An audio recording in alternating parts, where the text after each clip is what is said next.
charm to make them get a little more sports enthusiastic and so on and so forth. So you stay tuned for that. And, of course, the Yankees are going to be playing at 1:10 today. And we hope everybody, it's just kind of like witchcraft. You've got to think in your mind what New York City is going to be like if we win the pennant. Just keep that in your mind and keep that in your mind and keep that in your mind. And if all 12 million of us can think that at the same time, we can win the pennant. I'm Alex Bennett. I'll see you on Monday, New York. Namaste. Real People Radio, WMCA.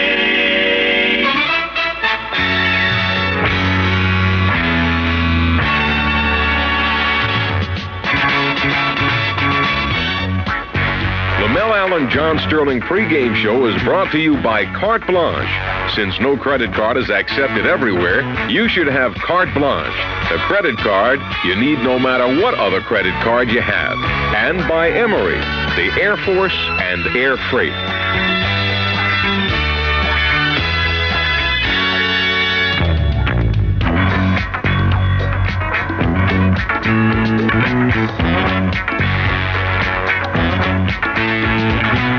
The weather in Kansas City is clear and cold. More of a football day, but they're going to be playing some baseball. Good afternoon. This is Bert Knapp, pinch hitting for John Sterling. Billy Martin is subbing me for John in hopes of getting some heavy hitting in the fourth game of the American League playoffs. Mel Allen will be along to add his hitting power to the pregame show. Mel will be with us from Florida, where he'll be broadcasting the Miami-Kansas collegiate football game tonight. But this afternoon, it's all baseball, and there's no tomorrow for the Yankees.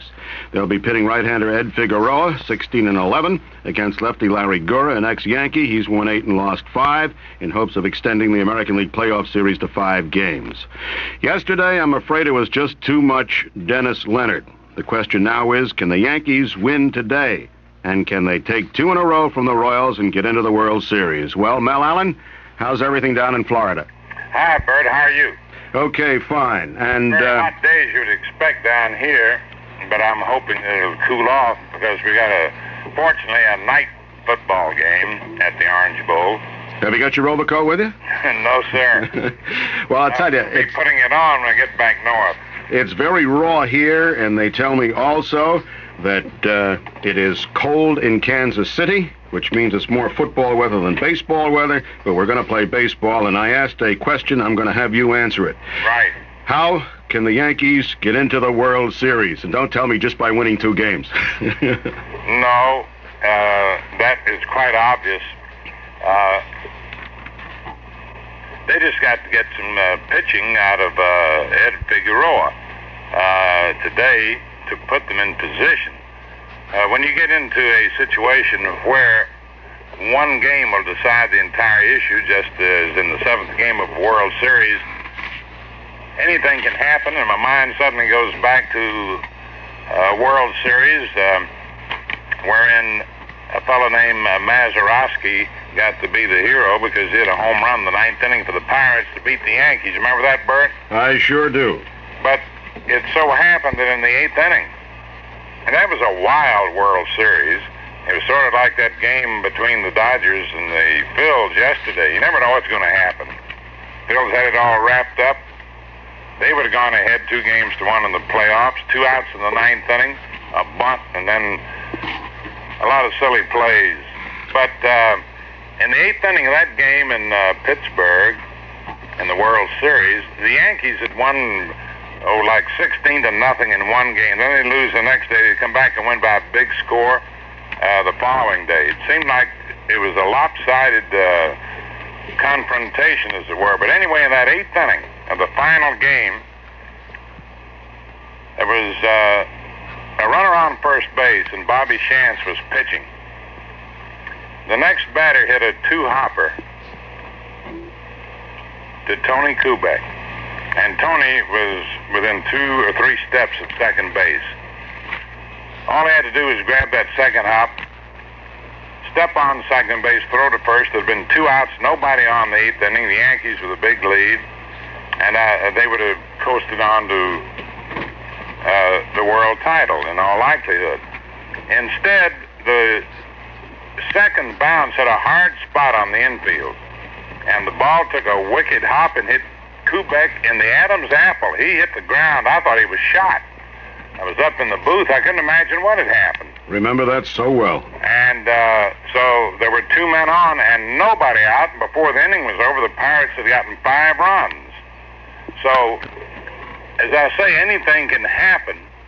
Of course, the Yankees tied that in the 9th inning. Then Mazeroski came up, leading off in the last of the 9th, and cracked one over the left field fence. And he was not known as a home run hitter. So what it amounts to today is a guy named Ed Figueroa trying to pick up a weakened Yankee pitching staff. Has been relatively weak all year because of injuries to so many of their starters. Figueroa himself has been suffering with a bad back. I don't know how he is today physically. There's still some reports that he's being bothered by the pulled muscle. Hunter is hurt. Gullett is hurt. But you have to go back, assuming that Figueroa has got his stuff. He won 19 games last year.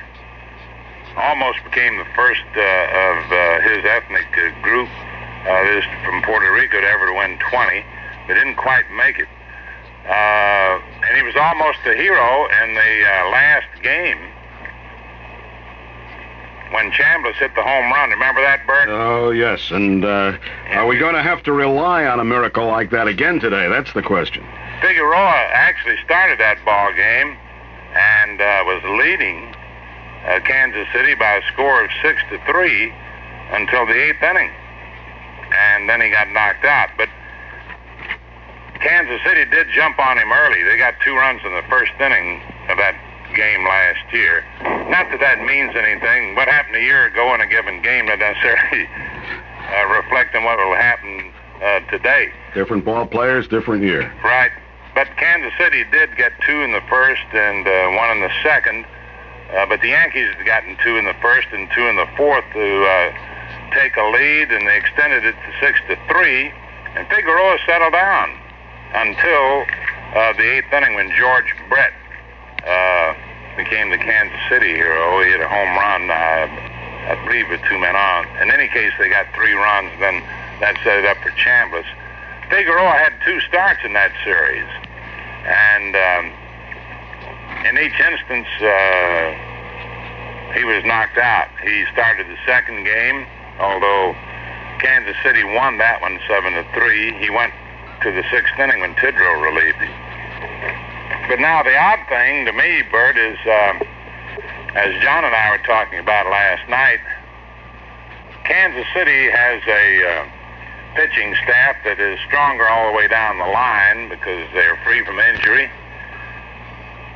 And a terrific relief right. Staff. That's they got several guys they can call on in the bullpen, but starting Gura today was the thing that interested us.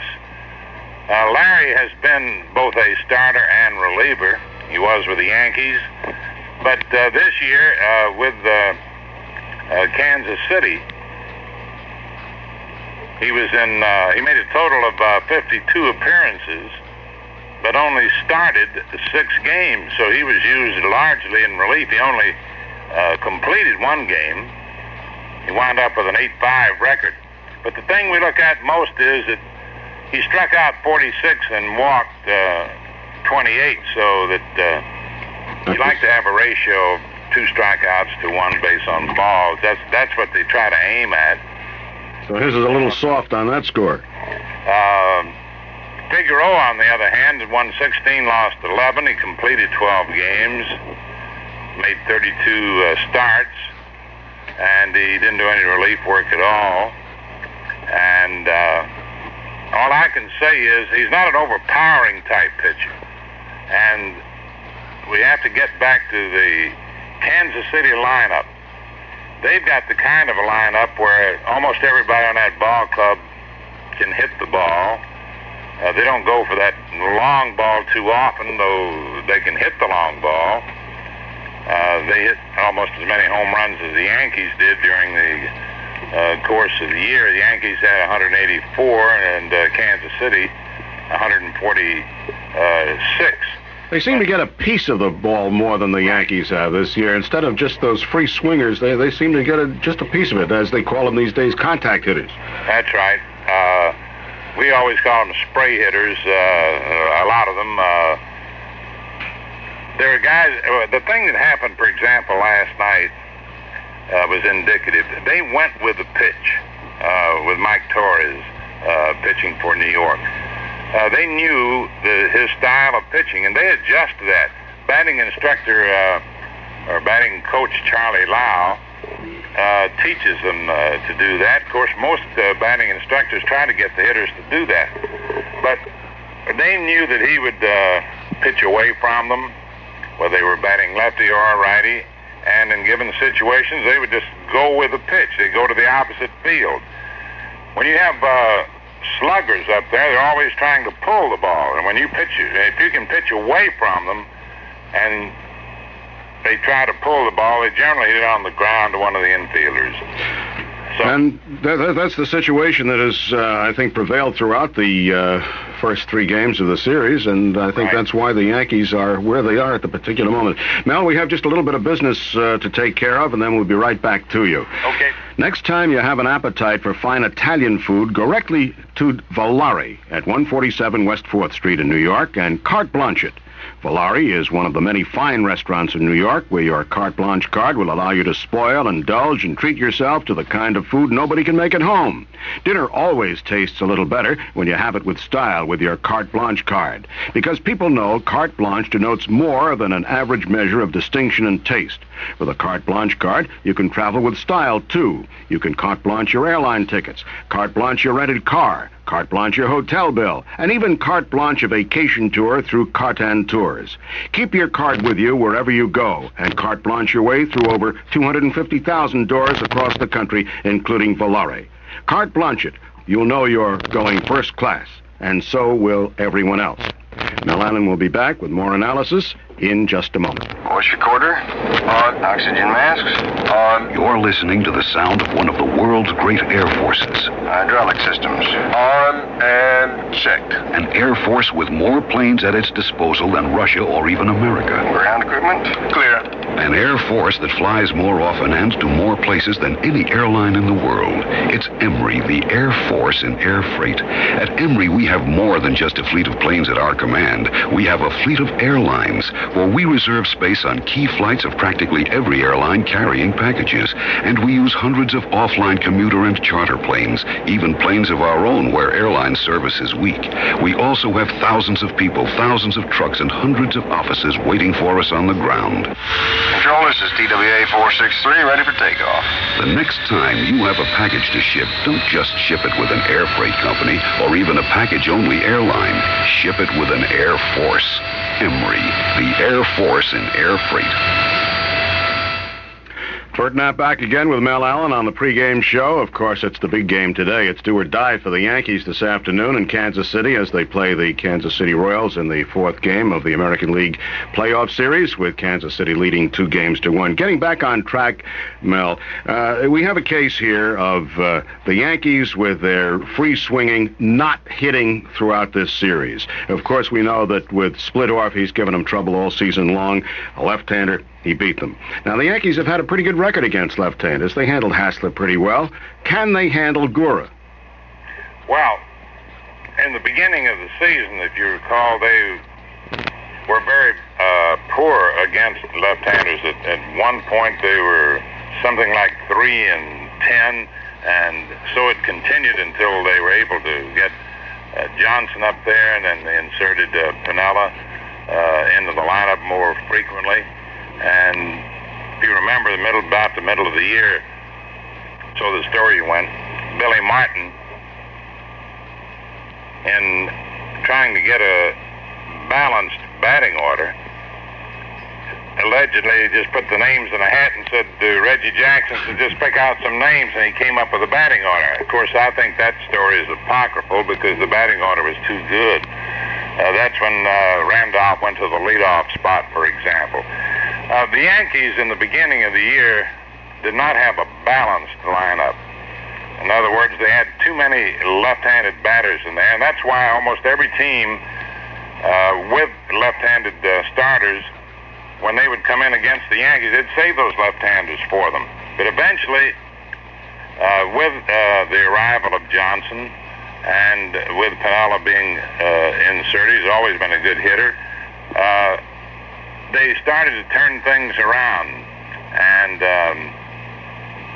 they wound up, as you put it, being able to beat left-handers.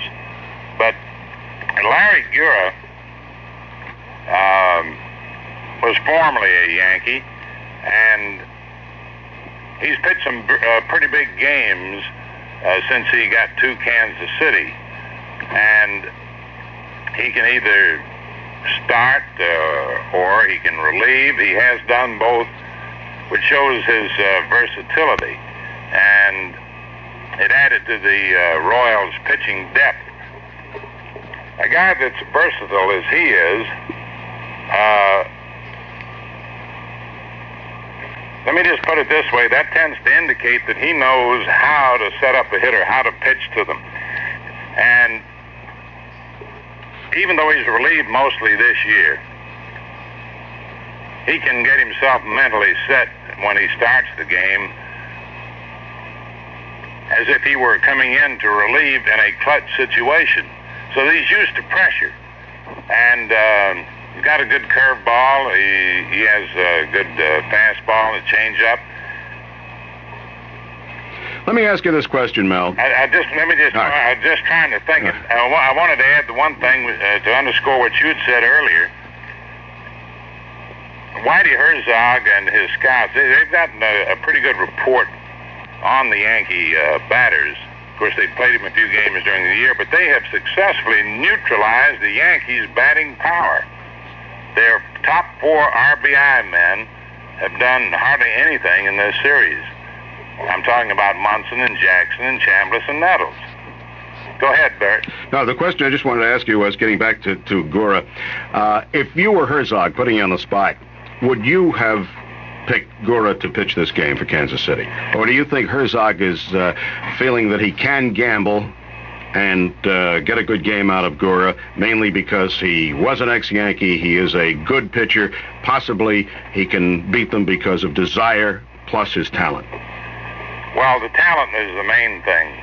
After all, Herzog wants to win this as much as anyone that you can possibly think of, including the owner of Kansas City. But he's in this very good position. Having won last night, he needs only one victory in the next 2 games. Should Gura not be good in the starting role, he's still got a lot of guys in that bullpen he can call, like Marty Patton. He's got Mingori out there. Littell did pitch a little bit a couple of nights ago. He's got Bert out there. Jim Colburn loosened up yesterday, and Colburn was an 18-game winner for Kansas City this year, so he's got him in the wings, so to speak. He could either bring him in today, or in the event anything should happen, he's got a starter for tomorrow. But look at the Yankees. Who have they got? They haven't got anybody. That's the point. Where do they go tomorrow? Incidentally, what about Holtzman and Hunter warming up yesterday? Do you think that was just a ploy, or it was just the idea to loosen their arms up, or did Billy have an idea that maybe he would use one of them? I think it's more of a ploy than anything else. I don't look for Holtzman to do anything. He hasn't pitched a handful of innings, and it'd be a miracle if he came in and did anything. Hunter hasn't pitched in a long while, and he's been running, trying to keep his legs in shape, and he's been throwing over the last couple of weeks off and on, but I don't look for him to be sharp at all if he gets in there. And with a record of 9-9 earlier in the season, he had an earned run average way up there of almost 5 runs allowed per game, is 4.7 something. But today, as I see it, the starter has got to have it. And if he doesn't, I think he's going to bring Sparky Lyle in a hurry, or possibly Tidrow. I don't see anyone else. I was going to say, if Clay is inexperienced, and Guidry pitched the night before last. He might bring Guidry right back, because, see, this is a final game for the Yankees for the season, and he won't hurt anybody's arm by pitching someone like Guidry for as long as he might be able to go, should he have to bring him in. And the same goes for Tidrow. The only thing is, if they do win today, what happens tomorrow? Who goes tomorrow? Is he going to try pitching Tidrow tomorrow, or everybody goes a couple of innings? It was like the 7th game of the World Series, going way back, 1947, when Spec Shea was a rookie. He was a Rookie of the Year that year. He's from Connecticut, around in the Naugatuck Valley. We called him the Naugatuck Nugget. Bucky Harris got down in the last game, and he'd used everybody in that 7-game series against the Dodgers, and he asked for volunteers. He didn't know who to pitch. Everybody's arms were dropping off. I think the Yankees, if they ask for volunteers, won't have anybody to volunteer. That's the problem. Well, Clay can volunteer. He hasn't been in very many ball games, but and he's kept in shape. But I just don't know what they would do tomorrow. Obviously, it would depend on how far, if they won today, how far Figueroa would go. He could come back with Tidrow or Guidry, or a combination of both tomorrow.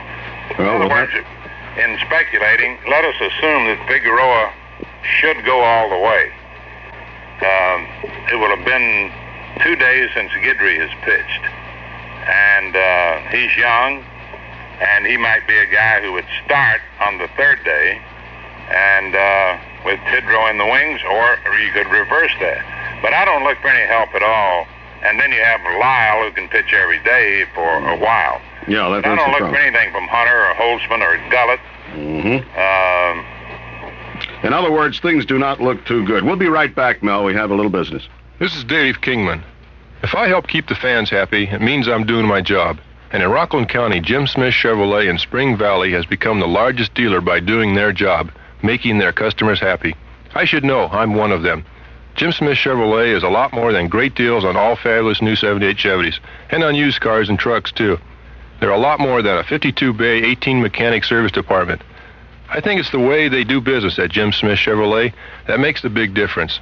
They're nice to you when you buy a car, of course, but when a dealer really shows his stuff is after you buy a car. And that's when Jim Smith people really shine. I've seen them go to incredible lengths to make sure that Jim Smith customers stay happy. If you live anywhere within an hour or so of South Route 45 in Spring Valley, Jim Smith Chevrolet should be your dealer.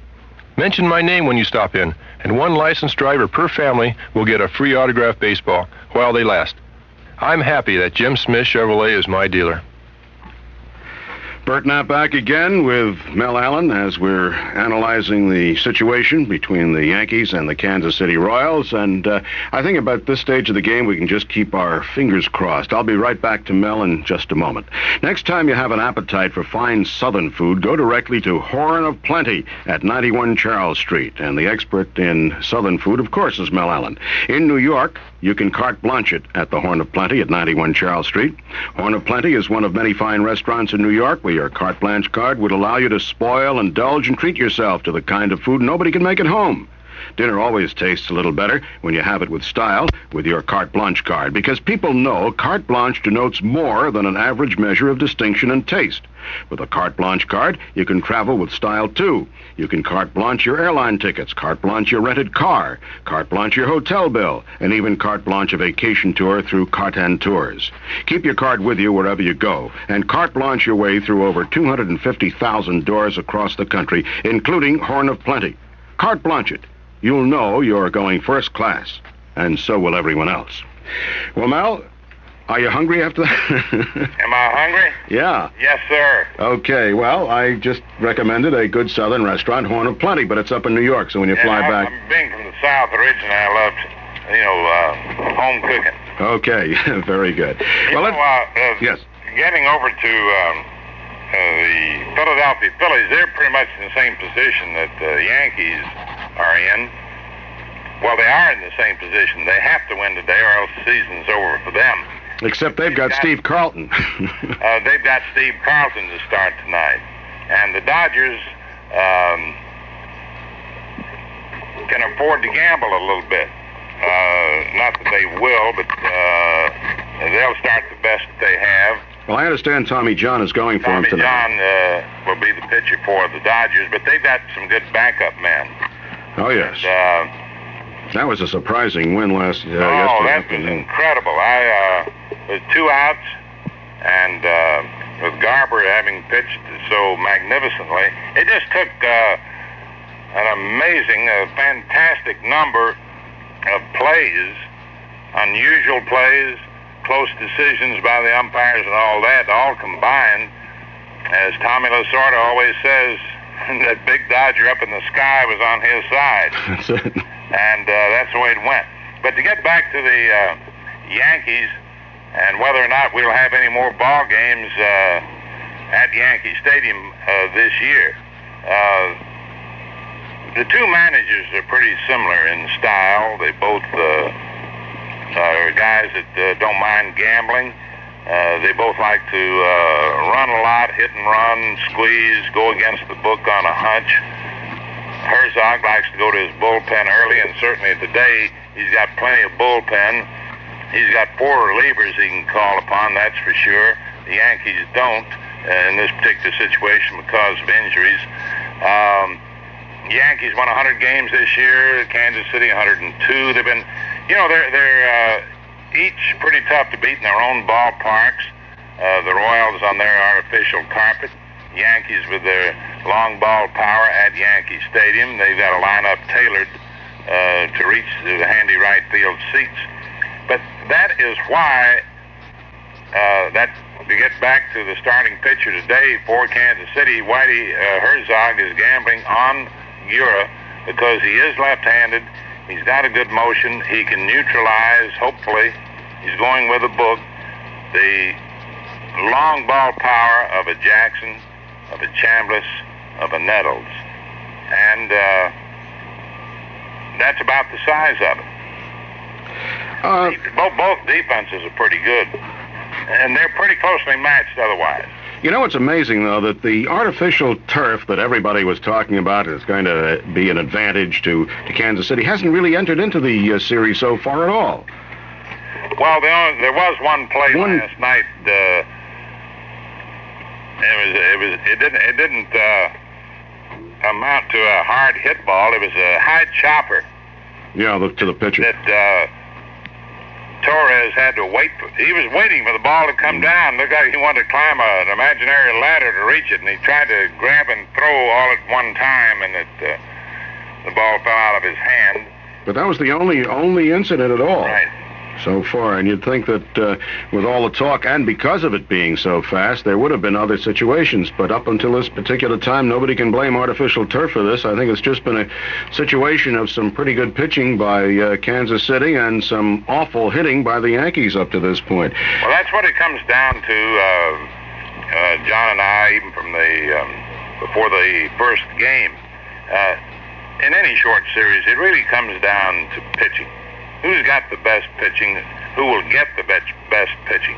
Sometimes your best pitchers just don't have it, but assuming that they pitch up to their abilities, the Kansas City Royals have the edge in that, and they have a more balanced attack on offense. As we pointed out at the start of this program, they use their speed to capitalize on that fast artificial turf.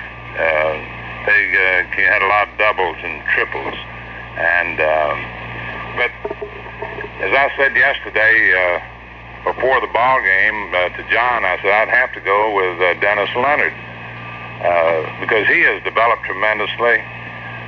He'd won 32 games the previous 2 years, and he won 20 this year. So he was the guy who pitched the pivotal game, putting Kansas City up by 1 game and a best, 3 out of 5. That's it. And now they have two out of 3, and they only need the one win. All they have to do is win one out of the next 2. The Yankees can't afford to lose. Kansas City can afford to lose. And Kansas City has a starter in Jim Coburn ready to go tomorrow if anything should happen today. Mel, how do we let guys like Leonard, local kids like Leonard, get away? This has always been a big question. You've had a change in your scouting system and in the system of signing ball players. You remember the great years when the Yankees had tremendous farm clubs, one in New York, one in Kansas City itself when it was in the American Association. 2 AAA clubs had so many ball players, they could afford 2 AAA clubs. But they got around to where when they began to expand, they started to reduce the number of minor league clubs for economic reasons, and as a result, there weren't just enough ball players left. Then they got to a situation similar to pro football and pro basketball where they started to drafting ball players. So now a scout for a team, though he may like a player, he won't have the chance to go out and try and sign him. Somebody else will have that opportunity ahead of him through the draft. And we never had that draft until the last few seasons. And that's how boys get away. In fact, Whitey Ford's son, his name was selected by the Boston Red Sox. Naturally, he would prefer to have signed with the Yankees. He didn't have to sign with Boston, but if you don't sign with the team that selects you in the draft, then you're put back 6 months. Well, most kids don't want to wait, so they go ahead and sign with the team that picked them, and that's why a lot of these fellows get away that used to stay around town. Mel, we'll continue in just a moment. We'll be right back. Have you ever gone to the airport to get your package on a plane? Taxi! The airport, please. I don't know what it is about this cab, but it just refuses to go to the airport at rush hour. Probably afraid of planes. Taxi! When you finally get there, you're almost sorry you did. Could either of you gentlemen tell me where the World International counter is? Sure, it's right over that way. No, Charlie, it's over that way. And when you get to where you're going, you have to be lucky to get your package to where it's going. Hi, I'd like to get this package on your next plane to Fargo, North Dakota, please. And why are you shaking your head? See that plane taking off? Yeah. Mm-hmm. That was our next plane to Fargo, North Dakota. There's an easier way. Call Emery. We'll pick your package up and rush it to the airport. And instead of your package waiting for a plane, chances are you'll find a plane waiting for your package. You'll also find that Emery goes to more places both here and abroad than any other air freight company. Hello, Emery? Help. Emery, the Air Force in air freight. Bert Knapp back again. Mel Allen will be back with us in just a moment or so to continue his analysis on the pregame show before the Yankees and the Kansas City Royals lock horns in Kansas City in the 4th game of the American League Playoff Series. But first, next time you have an appetite for fine food, go to Argentia.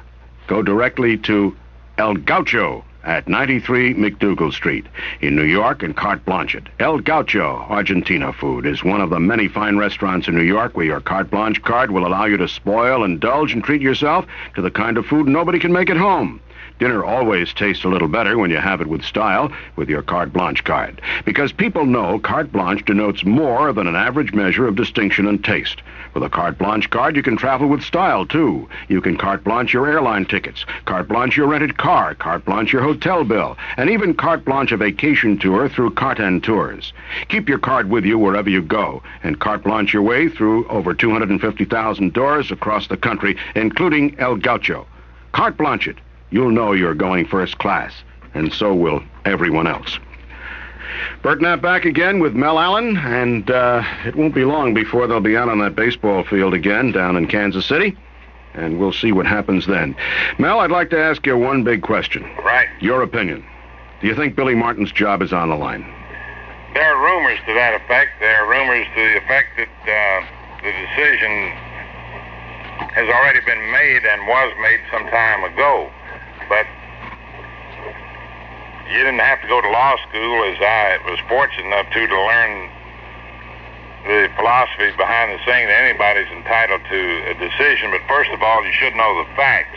I don't know it as a fact, but the rumors are hot and heavy. In fact, I was talking to the baseball coach down here in Miami, arriving here yesterday. I happened to bump into him, went out to football practice, and his team was ranked number 1 in the college ranks this year. And he mentioned it to me. Now, he's down here, and he had heard it. Of course, he's in touch with people all over the United States. You know, any college coach is in his particular field, whether it be baseball or football. Well, he's in baseball. And he asked me the question, and he said he'd heard those rumors. So, you know, when it gets to be that widespread, there's a little smoke there anyway.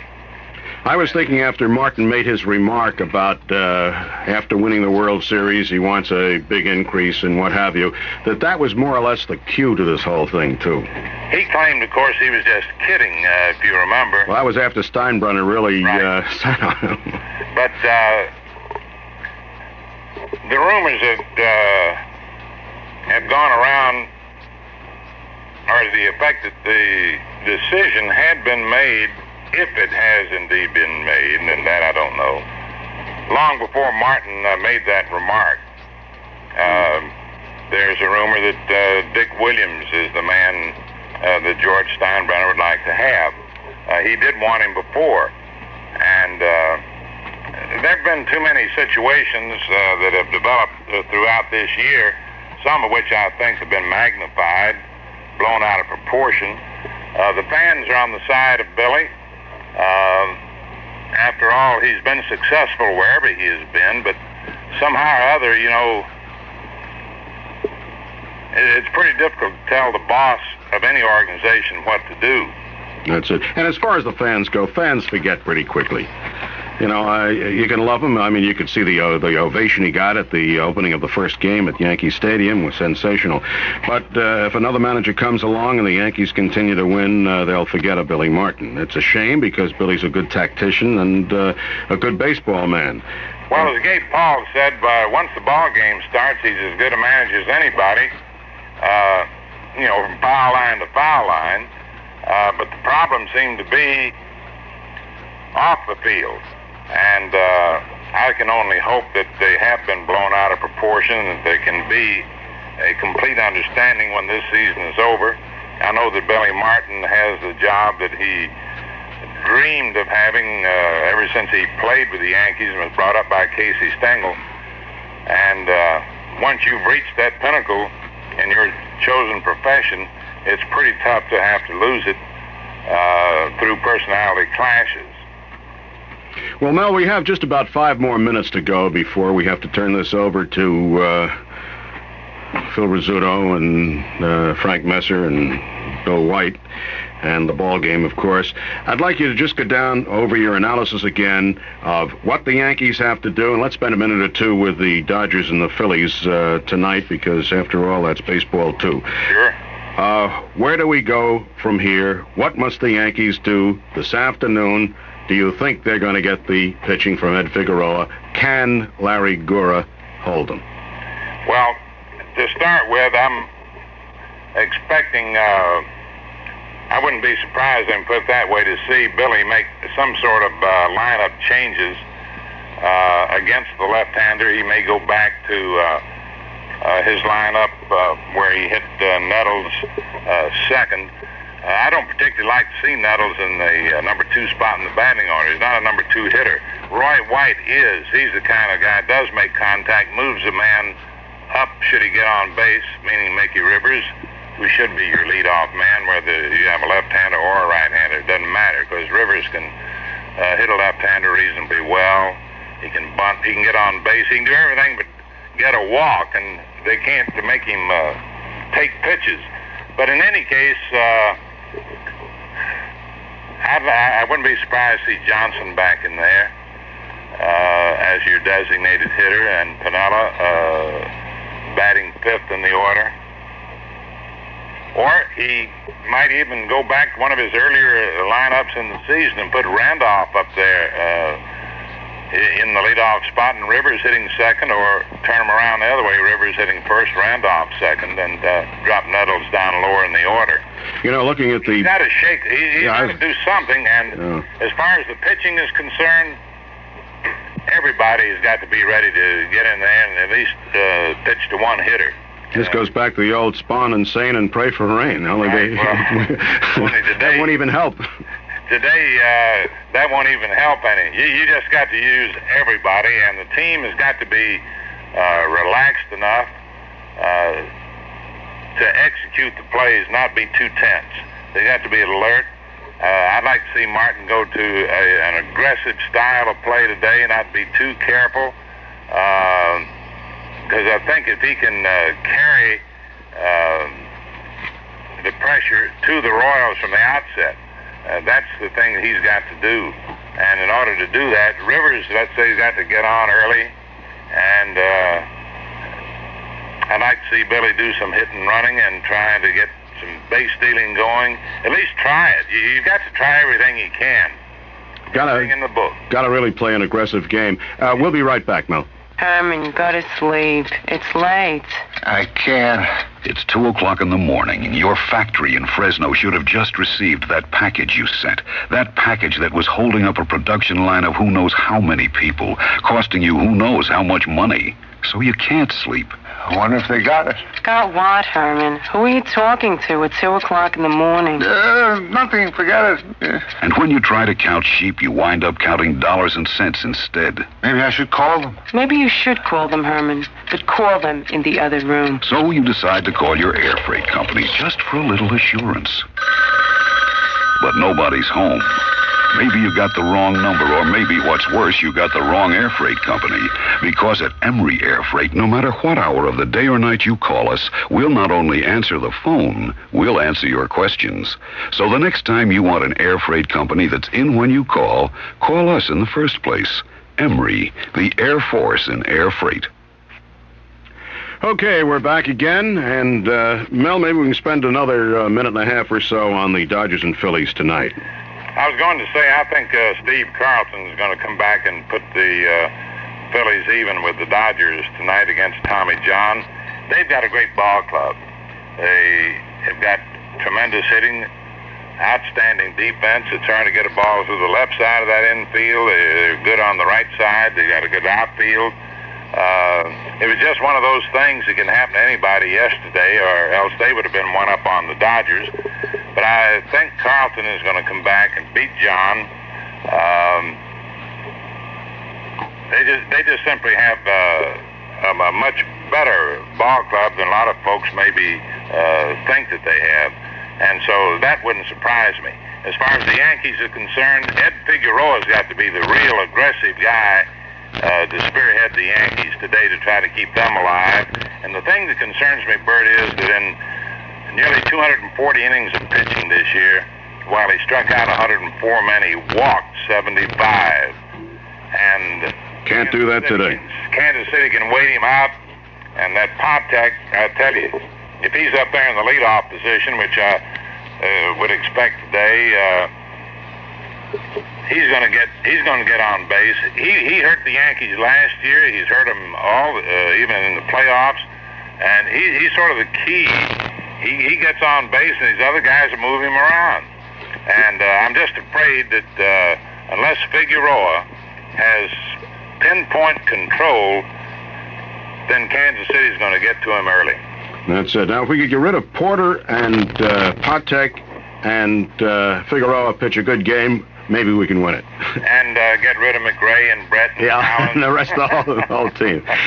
Well, Mel, we'll be back with you after the ball game. Enjoy watching it. I'll be up here with my fingers crossed, trying to root them in, and if I can get any hits for Billy, I'll sure try. All right. Where are they? Bert, it's nice talking to you, and see you right after the game. Hope for a good game anyway. Okay, right out. Okay.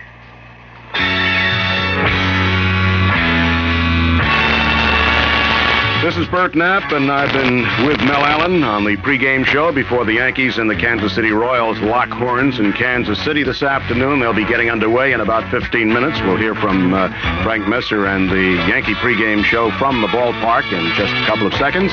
Until then, you stay tuned right here to WMCA for a great afternoon of baseball, and we'll be back with you immediately following the game, Mel and myself, of course, to analyze what happened this afternoon. Enjoy yourself.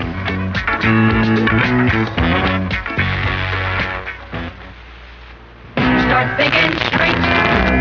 Start thinking White Castle straight. White Castle burgers are so straight, we even made them square. A different burger with a different taste, day and night, everywhere. Start thinking straight, get straight to White Castle, see you there. Let's get straight to the reason why White Castle burgers are small and square. It's so they can fit into your wallet. No, it's not. It's square so we can fill our whole griddle and not waste energy. And it's small so you can pay a small price. What if I'm really hungry? Then 2 White Castle burgers still cost less than 1 burger almost anywhere else. But you can still fit the patty in your wallet, see? Oh, look at that. Start thinking straight. White Castle puts a different taste on your plate. Bring the whole family straight inside and have a meal to share. You'll be White Castle steaming hot in the spot, 'cause we care. Start thinking straight, get straight to White Castle, see you there. See you there. The Mel Allen John Sterling pregame show is brought to you by Carte Blanche. Since no credit card is accepted everywhere, you should have Carte Blanche, the credit card you need no matter what other credit card you have. And by Emory, the Air Force and Air Freight.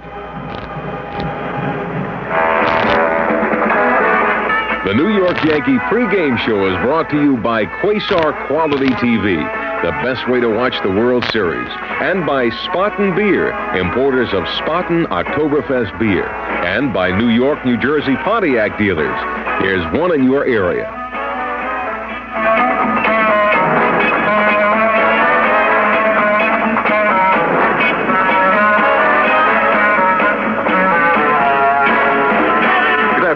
This is Frank Messer on the New York Yankee pregame show just before this 4th game of the championship series between the Yankees and the Kansas City Royals. The Yankees find themselves down 1 game won, 2 games lost. This afternoon, Ed Figueroa will have to try to pick it up and hope that the Yankees can get some hits behind him. Larry Gore will be pitching for Kansas City. My guest on the Yankee pregame show to discuss this afternoon's game and talk about the first 3 games of the series is veteran Yankee coach Elston Howard. And I'll be back with Ellie in just 1 minute. Over WMCA, Strauss Communications in New York, Quasar scores again with 2 sensational World Series specials. Now you can see the series in brilliant Quasar color and save over $100 from the manufacturer's recommended retail price on a giant screen, works in a drawer Quasar Color Console TV. Big 25-inch diagonal picture, 100% solid-state service miser chassis for outstanding reliability. Super Instamatic color tuning, matrix picture tube, plus many other advanced Quasar features, and it's especially priced to let you watch the series from the best seat in the house, only $488.88 at your participating Quasar dealers.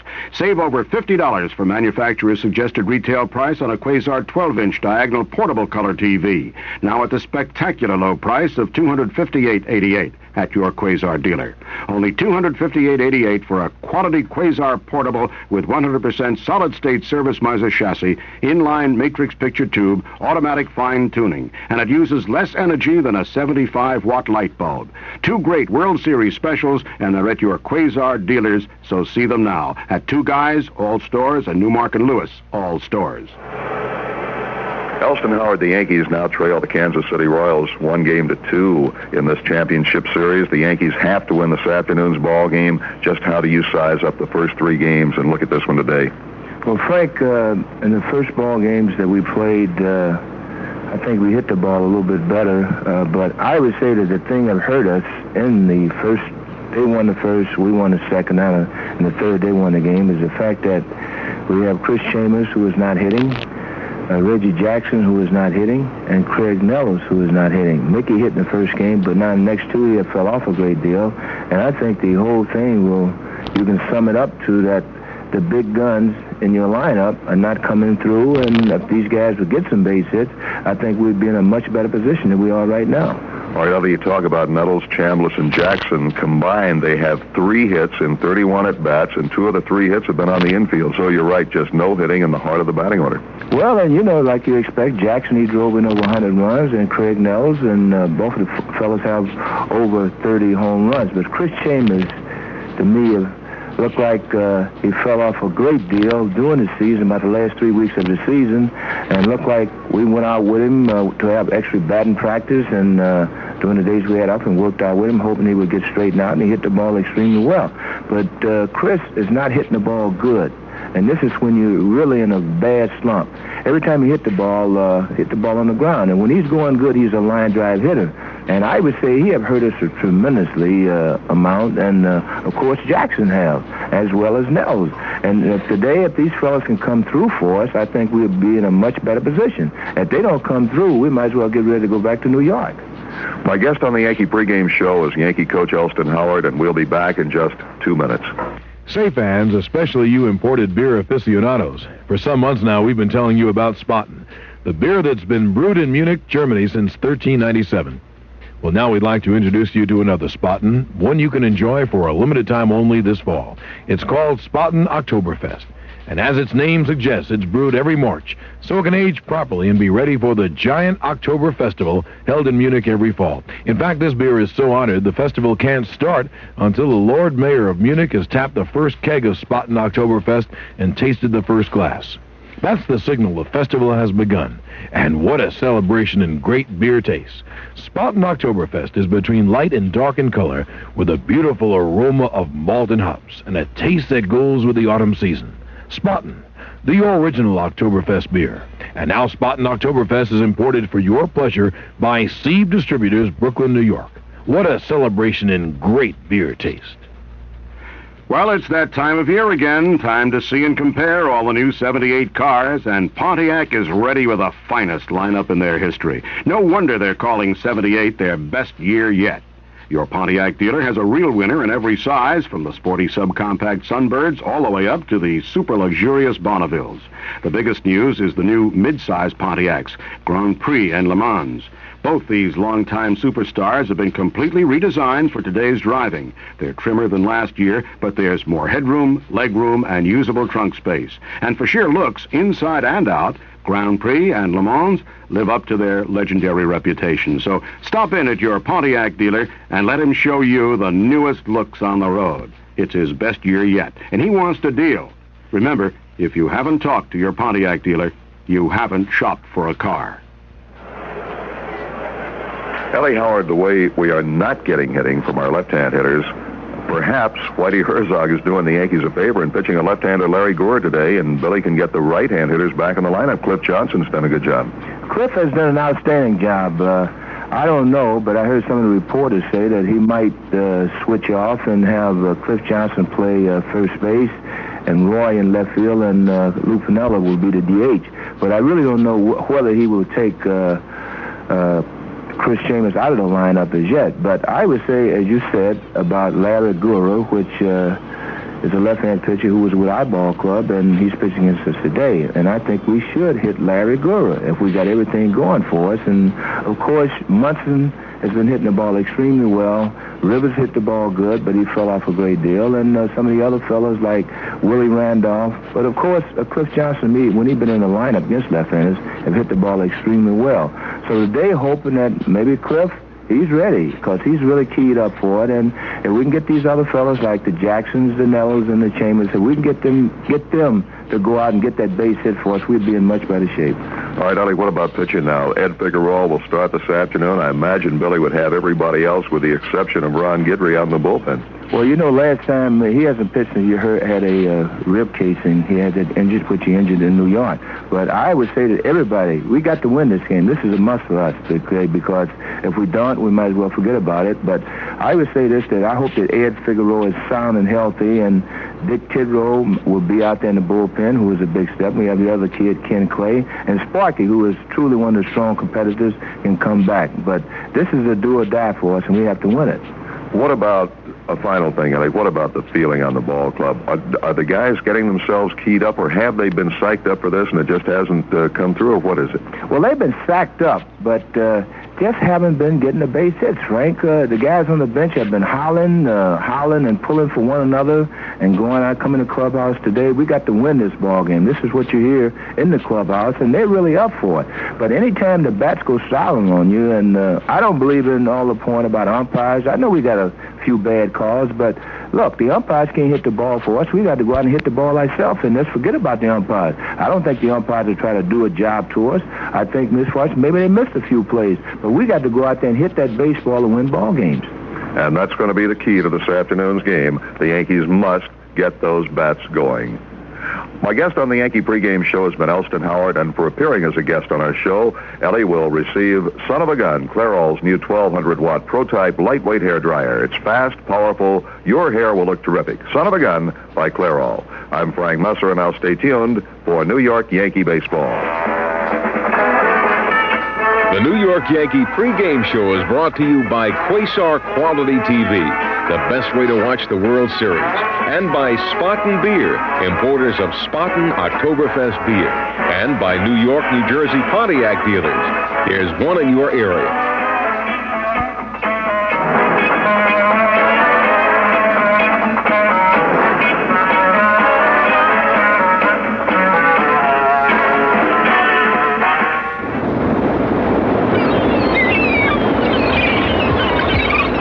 Garbage and raw sewage from New York City began to wash up on Long Island's beaches. Hempstead Town Supervisor Al D'Amato refused to let our beaches die. He went to court to force the city and federal government to build sewage treatment plants so that the dumping of 200 million gallons of raw sewage a day would be stopped. The destruction of our beaches must be prevented. We have a right as citizens to live free of this kind of pollution, and we're going to see that it's stopped. With our beaches threatened, it was Al D'Amato who led the fight to expose the source of this pollution and take corrective action. Keep Al D'Amato working for us. Make him the presiding supervisor for the town of Hempstead on Election Day, and then vote the entire D'Amato-Bennett team on Row B. Paid for by the Town of Hempstead Republican Committee.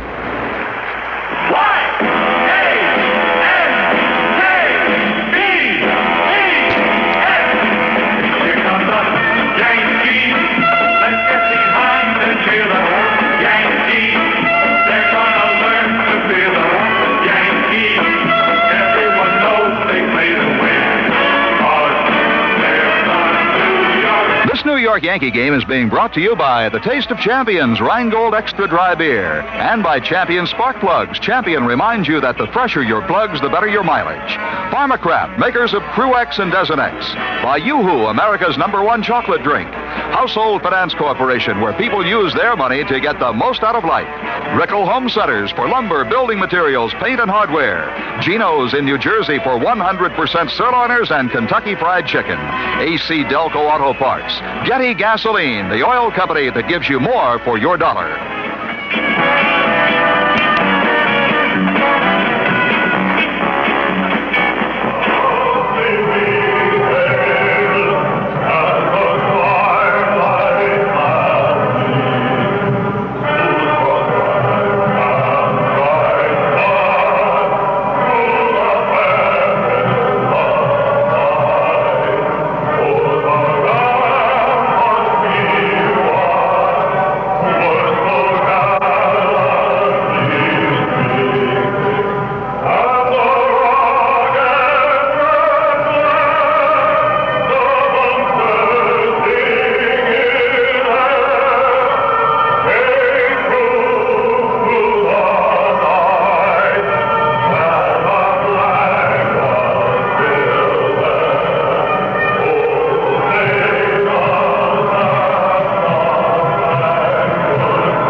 Welcome to New York Yankee baseball.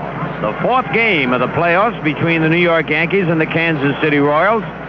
We have just had the playing and the singing of our national anthem. We'll be back with the starting lineups right after this.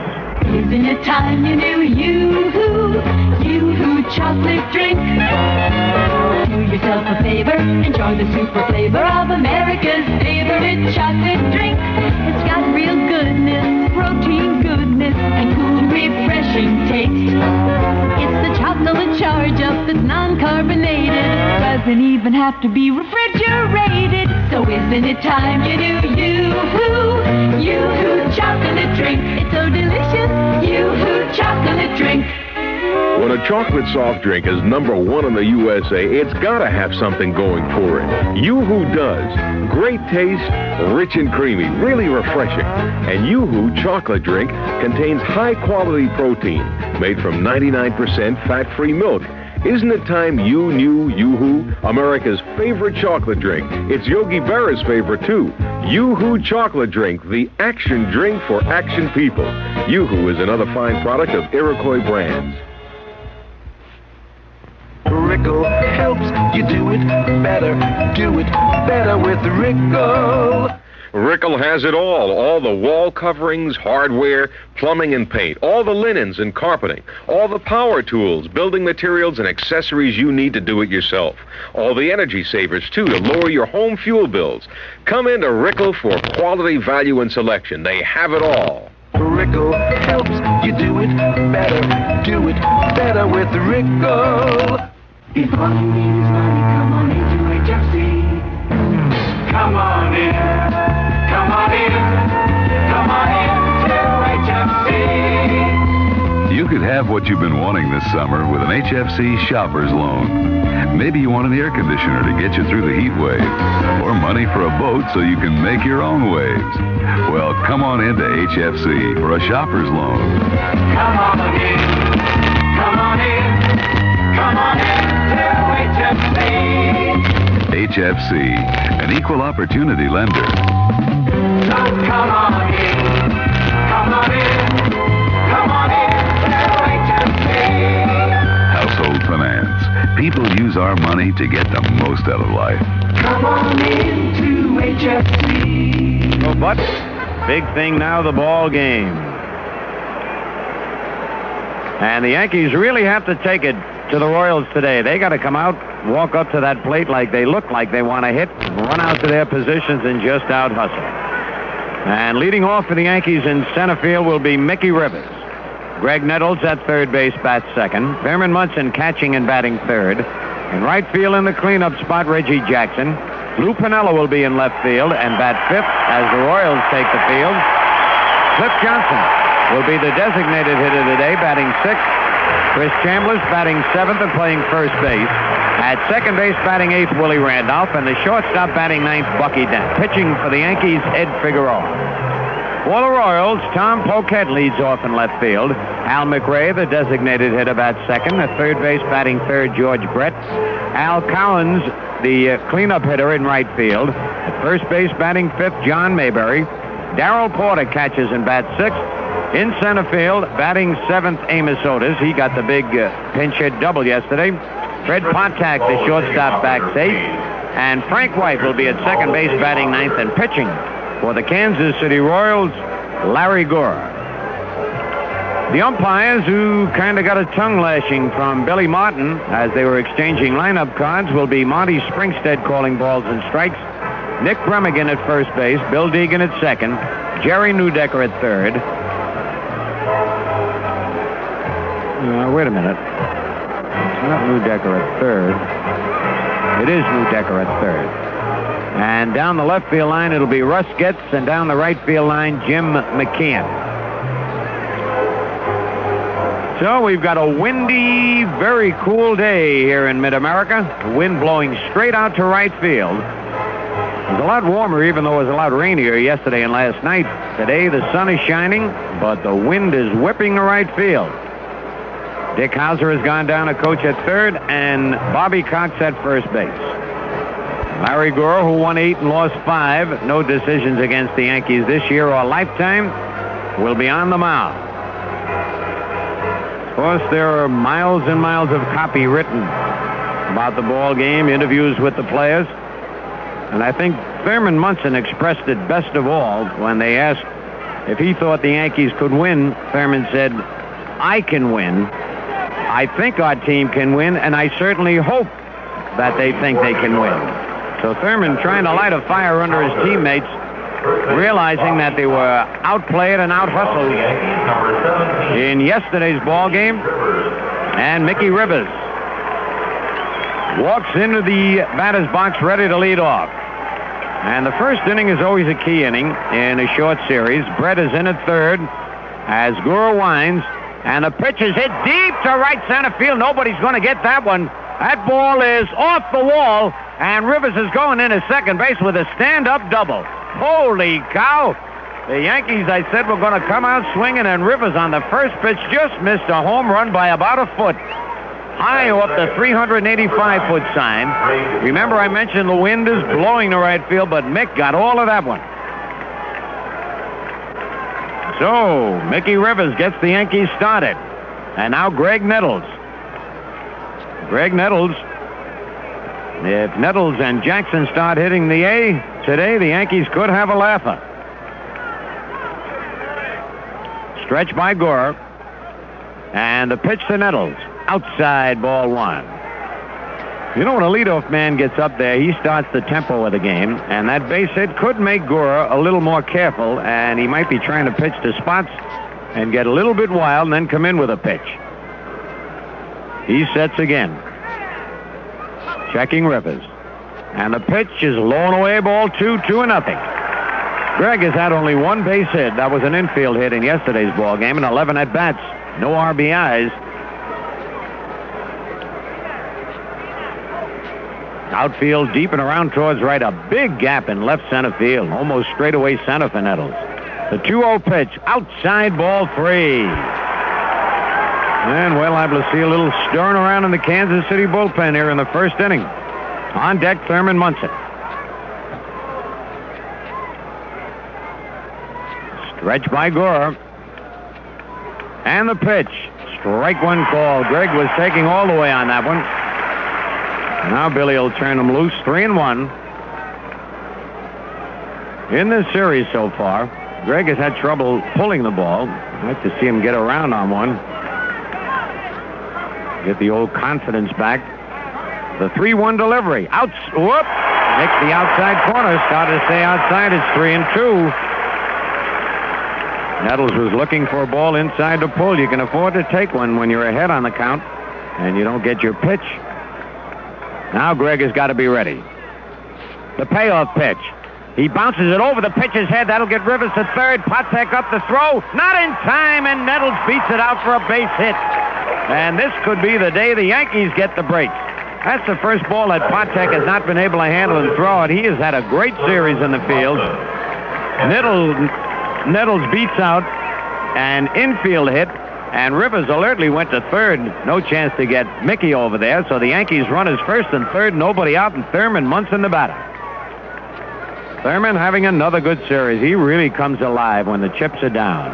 Playoffs, World Series last year. He's 4 for 9. Make that 4 for 12 for Thurman, batting .333. 1 homer and 2 runs batted in. So the infield playing deep, looking for the double play. They will give up 1 run on a ground ball. Nettles at first, Rivers at third. Nobody out here in the top of the first. And the pitch to Munson, a foul back to the screen. Thurman trying to shoot to right field, which he can do so well. On deck, Reggie Jackson.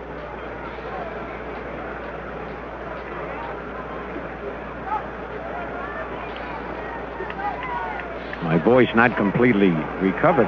What I could do is just stick that microphone over there. I can hear Bill and Frank so well.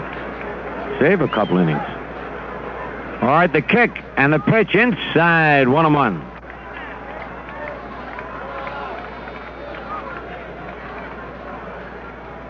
The left fielder Poquette is shading Munson over towards left center field, and Otis almost out of the ballpark. He plays some deep center field. Gora sets, checks the runners. And the pitch bounced to third base. They might get two. Brett goes to White for one, and Nettles creams him. And he's safe as Mayberry dropped the ball. Nettles went in standing up and knocked Frank White back about 10 feet. Oh, the Yankees are out to play today.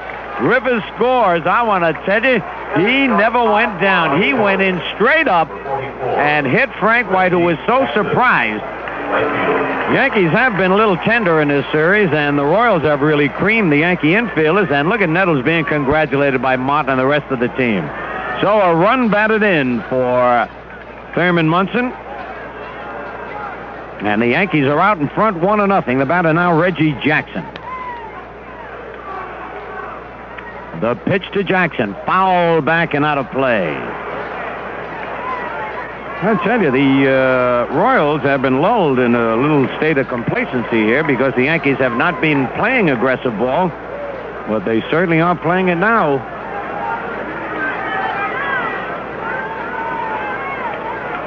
Munson leads off first. Pitch to Jackson. Foul back. He jammed Reggie that time right in on the hands where they try to pitch him. 0-2. One man out. Yankees in front, 1-0. There was no error on that play, by the way, even though Mayberry dropped it. That pitch is outside, a ball and 2 strikes.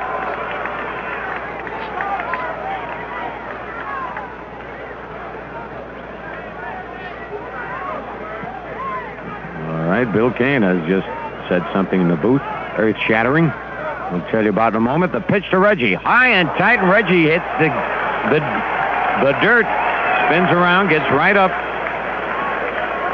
We could see a little action out here in the field today. The Yankees certainly are ready. They came out battling, starting with Billy Martin in the lineup card. As a matter of fact, prior to that, Billy had a big meeting in the clubhouse. Players should know that this is it, do or die. And Billy just wanted to make sure they knew. All right, the stretch. The pitch low and outside, 3-2. One man out. Otis deep and way over in right center field. And now the payoff pitch. Throw to first base. Just lobbed it over there. Rivers opened with a double off the right field fence. Nettles had an infield hit. Munson's force play, in which Nettles creamed Frank White. Rivers scored. One man out. Munson at first and a 3-2 count on Jackson. Gora comes to the belt. The pitch. He struck him out. Looked like he threw him a breaking pitch on 3-2. Reggie reached a little bit for that one. Oh, that's a big strikeout for Gora. And the batter now, Lou Piniella. Lou Piniella. Piniella is 3 for 7 in the playoffs. 1 double and 1 run batted in. He got that double and RBI in last night's game. And on deck, Cliff Johnson.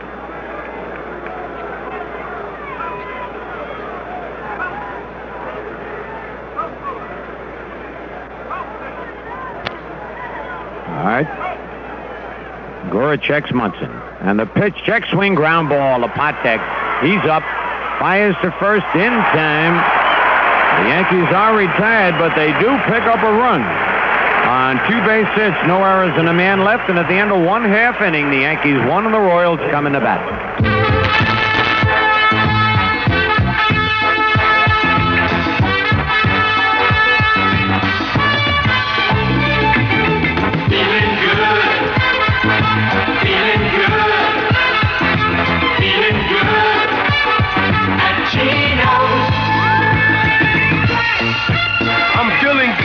Gino's. I mean, Ali is really feeling good at Gino's. And here's why. Gino's Giant, a burger that tastes as good as it looks. 2 all-beef burgers packed with all the trimmings taken from Ali. Try Gino's Giant. It's the greatest next to me.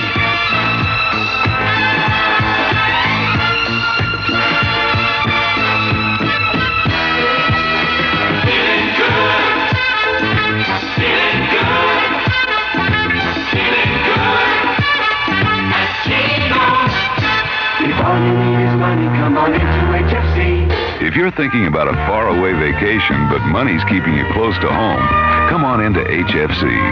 With an HFC travel loan, you could get away from it all. HFC, an equal opportunity lender. So come on in. Come on in.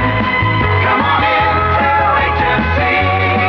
Household finance, where people use our money to get the most out of life. Come on in to HFC.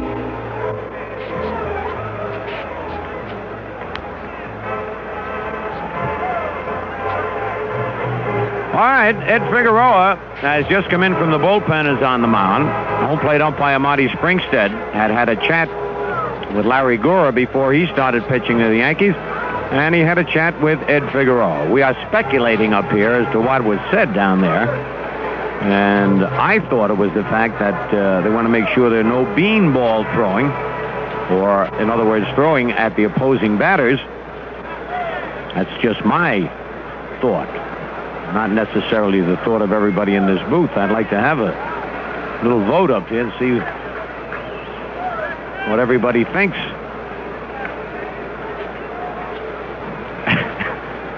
Okay, I've gotten the tabulation. It's a very touchy subject, and I'm sure nobody wants to be quoted. But anyway, that's just what I think. That's beside the point what I think. It's the game that's important. So Figueroa, who on his last outing had to leave the game as he hurt himself pitching, and he had been a question mark for the playoffs, but Billy Martin got him in, and Billy has already stated that tomorrow's pitcher will be Ron Guidry. Billy Martin just does not give up. Number 25. Tom Poquette will lead it off for the Royals. The Yankees lead 1-0. Poquette batting .333. He's 1 for 3. A left-hand batter. Nettles even with the bag at third as Figueroa winds. And his first pitch is a curve popped up. Back is Dent. He's under it and makes the catch. So there's one pitch and one out. Figueroa started him off with a breaking pitch. Batting second, number 11. And now Hal McRae. Batting .273, 3 for 11 in this series. Got 2 of those hits yesterday, both of them doubles. He also has a home run. All 3 of his hits have been extra base hits.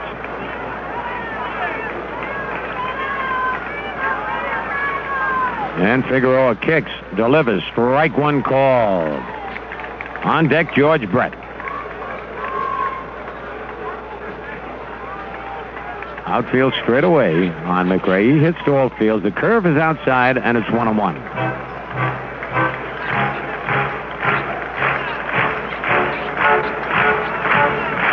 McRae gets a lot of doubles. He led the American League in doubles during the regular season. Curve ground ball, base hit in the hole of left field. He hung that curve ball, eased up on it, and Piniella gets the ball in a hurry, and McRae hit it right through the hole between third and short. We'll pause for station identification on the New York Yankees Home of Champions Radio Network. WMCA, Strauss Communications in New York. This is Mel Allen. Emory doesn't discriminate against packages because of their size, weight, or destination. Emory, the Air Force and Air Freight. All right, Figueroa flips over to first base. McRae is back. Brett is the batter, batting .231. He's 3 for 13 in this series. No extra base hits and no runs batted in. Batted .312 in the regular year. Left-hand batter. And Figueroa's pitch, curve low and inside, ball 1. Al Cowan's on deck. The Yankees lead it 1-0 here in the bottom of the first.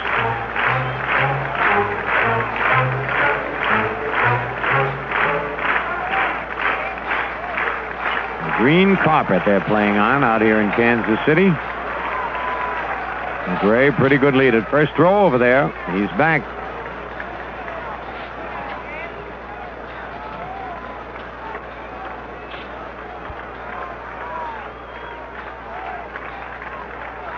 Figueroa sets. Long look at McRae. And now the pitch to the plate, and it doesn't count. Bert had asked for time. That was a break for the Yankees because the pitch would have been outside. Springstead actually did not call time, but it is 1 ball, no strikes. Yankee bench getting on Springstead a little bit. As the pitcher is ready to deliver, umpire hardly ever calls time. There goes McRae. The ball is lined. Nettles up with it. Picks it up. Throws to first. In time. And no chance to get McRae, who kept running, goes all the way to third. And they are saying Chambliss came off the bag, and I believe he did. But there's no way an umpire can watch the first baseman catch the ball, know when he catches the ball, and see when his foot comes off the bag. Now, Nettles was hit hard with that short one-hopper. Had he come up with it cleanly, it would have been a double play, but it never hit Greg in the glove. It hit him on the protective cup. And Gene Monahan is out there talking with Nettles now, but Greg is all right. So they got the play at first. 5-3. McRae just kept running and slid into third safely, but there are 2 out. Greg was playing Brett perfectly, and on that hit and run, Brett tried to go to left field. Hit a hard, short hopper to Nettles. Al Collins the batter now. Collins batting .250. 3 for 12 on the year, 1 homer, and 3 runs batted in. That's in the playoff. McRae at third. The infield is deep. The outfield deep and straight away. As Figueroa is set. His curve swing and a foul tip, strike 1. The thing you got to look for here, the breaks in the ball game, and Collins has done it a couple of times, is bounce that ball off home plate, and he can fly. And with the infield playing deep, you really have to make a great play to get him. He had the stroke in the first game, but since then, the Yankees have handled him. Fastball, he had to duck back out of the way. It's 1-1. Figueroa had curved him on the first pitch, and Collins was looking for it again. He almost fell into that one. Well, both these clubs certainly hustling, going all out. Biggie winds. Fastball jammed him. Ground ball to third. Nettles has it. Long throw. They got him. And the Yankees get out of the inning. No runs, a hit, no errors, a man left at the end of 1. The Yankees won and the Royals nothing. And you're going to like when we do things at AMCO Transmission. Because if you take your car to AMCO in the morning, chances are you'll have it back the very same evening. That's 1-day service. And that's just another reason we're the world's largest transmission specialist. You're going to like the way we do things at AMCO. Because at AMCO, we get most cars done in 1 day. we do things right. AMCO, AA, MCO. Hello there, everybody. This is Mel Allen. You know, I've spent a lot of years broadcasting baseball games, but man, what I wouldn't have given to broadcast a fight, a championship fight with heavyweights like Lewis, Alley, or middleweights like Graziano and Sugar Ray. Well, I finally got my chance to broadcast a champion, the lightweight beer champion, new Rheingold Extra Light. Friends, you're going to hear a lot more about this premium beer, because Extra Light got it all together. Less filling, round after round. Only 87 calories a can. But the full-bodied taste still goes the distance. Believe me, this is the one that'll set you beer fans cheering. Less filling, round after round. The new title holder, the lightweight beer champion, Rheingold Extra Light. Go get 'em, champ. Rheingold Brewery, New York. All right, we go to the top of the second. Yankees leading 1-0, and Big Cliff Johnson leads it off for the Yankees. Cliff was a big man in the game the Yankees won. Tremendous home run in the center field bleachers and another base hit to drive in a run. He's 4 for 9 in this series, batting at .444 with a double, a homer, and 2 runs batted in.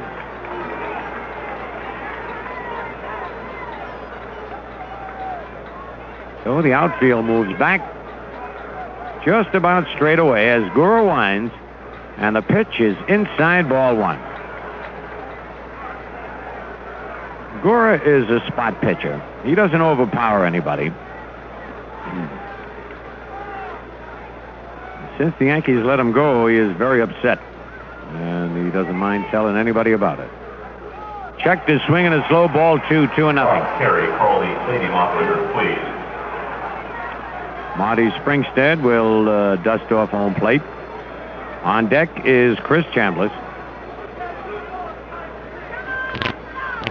Brett is deep at third near the line. Potek deep in the hole at shortstop. He's playing short left field on Cliff Johnson. As Gura winds.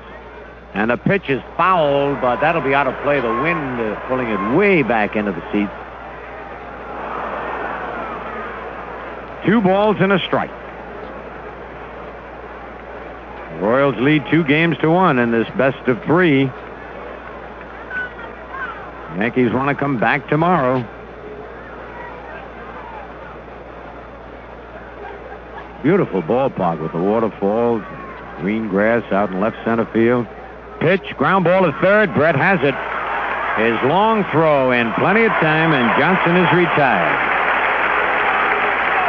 Hit the ball sharply, but right at George Brett. And here's Chris Chambliss. Batting 7. Chris has had 1 base hit, 9 at bats in this series. He has had 3 walks.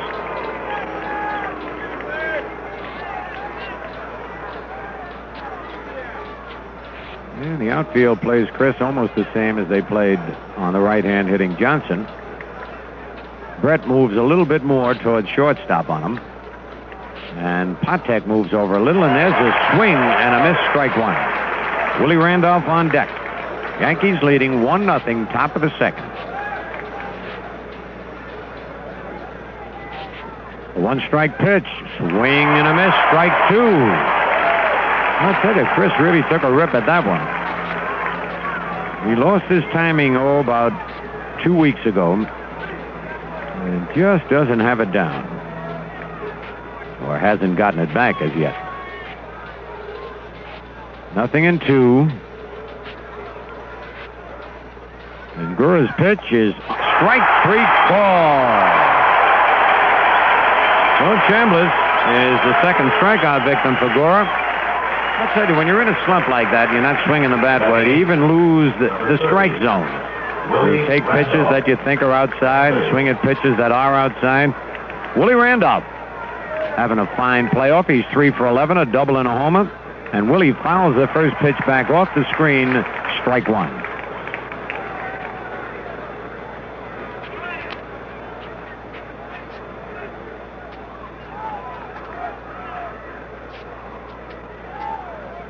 Amos Otis has moved over to right center field again. He leaves a big gap there in left center. Pitch to Willie is inside, 1-1. On deck, Bucky Dent. Tell you, none of us, meaning the Yankee players or Yankee brass, want to go home. There's a base hit in the hole of left field. Pulled it right between Brett and Potek. So a 2-out single by Willie Randolph. Third hit for the Yankees, and it brings up Bucky Dent. Shortstop. Bucky is 1 for 8 in the playoffs. No extra base hits and 1 run batted in.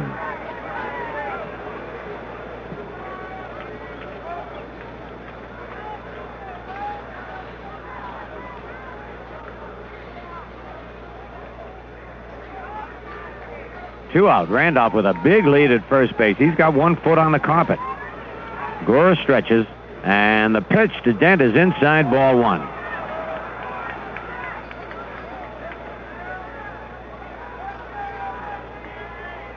Cowan's playing shallow in right field.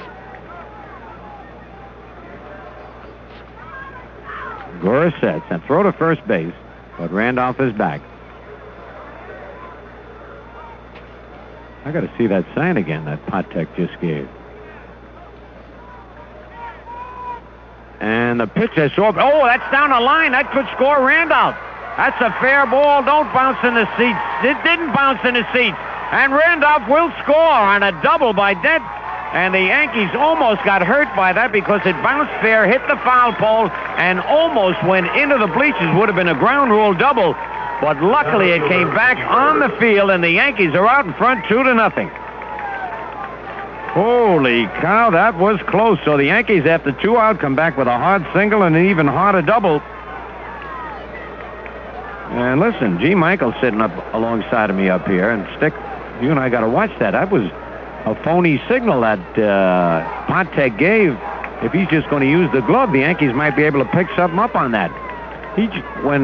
What the shortstop does, and usually the shortstop is the smartest player on any team, they runner on first, they watch the sign by the catcher, and then they let the second baseman know who's going to cover. That time, Patek just flipped his glove, meaning wide covers, and moved 2 quick steps to his right. So that means a breaking ball is coming. Mickey Rivers swings and fouls it off, strike one, and loses the bat. So the Yankees are out in front 2-0 here in the top of the second inning. Mickey, who doubled high off the right field wall and came on to score in the first inning. Bucky Dent at second base. Big double by Bucky. Stretch by Gore. Pitch to Rivers. A bouncer foul in back of the plate. 0-2.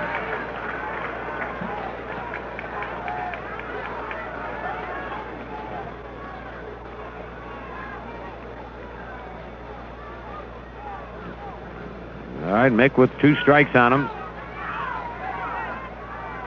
Brett now moves back to where he's even with third base.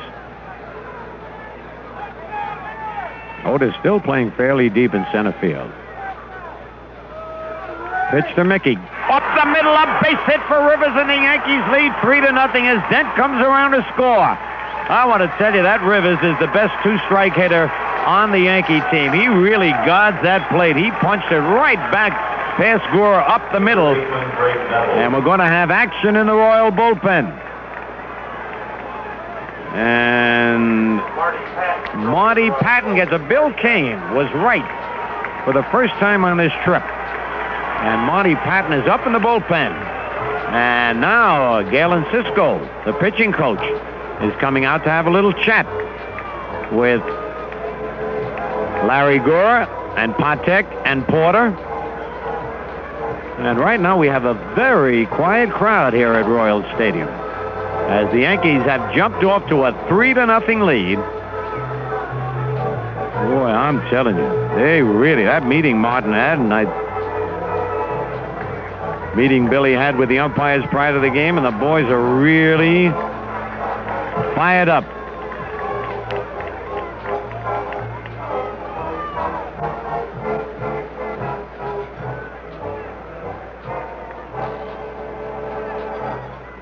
All right, Greg Nettles, who had an infield hit to help build that Yankee first run in the first inning. It moved Rivers to third. Rivers at first with 2 out, and the pitch to Nettles. Bouncing ball, but right at Frank White. He's up with it over to first. Nettles is retired, but the Yankees pick up 2 big runs on 3 big hits after 2 are out. No errors and a man left, and at the end of an inning and a half, it's the Yankees 3 and the Royals 0. Next time you have an appetite for fine steakhouse food, go directly to Frankie and Johnny's at 269 West 45th Street in New York and carte blanche it. Frankie and Johnny's is one of many fine restaurants in New York where your carte blanche card will allow you to spoil, indulge, and treat yourself to the kind of food nobody can make at home. Dinner always tastes a little bit better when you have it with style, with your carte blanche card. Because people know carte blanche denotes more than an average measure of distinction and taste. With the carte blanche card, you can travel with style, too. You can even carte blanche your airline tickets, carte blanche your rented car, carte blanche your hotel bill, and even carte blanche a vacation tour through Cartan Tours. Keep your card with you wherever you go, and carte blanche your way through over 250,000 doors across the country, including Frankie and Johnny's. Carte blanche it. You'll know you're going first class, and so will everybody else. Rickle helps you do it better.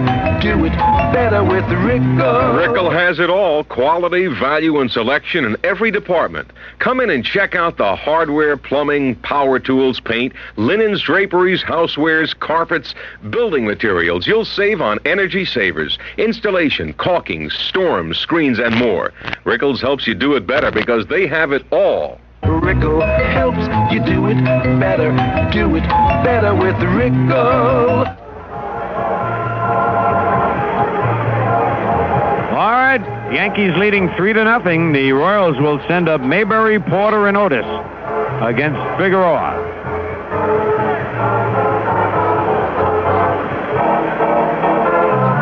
Big John Mayberry. He has had 2 hits in this series, one of them a homer and one a double, driven in 3 runs. Number 7, John Mayberry. Yankees now have 3 runs on 5 hits.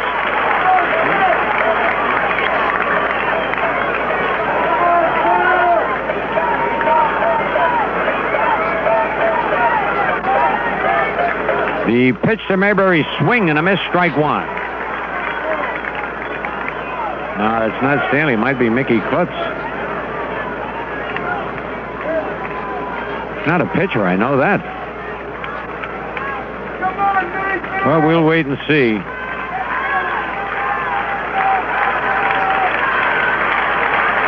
All right, the 1-strike pitch to Mayberry, a bouncer foul, and it's 0-2.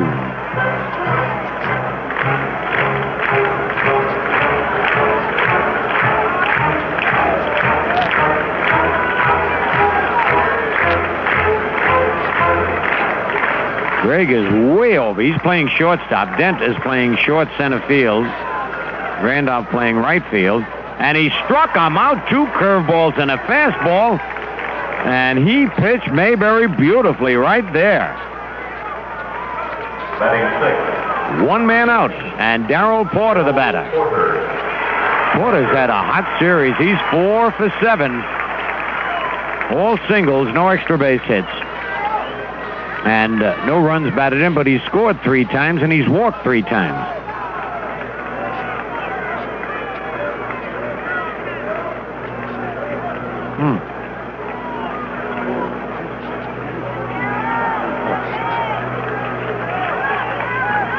All right, Figueroa winds, and the ball is foul back. He took a little bit off that pitch. Figueroa is mixing up his pitches.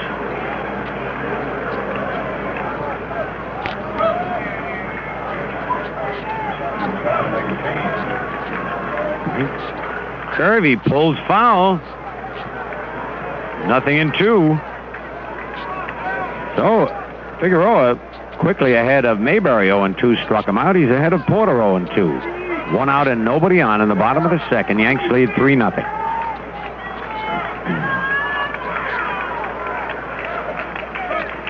The kick and the curve bounced to second. Right at Willie Randolph. Willie up with it. Over to Chambliss. 2 out. 2 out. Nobody on, and Amos Otis the batter.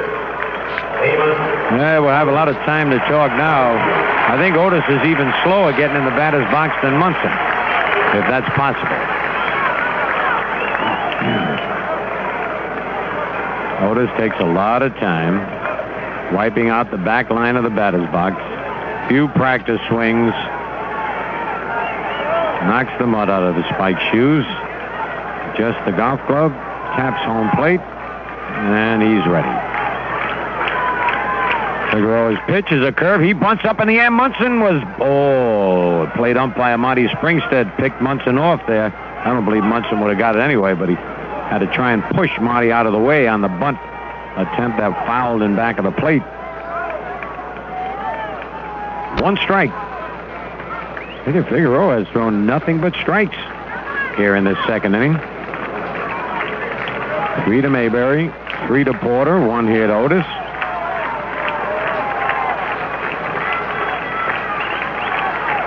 Figueroa shakes off a couple of signs. And the fastball is right in there. Strike call, 0-2. So far, Figueroa has outguessed the Royal hitters.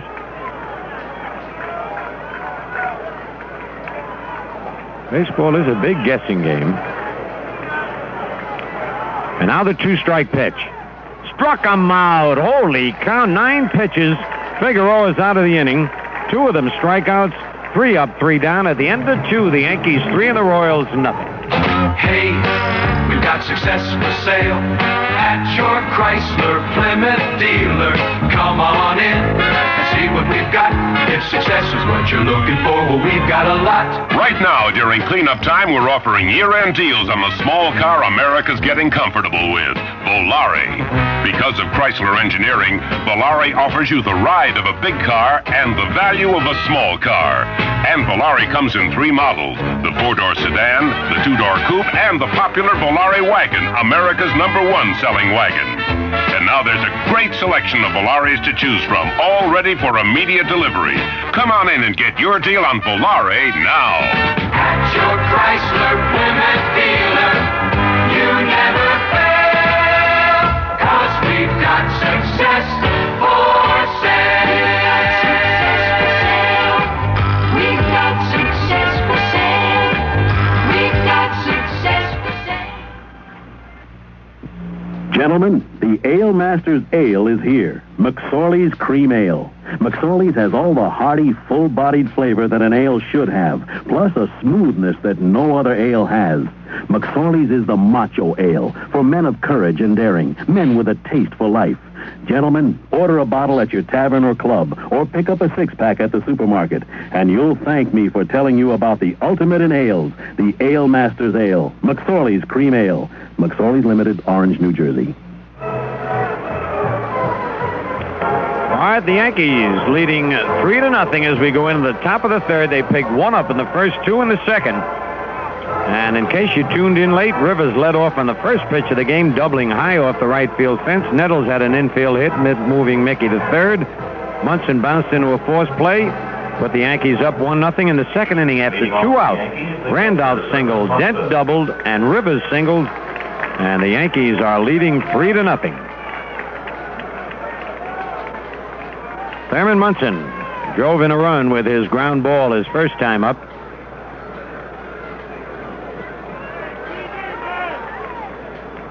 Larry Gore is still in there, and his pitch is low and outside to Thurman, ball 1.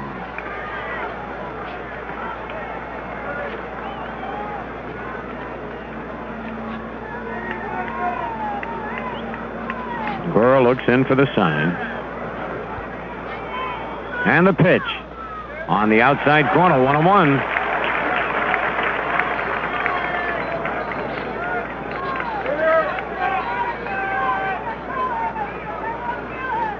I'm going to watch Patek and see if I can call the pitches.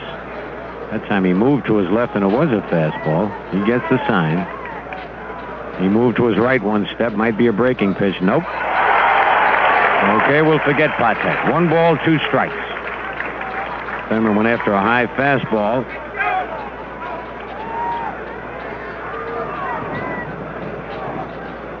This is the most interesting booth I've broadcasted a game from. We got so many things happening in here. Really exciting, and with the game being exciting. Base hit left field. A bullet, that's going to be a double. It got by the left fielder. I tell you, this artificial turf going over there. Poquette thought he was going to get to that ball, and suddenly it hit that artificial turf and just zoomed by him, hit the bullpen fence, and Munson is on with a lead-off double. And the Yankees have come out here firing today. And now Reggie Jackson. Reggie struck out his first time up.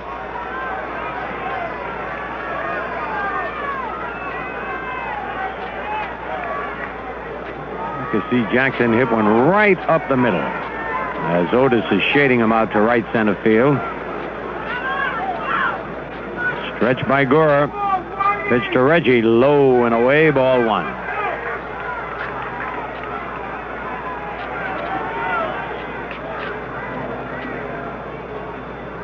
Nobody out, and Munson down at second base. And by the way, for Thurman, that was his 5th hit of the series. And that's low, gets away. Munson started and stopped. Good thing he did. It got away from Porter, but not too far.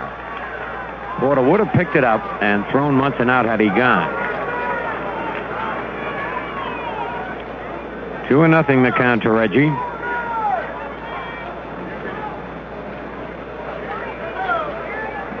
Gore sets.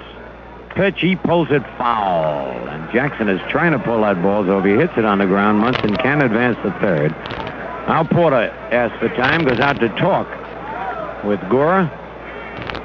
Let me know when we need a station break, Bartolucci. Let's do it now. Let's pause for station identification on the New York Yankees Home of Champions Radio Network. WMCA Strauss Communications in New York. This is Mel Allen. If Yankee pitchers want to see someone with a really great delivery, they ought to call Emery. Emery, the Air Force and Air Freight. All right, it's 2-1 on Reggie Jackson. The pitch to Reggie. Outside, 3-1. It looks like Marty Patton still throwing out there in the bullpen. With Piniella and Johnson, two right-hand batters scheduled to bat after Jackson. Nobody out. 3-1. Reggie can look for a pitch now and really go after it. Gore to the belt. The pitch, outside, ball 4, and Jackson is on. That might be all for Gora as Whitey Herzog comes out.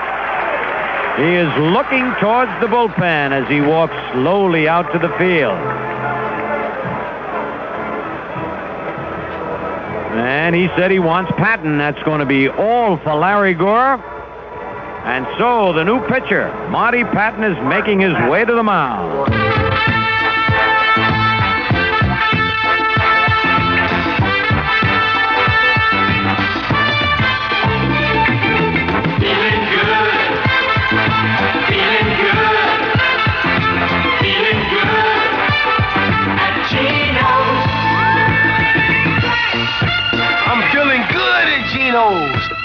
Ali is really feeling good at Geno's. And here's why. Geno's Giant, a burger that tastes as good as it looks. 2 all-beef burgers packed with all the trimmings. Take it from Ali. Try Geno's Giant. It's the greatest next to me.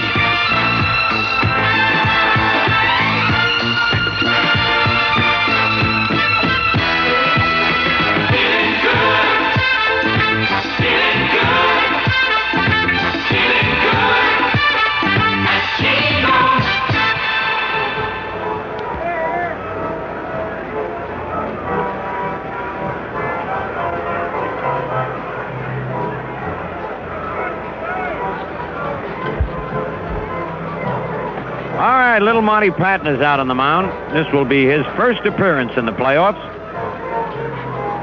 Little right-hander. And he'll be working the Lou Piniella with Reggie Jackson at first and Thurman Munson at second. Nobody out. And the Yankees leading 3-0.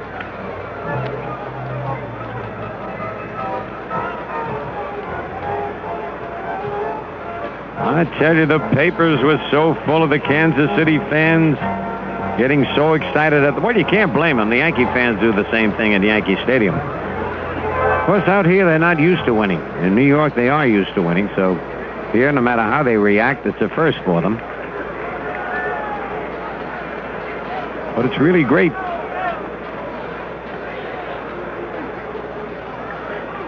Great to see them. Of course, this game is for the fans. Ball players play it, but they play it for, well, they play it for the money and the fans. Let's put it that way. This is a good town because I spent 2 of the happiest years of my life here in Kansas City. One time it used to be a Yankee farm team, the Kansas City Blues.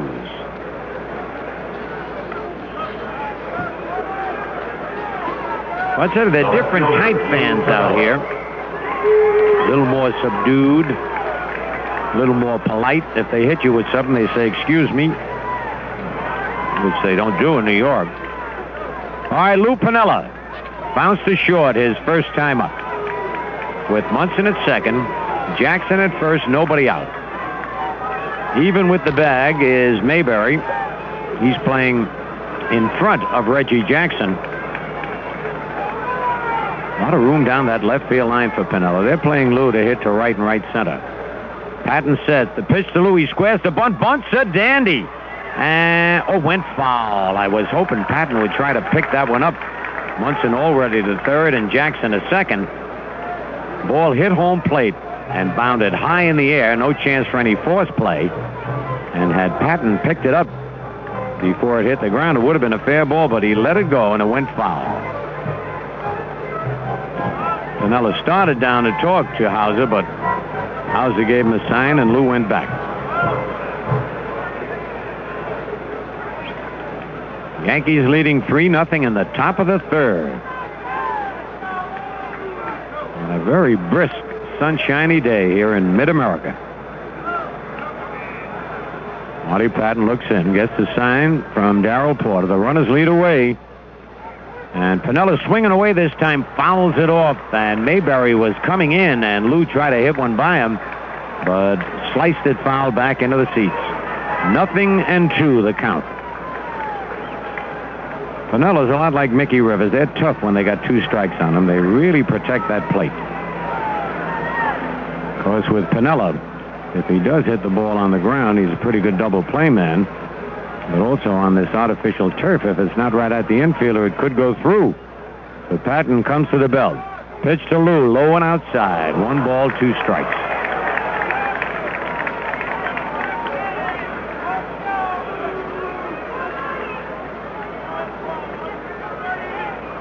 Cliff Johnson is on deck.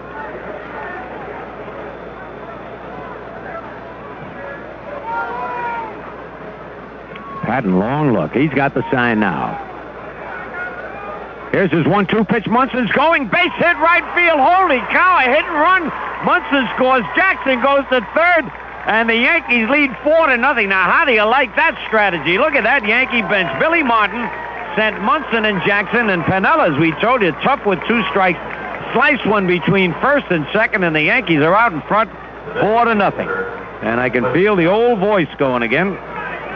But that doesn't make any difference. The stick can fill in tomorrow. The Yankees are leading 4-0. That run is charged to Gura. The hit to Patton. Still nobody out. Runners at first and third. And Cliff Johnson, who bounced to third, the batter. Pinella at first, Jackson at third. Pitch to Cliff. Almost hit him, ball 1. I have never seen Cliff Johnson mad.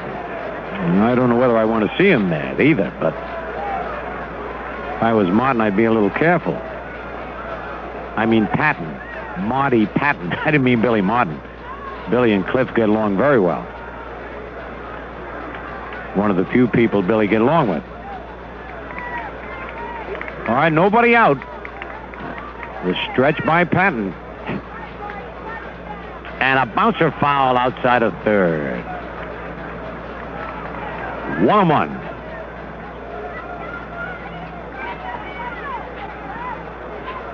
I tell you, I had a good breakfast this morning. I made out my menu last night, hung it on the doorknob, got my breakfast exactly at 8:30. And if it's a winning breakfast, I'm going to have the same thing tomorrow. Stretch by Patton. And the pitch curve, strike call.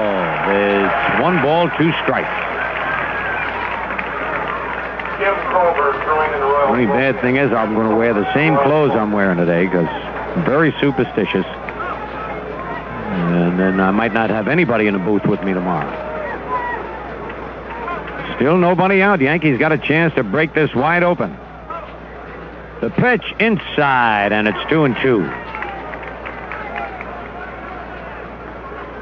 Jim Colburn, the right-hander, loosening up in the Kansas City bullpen.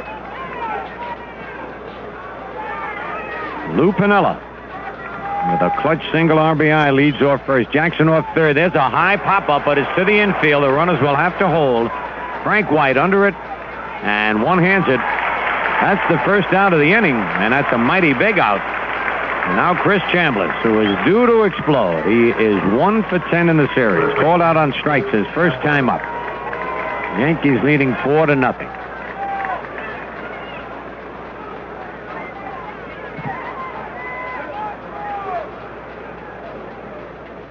Oh, Porter went out to talk with Marty Patton. Hauser is talking to Reggie Jackson. Bobby Cox goes over to talk to Pinella.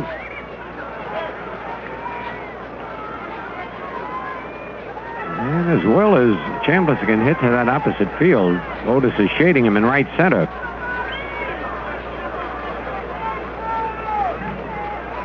All right, the stretch. Throw to first base, and Piniella back.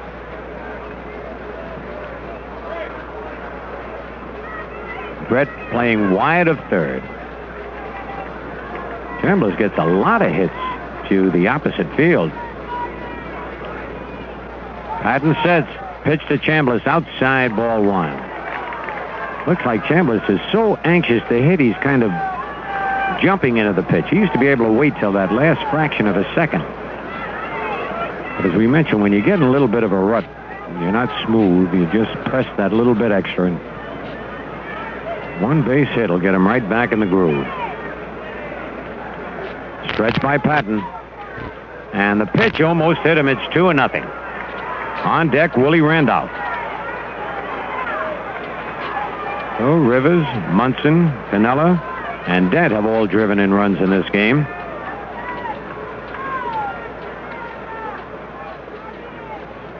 Stretch by Monty Patton. Runners lead away. And the pitch fouled back, and that was a pitch that Chambliss normally lines out to left field, but he just got under it. 2 balls and a strike. Now Chambliss looks down at Dick Hauser. He better step out if he's not quite sure of the sign. He's back in again. Jackson has a little chat with Hauser. Stretch by Patton. Here comes Jackson. The squeeze is on. He bunts it up in the air. It's a double play. Easy double play. Oh, he's out, though. The throw by Patton almost went into left field. Brett had to lay down and catch it.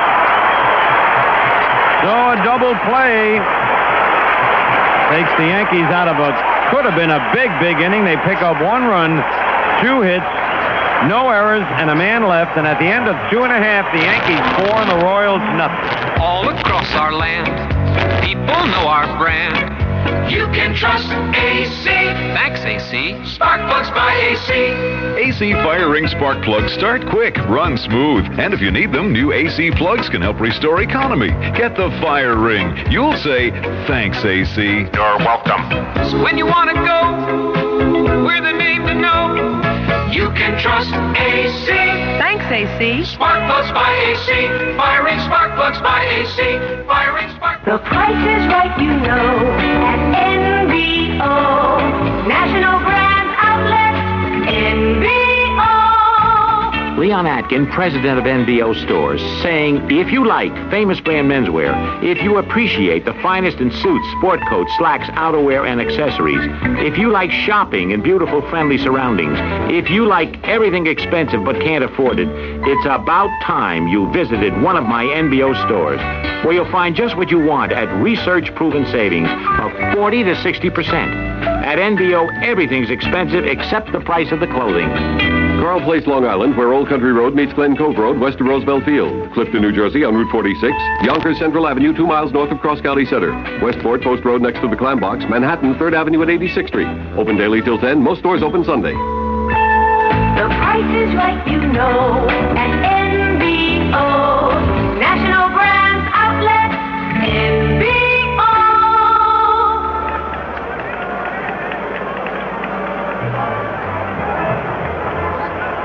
All right. The Yankees are leading 4-0. They scored a run in the first, 2 in the second, 1 in the third. And the leadoff batter will be Freddie Patek. And he is the only man on these 2 clubs who has hit in every game of the playoffs last year and this year. He's 4 for 9, batting .444, 2 doubles and 4 runs batted in.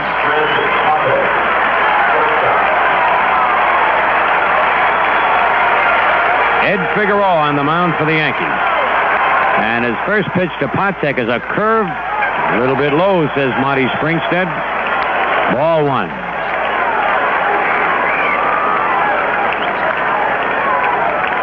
Figueroa's next pitch is ball 2. It looked like Figueroa was questioning that call. 2-0. Patek was taken all the way. And he'll probably be taking on this one. And the pitch he does take, and it's high, ball 3. 3-0.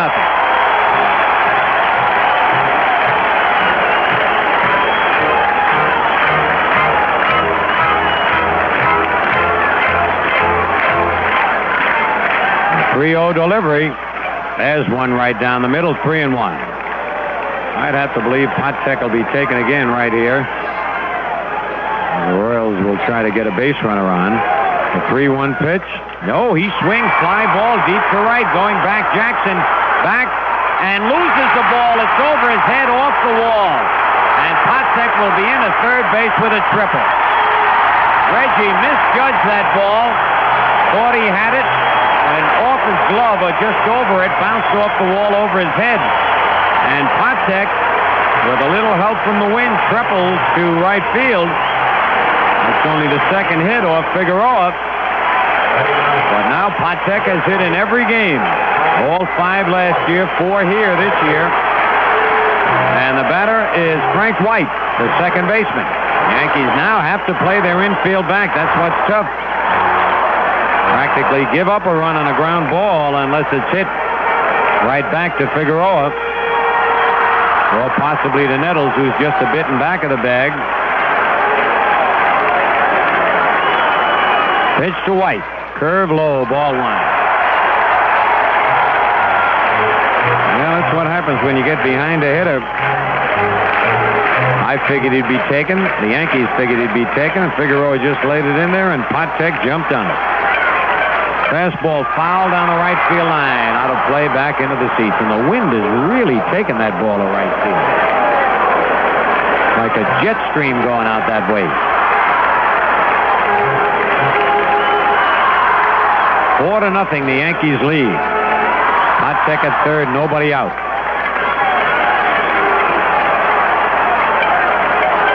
Figueroa winds. And the curve fouled outside of third. So now Figueroa ahead, 1 ball, 2 strikes.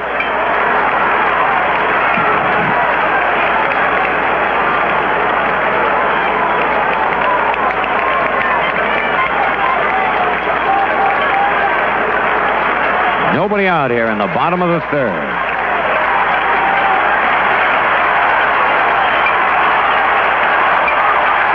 Figueroa swings into the windup.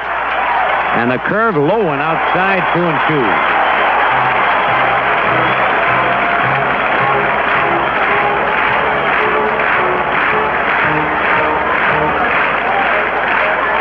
Potek leading off third. Low and outside, 3-2.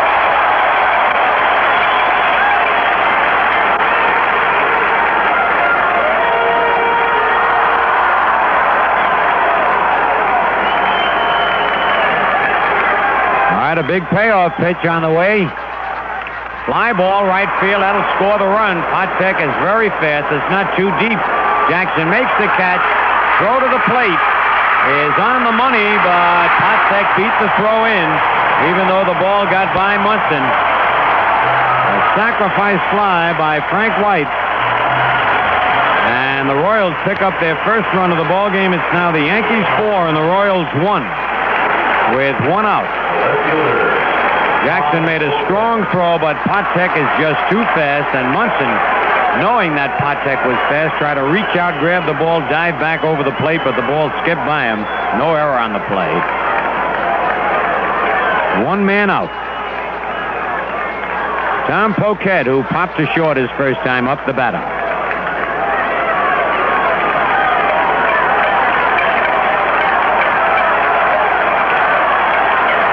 And the pitch to Poquette is a curve over, strike 1 call. Figueroa must stay ahead of the hitters. He did it for the first 2 innings, had 2 easy innings. Curve just missed inside. It's 1-1. 1 out, nobody on. Bottom of the third, Yankees 4 and the Royals 1. And another curve in the dirt. 2-1.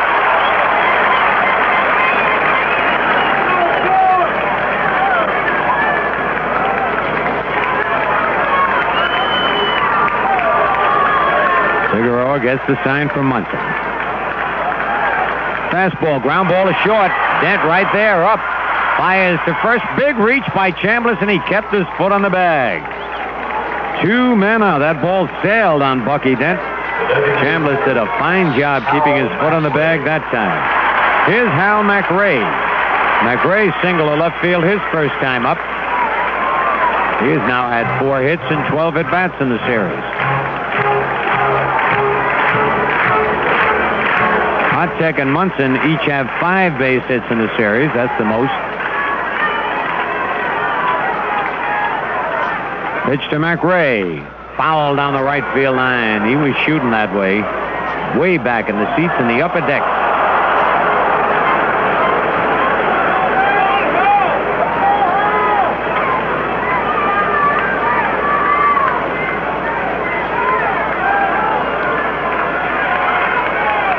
Figueroa winds. The fastball is just outside. 1-1.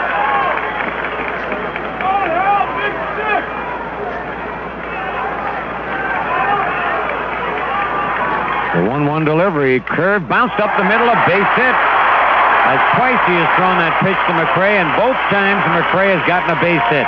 First time up, he pulled it between third and short. And now George Bert will be the batter. Billy Martin's going out to the mound to talk with both Munson and Figueroa. Brett bounced to third his first time up. Nettles had to make a fine stop and throw to get George Brett.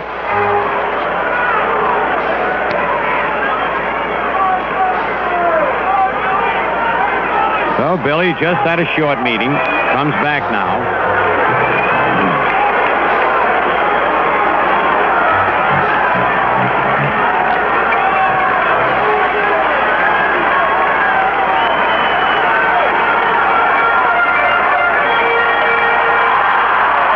Chambliss holding the bag against McRae with 2 outs. Throw to first base. Brett is back.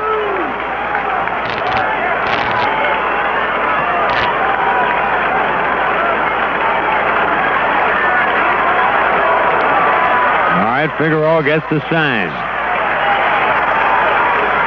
And the pitch. Fastball bounced past Chambliss. And they better hurry that ball in or McRae's going to score. He's going to score. Jackson dropped the ball again. I tell you, he's having a rough time, and Brett's in the third. And it's a 4-2 ball game. Chambliss was holding the bag against McRae. And then as the pitch came in, he moved to his right. McRae pulled it right by Chambliss, who tried to dive back, couldn't get it. Reggie waited for the ball to roll all around the fence. And then bobbled the ball again, and McRae scores. Brett goes into third quickly. It's a 4-2 ball game.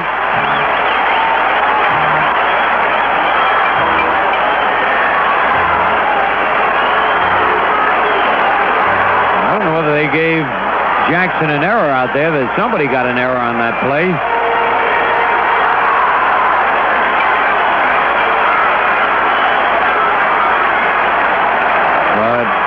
McRae scores, and it's a 4-2 ball game. Al Collins the batter. And the curve low. Grabbed by Munson. Ball 1.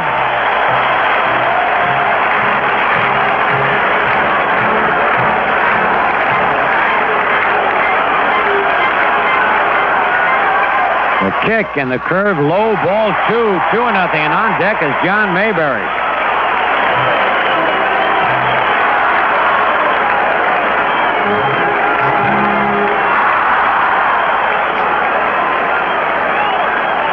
The 2-0 pitch. High ball 3. 3-0.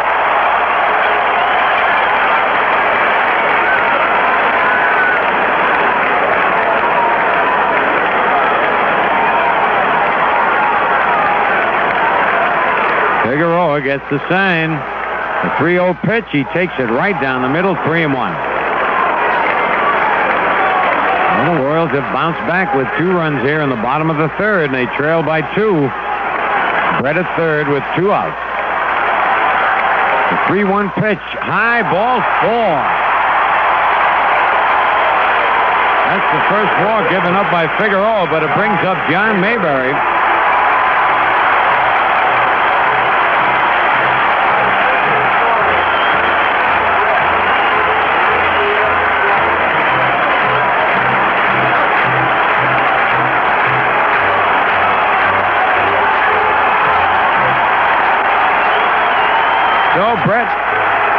at third, Collins at first, and the batter John Mayberry. Now they got to be doubly alert because they might let Collins try and steal second to get the potential tying run in scoring position.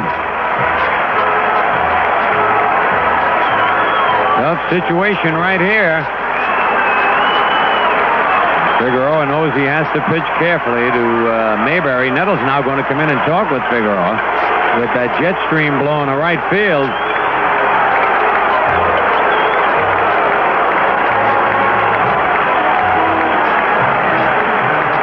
All right, they have taken the error away from Jackson now and made it a triple. 2 out, 2 on, 4-2 the score. Sparky is up and throwing in the bullpen. Curve over, strike one called, along with Dick Tidrow. 2 top Yankee relief pitchers are up and throwing. On deck, Darrell Porter. First and third, 2 out. Figueroa sets. And the curve swing and a miss, strike 2. 2 curveballs. He's gotten 2 quick strikes on Mayberry.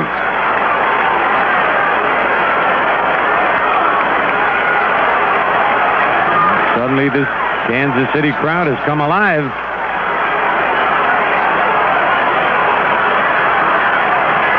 Runners lead off first and third. Figueroa stretches. And the curve swing and a miss, strike 3. He got him on 3 straight curveballs. Big clutch strikeout.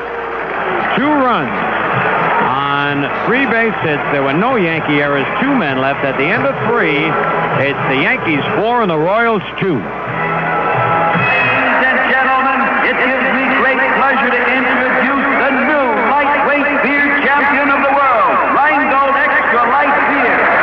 Rheingold Extra Light Beer is much less filling round after round, yet robust and full-bodied. Hey, try this new premium light beer. It's brewed by Rheingold, the originator of low-calorie beer.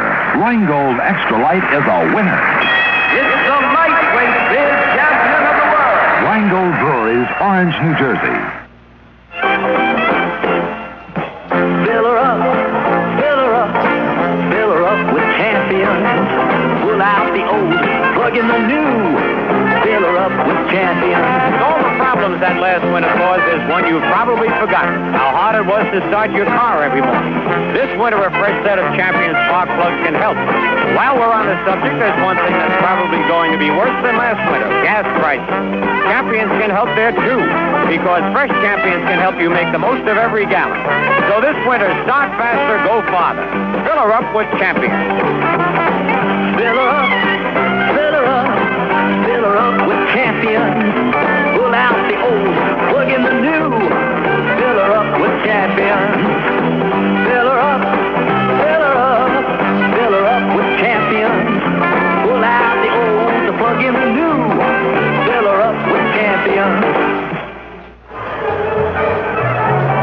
All right, suddenly this is a close ball game again. Must game for the Yankees. They trail 2-1 in the best of 3. We go into the 4th inning, and all ready with the play-by-play, Frank Messer. All right, Phil Rizzuto, thank you very much, and good afternoon, everybody, wherever you might be listening to New York Yankee baseball. The Yankees leading 4-2. Willie Randolph will lead off for the Yankees as we go to the 4th. Randolph singled and scored in the 2nd inning.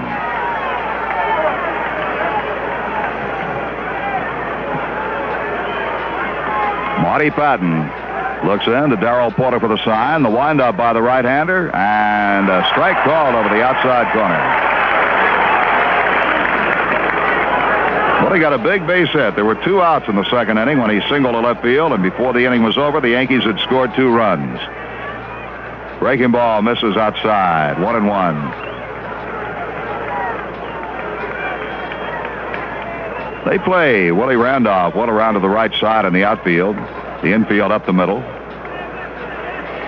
Patton's next pitch. Strike 2 call, letter high. The wind is blowing a gale toward right field.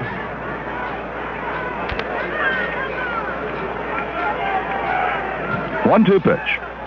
Low. 2 balls, 2 strikes. Bucky Dent is on deck. Then Mickey Rivers here in the 4th.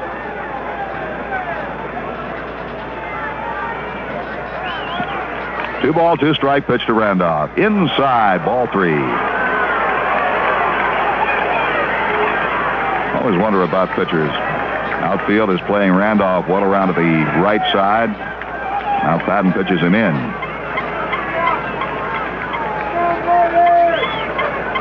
Three balls, 2 strikes. Nobody on, nobody out. Pitch on the way. Fastball is bounced to short. Patek's got it. Fires to first base in time. Oh, he's safe. Mayberry was pulled off the bag. The throw was there, but Mayberry was pulled off the bag to the right field side, and Randolph is on. That'll have to be a throwing error on Patek.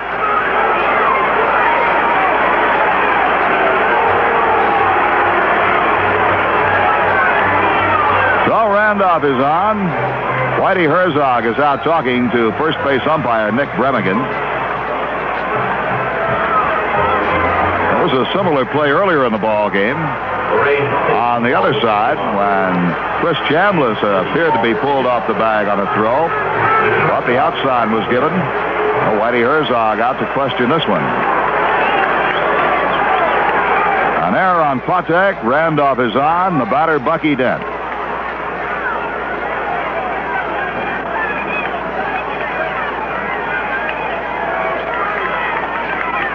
The Yankees are out in front, 4-2. We're in the top half of the 4th inning.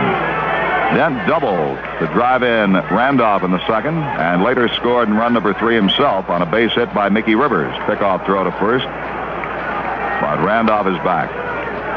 A must game for the Yankees. If you win today, there is a tomorrow. If you lose today, it's next year.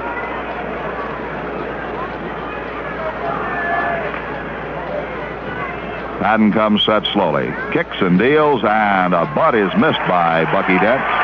He squared the bunt and just bunted through the ball. Strike 1.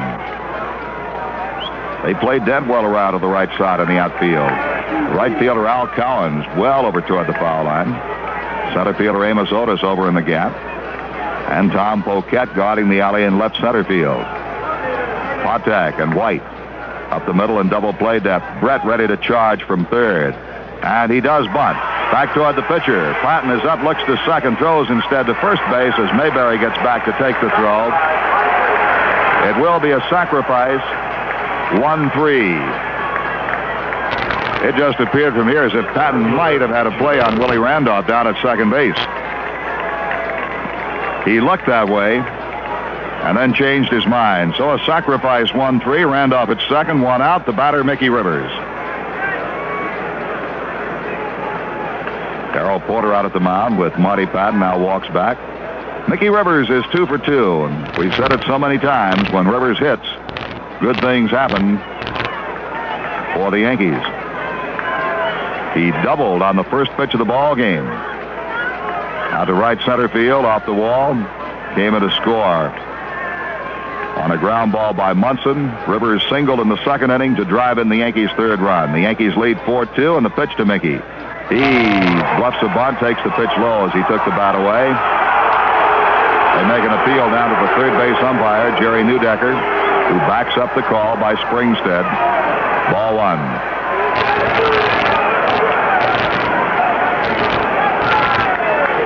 Rivers now has 5 hits in the championship series. 5 for 15. With a run batted in. The stretch by Patton. And the pitch, he was going to swing away and takes low and away. 2 balls and no strikes.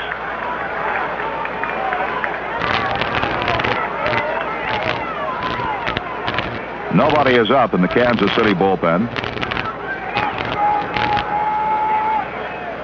They really clogged the middle on Rivers with White and Patek. Now they back off a bit as Patton comes set. The pitch hopped up on the right side. Mayberry coming down, and in foul territory drops the ball. Mayberry dropped an easy chance, and that should be an error.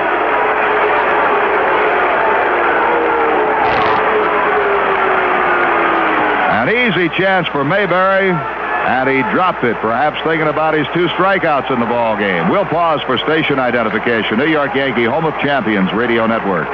WMCA, Strauss Communications in New York. This is Mel Allen. If you have a package that has to get somewhere fast, call in the Air Force. Emory, the Air Force and Air Freight.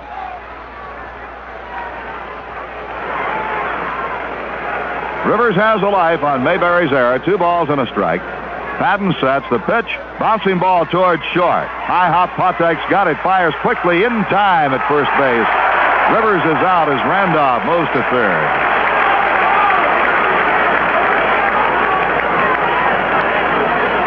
Two down, and Greg Nettles the batter.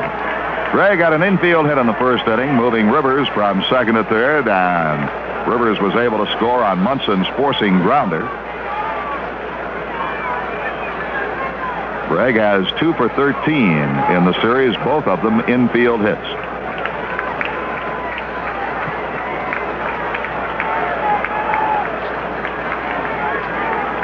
Patton will still work from the stretch and set position. Infield shifted around to the right side. Outfield the same way. The pitch to Greg. Hit sharply through the right side. Base hit. Randolph is in to score. Nettles with a sharp grounder, even though they were overshifted to the right on him, drilled it through the right side of the infield. His second hit of the ball game, his first RBI of the series, and the Yankees now lead 5-2.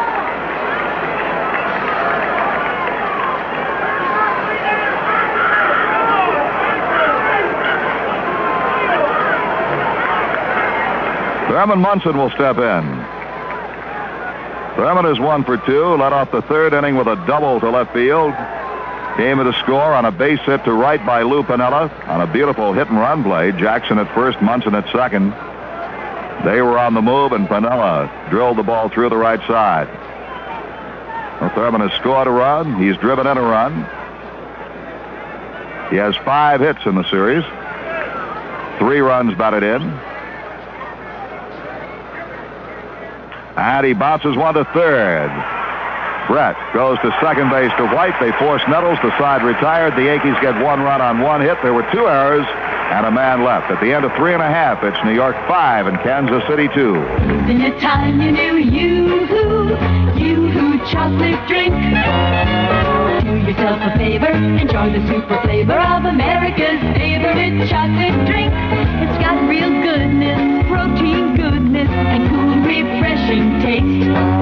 It's the chocolate charge up that's non-carbonated. Doesn't even have to be refrigerated. So isn't it time you knew Yoo-hoo chocolate drink? It's so delicious, Yoo-hoo chocolate drink.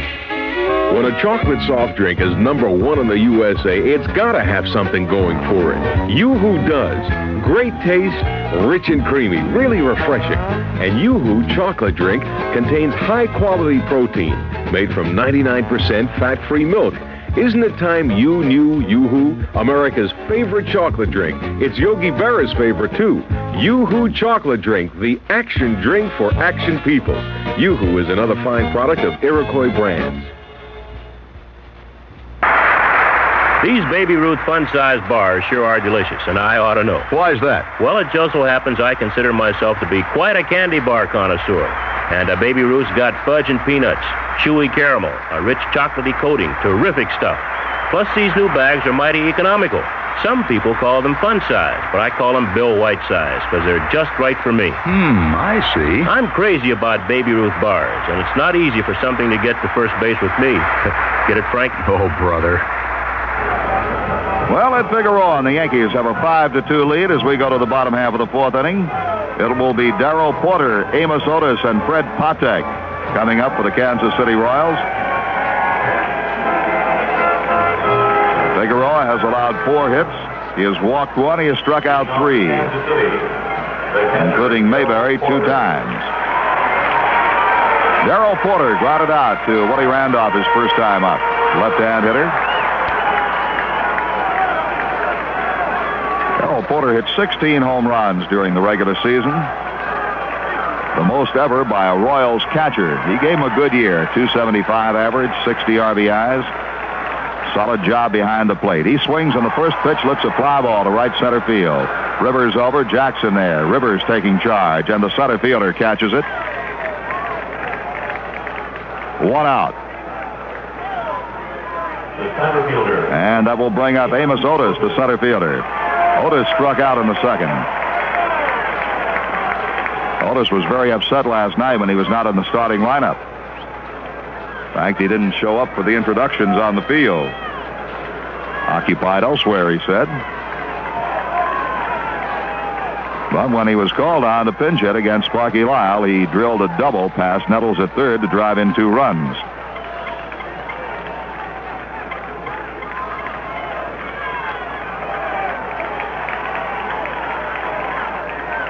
Plate umpire Marty Springstead wants to look at the baseball. Gives it back to Figueroa. The Yankees are guarding the alleys on Otis with Piniella playing the gap in left center field. Rivers shaded just a few steps toward right, and Jackson up the alley in right center field. Infield shades him to the left. Figueroa's first pitch. Inside and high, ball 1.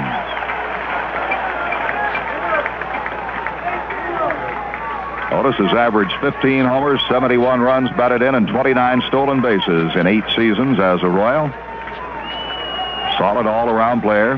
He's won 3 Golden Gloves in the outfield. Had an off year this year for average, 251. The pitch, high and tight again. 2 balls and no strikes.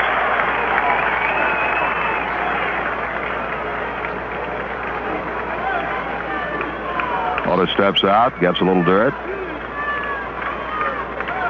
Beautiful, beautiful day out here in Kansas City. Blue skies. Fleecy white clouds drift by. The breeze blowing toward right. More than a breeze, rather strong wind blowing toward right field. Temperature is supposed to get in the 60s. 2-0 pitch. High, ball 3.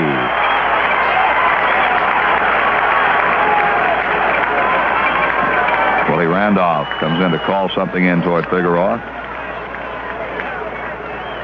The Yankees are leading 5-2. 1 out, nobody on here in the bottom half of the 4th inning.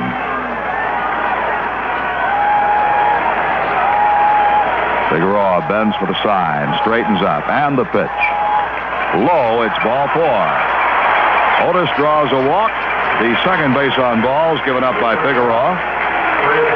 And the batter will be Fred Patek.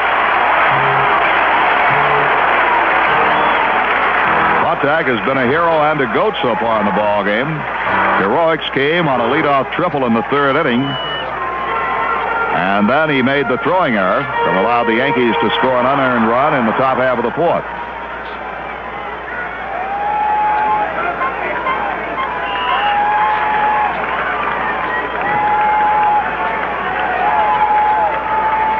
Chambliss holding on Otis, and the pitch. Breaking ball low and away, and Billy Martin will come out. There's nobody in the Yankee bullpen. Martin has seen Figueroa throw 5 straight pitches out of the strike zone. He wants to tell him just to get the ball over. No matter how many walkie-talkies you have, you can't set up a defense against a base on balls.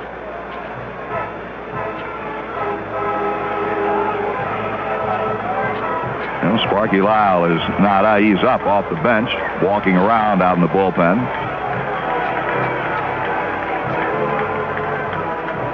Martin goes back to the dugout. Patek has done a lot of damage for the Royals in the series. He's had 5 hits in 10 trips. He's driven in 4 runs.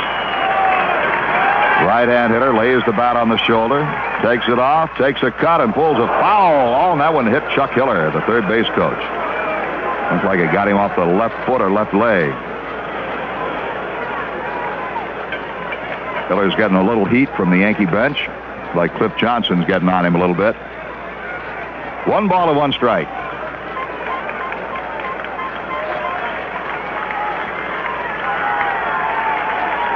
Otis at first, 1 out. Throw to first base, he's back.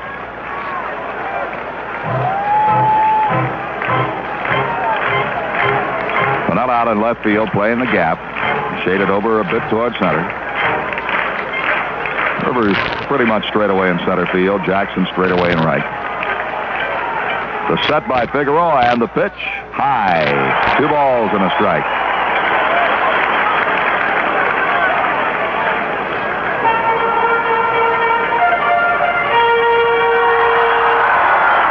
Figueroa had a strong finish for the Yankees. He won 4 of his last 6 starts. But in his last start, he had to leave the ball game in the 3rd inning, complaining of an injury. Now the 2-1 pitch. It is high. Ball 3. 3 balls and a strike to Patek.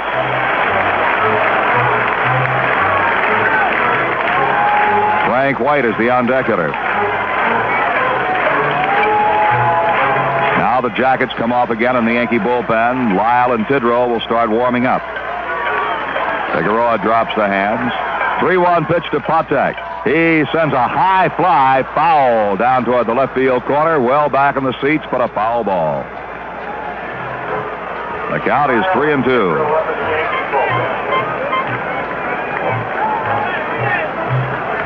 Dr. 1613, call your answering service, please.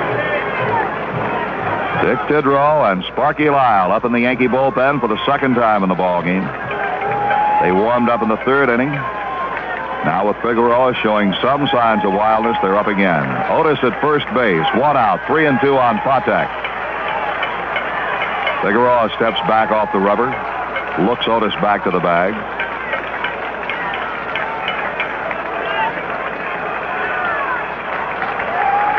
Right-hander ready again, hands at the belt.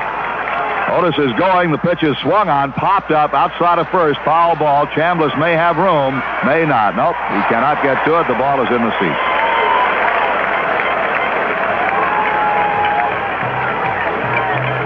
Well, the count rides 3-2 on Patek. Otis being called to by somebody in the Royal dugout. We'll see if he goes again. They got his attention. He turned around, shrugged his shoulders, palms up. Indication perhaps that he was not supposed to be running. I don't know. We'll watch him. Figueroa comes set. Otis goes. The pitch is lined to left field. That's going to be trouble. It's a fair ball, base hit off the wall. Otis is being waved home. Pinella's thrown to Dent. Dent does not relay to the plate. 2 base hit for Patek, driving in Otis, and the Yankee lead is now 5-3. Patek now with a triple and a double in 2 trips. He has just driven in his 5th run of the series. And that will be all for Ed Figueroa. Billy Martin is out.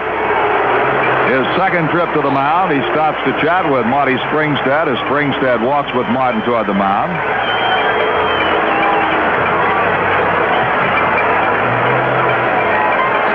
And now that is not. There's an injury trip to the mound as Billy Martin tells Springstead that he wants to check on Figueroa's arm. This may not count as an official trip to the mound. Springstead so motioned, but Figueroa is out of the ball game. Figueroa will leave the ball game, and Billy wants Dick Tidrow.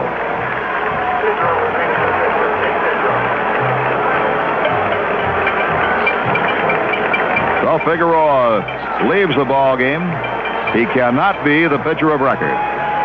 He can neither win nor lose it. He has not pitched long enough to get a win.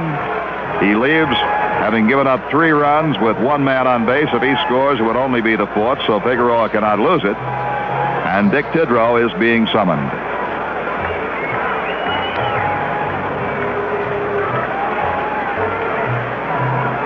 Let's go back and recap a little bit of this ball game as we wait for Tidrow to come in. The Yankees came out very aggressively in the 1st inning. Mickey Rivers jumped on Larry Gura's first pitch and doubled off the wall in right center field. Nettles beat out an infield hit. Rivers went to 3rd. Thurman Munson forced Nettles on a ground ball to 3rd base. But Rivers scored. Jackson struck out and Piniella grounded out. Then the Yankees picked up 2 more runs in the 2nd inning. With 2 away, Willie Randolph single to left field. Bucky Dent brought him home with a solid line double to the left field corner. And Dent scored when Mickey Rivers picked up his second base hit, ripping a single into center field. And the Yankees had a 3-0 lead. The Yankees made it 4-0 in the third inning. Thurman Munson led off with a double. Reggie Jackson drew a walk. And on a hit and run with runners at first and second, Lou Piniella single through the right side. The count was 1 ball and 2 strikes, sort of an odd time to put on a hit and run. But with a guy that handles the bat like Piniella, I guess you can do it most any time you want to. Piniella responded with a base hit to right field, driving in run number 4. And the Yankees had a chance maybe to score more. But with runners at first and third and 1 out, Chris Chambliss up. Billy Martin flashed the suicide squeeze side.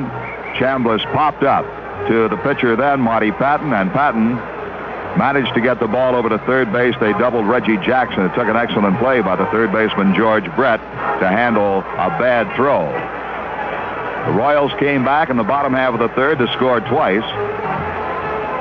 Fred Patek led off with a triple. He scored on Frank White's sacrifice fly to right field. And after Poquette grounded out, Hal McRae singled his second hit of the ball game, and McRae singled on George Brett's triple to the right field corner. Figueroa walked Al Collins, but then struck out John Mayberry and got a very, very big out. But here in the fourth inning now, Darrell Porter flied out, Otis walked and scored on Patek's double, and Tidrow is on in relief. Figueroa goes 3 1/3 innings. Charged with 3 runs so far, the possibility of a fourth. 5 base hits, 2 walks, and 3 strikeouts.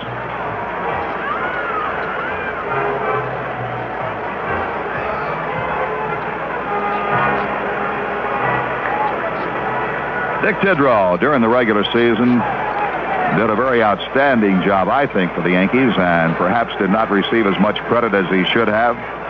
He won 11 and lost 4. He had 42 relief appearances, 7 starts, pitched to an earned run average of 3.16. Kind of guy that really didn't know from one day till the next whether he's going to be in the bullpen or going to be the starting pitcher when he got to the ballpark. But he handled it well. Did an excellent job for the Yankees. Tidrow pitched 151 innings, struck out 83, walked 41. So he's on here in relief to pitch to Frank White with Patek at second base. The Yankees are leading 5-3. Tidrow stretches and comes set. The big kick in the pitch, and it is bunted out and missed. Pitch was out of the strike zone away from Frank White. He bunted at it and missed it. Strike 1.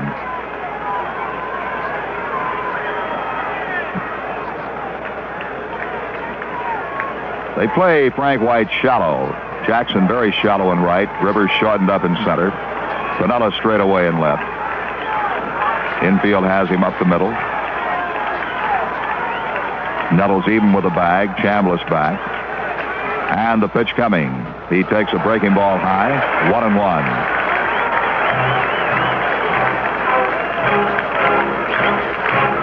One out, 1 on. Bottom half of the fourth.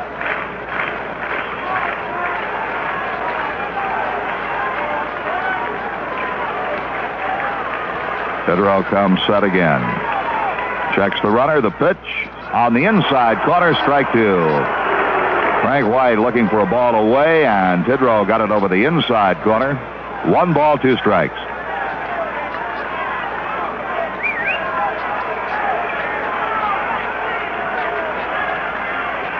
Patek walks off his lead. He's on the carpet out of the sliding pit.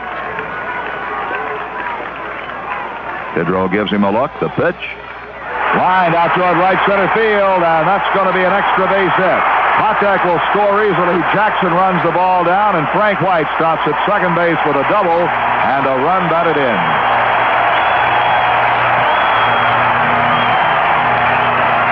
The Yankee lead is cut to 1 run. It is now 5-4.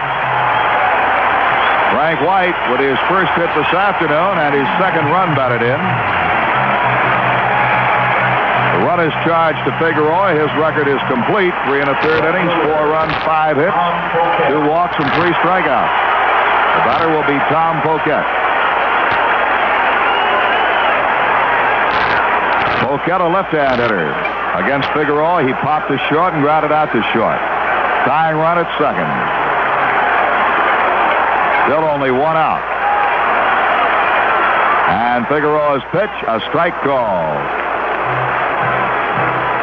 Reggie Jackson just being moved a few steps away from the line, over more toward right center field.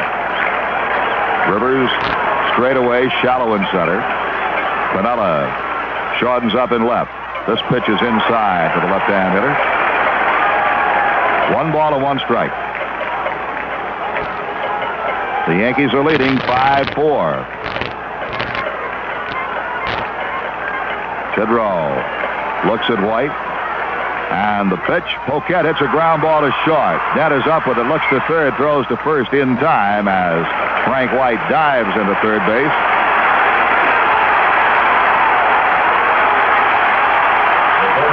Two down, and the batter is Hal McRae, who has had 2 hits and 2 trips.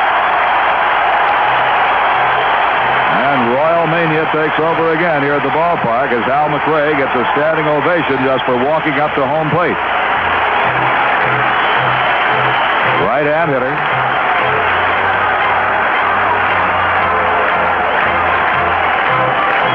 McRae, one of the more dangerous hitters in the league. He batted .298 during the season. He had 54 doubles. He had 21 home runs, drove in 92 runs.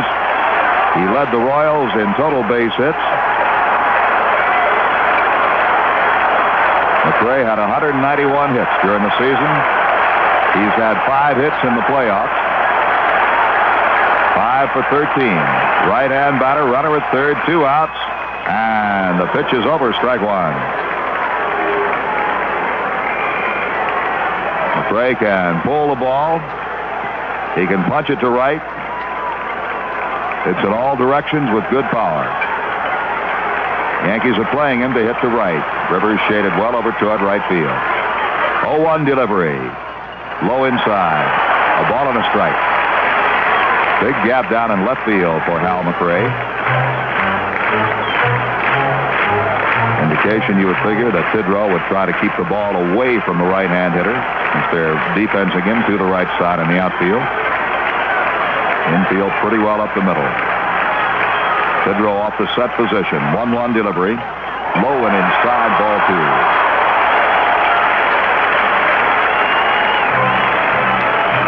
McRae steps out, goes for some dirt. Very aggressive base runner.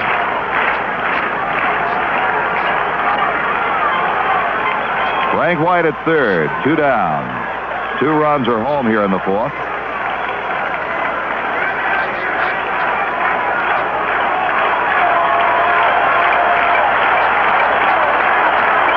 Tidrow looks into Munson, has the sign. The big right-hander starts his move.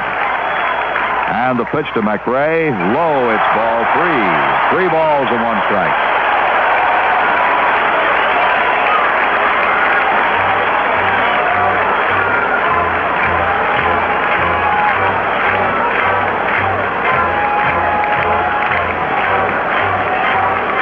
Tidrow now plants the right foot on the pitching lever.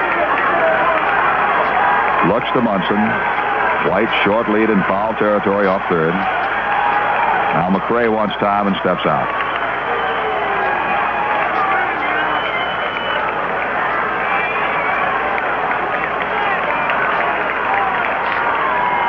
Now Tidrow starts the stretch. 3-1 to McRae. Line foul to the right side and back in the crowd. McRae with a sweeping inside-out swing that time. Sliced the ball off in the seats down toward the right field corner. He said he can hit both ways with good power. Line drive hitter. Ideal hitter for this artificial surface. As a result, he had 54 doubles during the regular season. Tidrow with a 3-2 pitch. 2 outs. Here it comes. And did he check his swing? He checked his swing. It's ball 4. A check swing on a pitch inside. And McRae draws a walk.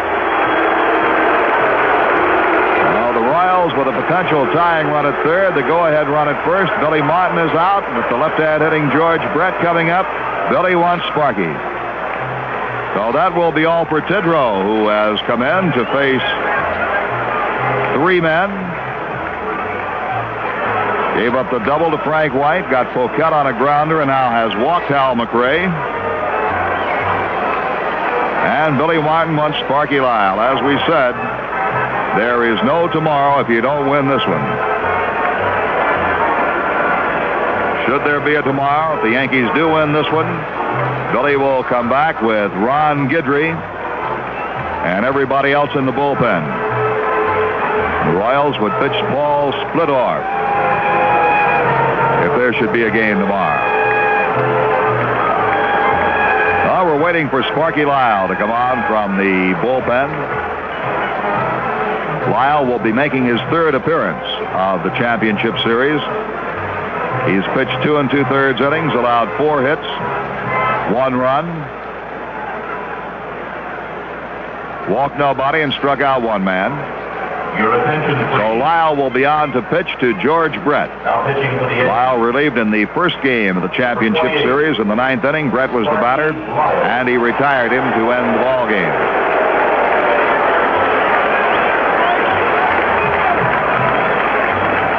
Lyle relieved Torres in the 6th inning of last night's game.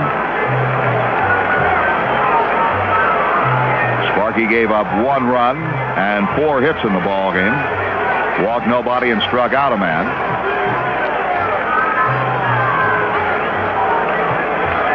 Well, on this date in postseason history, in 1927, the Yankees beat the Pittsburgh Pirates 4-3 in Yankee Stadium to win the World Series in 4 straight games. Babe Ruth hit his second home run of the series in the 5th inning. That was in 1927.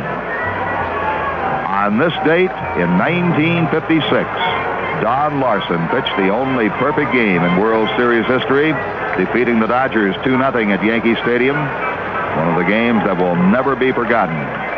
On this date in 1960, Bobby Richardson hit a grand slam home run and had a record 6 runs batted in as the Yankees beat the Pirates 10-0 behind Whitey Ford at Yankee Stadium. On this date in 1972, the Oakland A's, behind the 3-hit pitching of Blue Moon Odom, shut out the Detroit Tigers 5-0 at Oakland to take a 2-0 lead in the 4th American League Championship Series.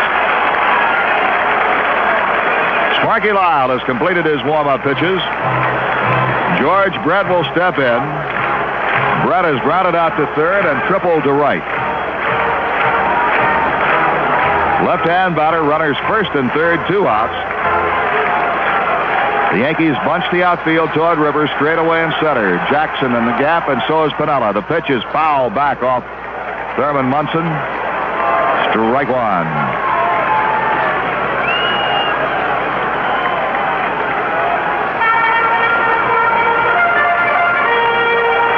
Lyle, who had such an excellent season for the Yankees. He won 13, saved 26.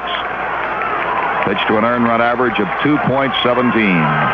He drops the hands, kicks and deals. Brett takes the slider low and away. 1 ball, 1 strike. The Yankees are leading 5-4 here in the bottom half of the 4th. Lyle ready with a 1-1 pitch. Here it comes. High. Ball 2. Way high.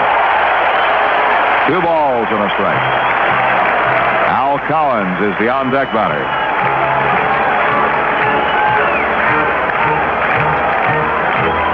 Going to get more activity in the Yankee bullpen. Looks like Catfish is going to start warming. Here's the 2-1 pitch. Line to left field. Can Piniella get it? He does. Piniella makes the catch.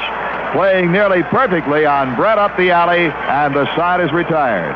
The Royals get 2 runs on 2 hits and leave 2 men on. At the end of 4, the score: New York 4, New York 5, Kansas City 4. It sure is great being back in Yankee Stadium. All the terrific new seats and all the terrific new candy counters with Baby Ruth bars. As a matter of fact, I think I'll run down to one of those terrific new candy counters right now and get some Baby Ruths. I can just taste that rich chocolatey coating over chewy caramel, fudge, and peanuts. Frank, the reason you can just taste them is because you just ate a whole bag of fun-sized Baby Ruth. Don't you think that's enough Baby Ruth bars for anyone? Well, Frank Musser is not just anyone. And when you gotta have one, you've gotta have one. We go to the fifth inning, and a bit of a surprise. John Wathan has come out to play first base for the Kansas City Royals. John Mayberry is out of the ball game after striking out twice and dropping a pop-up. And Wathan is now playing first. Reggie Jackson will lead off for the Yankees. Reggie has struck out and walked. He is 1 for 12 in the series. Leading off for the Yankees, the right fielder, Reggie Jackson. He'll be followed by Lou Piniella and Cliff Johnson. Yankees are leading by a run. Marty Patton on the mound for the Kansas City Royals. He relieved Larry Gore in the third inning. Right-hander winds, kicks on the pitch. Bouncing ball hit towards second base. Frank White waits on it, scoops it up and throws to Wathan in time. Jackson is out. And we'll pause for station identification on the New York Yankee Home of Champions Radio Network. WMCA, Strauss Communications in New York. This is Mel Allen. Thanks to Emery's computer tracking system, no matter where your package is, you can always touch base with it. Emery, the Air Force in air freight.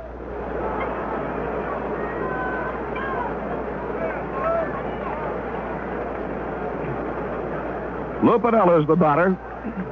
1 out, nobody on. Piniella is 1 for 2 with a run batted in. Patton's first pitch to him is in for a called strike. They back off deep on the infield. Piniella not fast of foot. Everybody is backed off deep at the edge of what would be the outfield grass in a regular playing field. The outfield shades him toward right. Patton winds, 1-strike pitch inside. A ball, 1-1. Cliff Johnson on deck.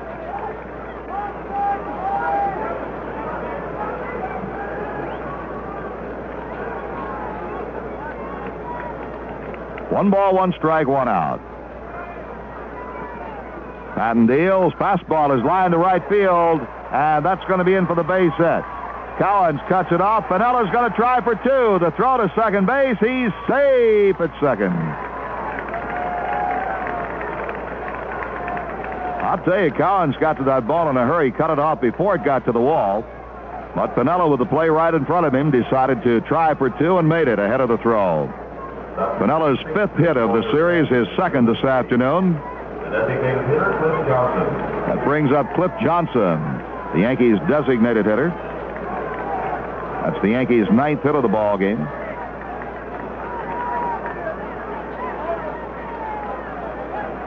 They spread the outfield for Johnson. Potak backed off in left field, and the breaking ball is over for a called strike on the outside corner. Cliff Johnson spins around to argue with plate umpire Marty Springstead.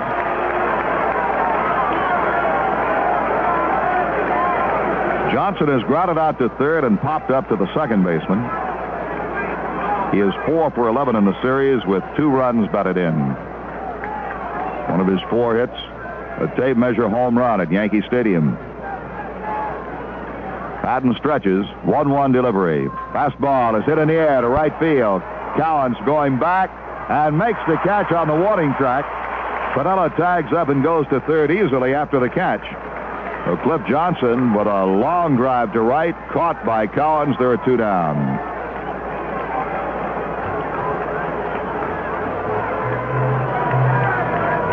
Chris Chambliss is the batter.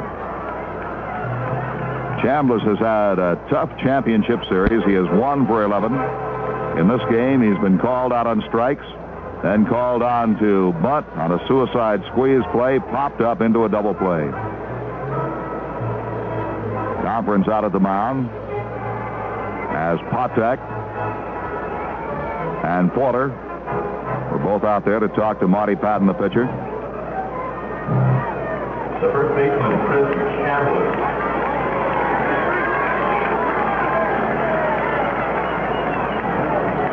Chambliss hit .287 over the course of the year, 17 homers, 90 runs batted in. Patton off the set position with a runner at third, and a pitch is grounded right at the shortstop Potek. He's up with it, throws to first. Chambliss is out to retire the side. No runs, a base hit, and a runner left at third at the end of 4.5 to score. New York 5 and Kansas City 4.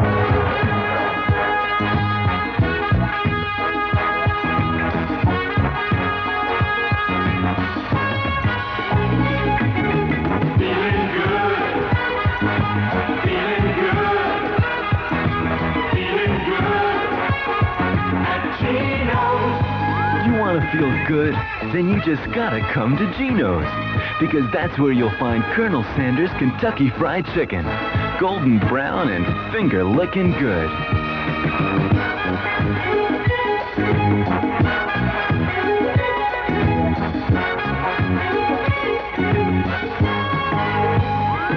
They go together. Kentucky Fried Chicken and Geno's. So come on, come to Geno's and feel good.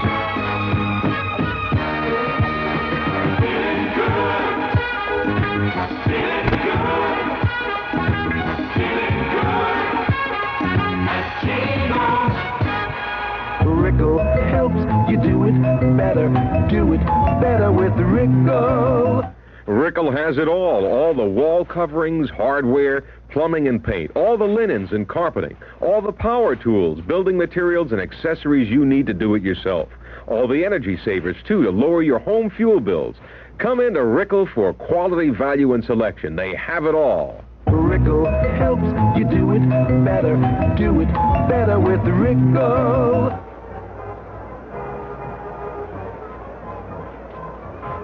We go to the bottom half of the fifth inning. Al Collins will be the leadoff hitter, to be followed by John Wathan and Darrell Porter. Leading off for Kansas City, the right fielder. Al Collins is grounded out to third and walked. He's 3 for 13 in the series with 3 runs batted in. The Yankees spread the outfield on Collins. The infield plays him way around to the left side. The outfield is spread out. Now Rivers moves toward left, and the pitch is over. Strike call. Breaking ball from Sparky. Bucky Dad is way over in the hole at shortstop.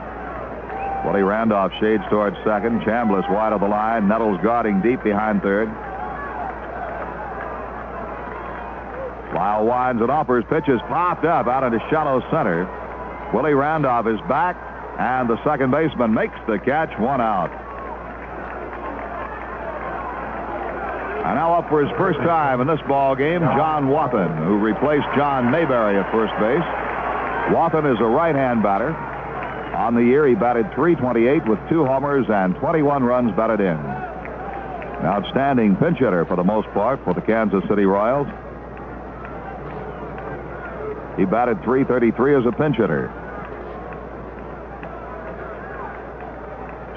Yankees spread the outfield on Wathan. Lyle's first pitch. Drilled to deep center. Rivers on his horse back. He's under it and makes the catch.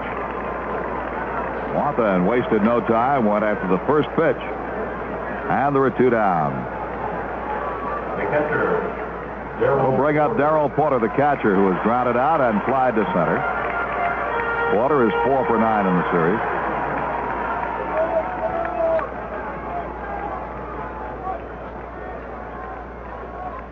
Rivers shades a few steps toward right on Darrell Porter. Piniella closes up the gap in left center field. Reggie Jackson straight away in right. Den and Randolph play him up the middle. Nettles wide of the line and back at third. Chambliss guarding the line behind first. The windup by Sparky Lyle and the left-hander's pitch. Porter takes a strike. The Yankees are leading by a score of 5-4. Bottom half of the fifth inning, 2 outs and nobody on. 1 strike delivery. Swing and a miss on the slider. Strike 2.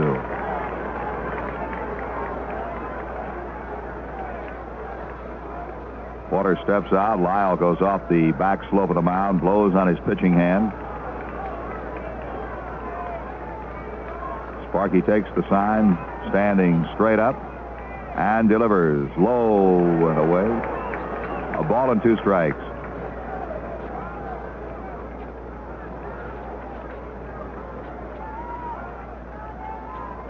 1-2 pitch. Lined and caught by Chambliss at first base to retire the side. He lined it right at Big Chris. 3 up, 3 down at the end of 5. It's the Yankees 5, the Royals 4. By unleaded gasoline, you may have noticed that lead isn't the only thing missing. It's probably pretty low on performance, too. That's because most unleadeds just don't have a high enough octane rating to give you the performance you want, the performance you used to get from your regular. In fact, according to standards set by the American Society for Testing and Materials, the people who set gasoline standards used by the federal and state governments, very few unleaded gasolines have a high enough octane to be called regular. To help you choose between them, one usually sells for less.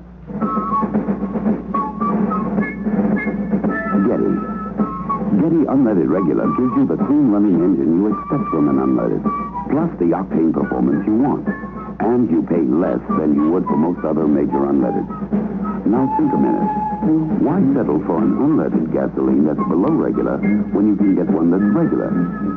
Getty unleaded regular. Once again, we've got what's best for your car.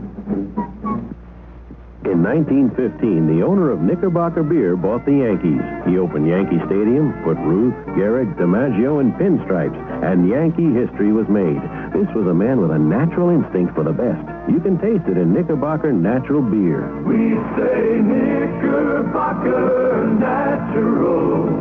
Nothing should come between you and your beer. 2 great traditions, the Yankees and Knickerbocker, from one great man, Jacob Rupert, 8 Orange, New Jersey.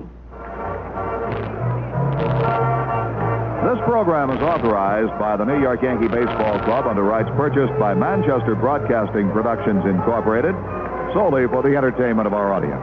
Any broadcast, rebroadcast, or other use of this game without the expressed written consent of the Yankees and Manchester Broadcasting is prohibited. New York Yankee Baseball is a production of Manchester Broadcasting Productions, Incorporated, which is contracted for and has exclusive rights to the broadcast of these games, including selection of the announcers with the approval of the Yankees and this station. Willie Randolph leads off the 6th inning for the Yankees. Willie has been on twice, scored twice. He is single, reached on an error by Patek. Patton's first pitch, low, ball 1.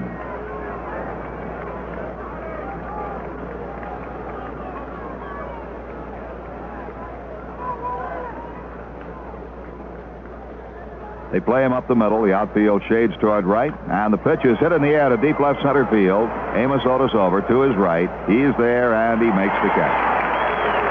Randolph flies to the center fielder, Otis. 1 down, and Bucky Dent will step in. Dent has doubled and sacrificed, driven in a run and scored a run this afternoon. The Yankees 5 runs on 9 hits. The Royals 4 runs on 6 hits. The run by which the Yankees lead in the ball game, an unearned run.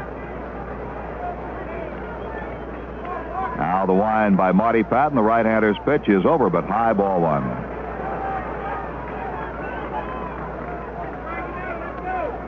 Mickey Rivers is waiting on deck.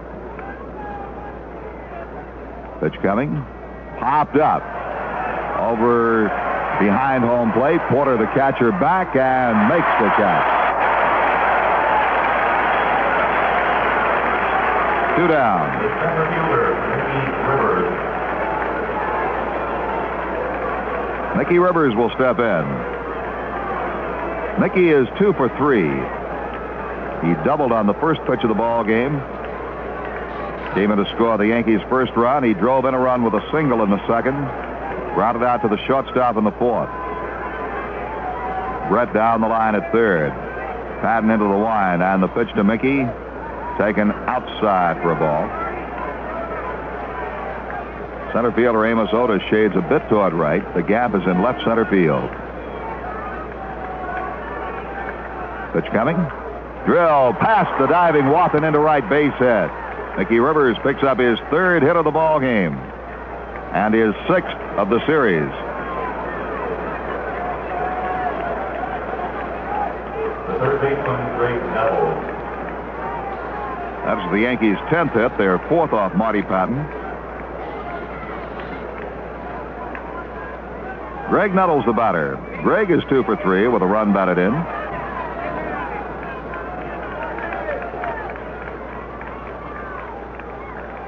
2 outs. Rivers down at first. Wathan will hold the bag on him. Out in right field, Collins comes way over toward the corner on Nettles. Infield shifted around to the right side. Pickoff throw, no play. Frank White plays shallow right field. Otis way over toward right center. The left fielder, Poquette, well over toward left center field. Shortstop Patek is almost behind second base. The stretch by Patton. Throws to first. Rivers is back.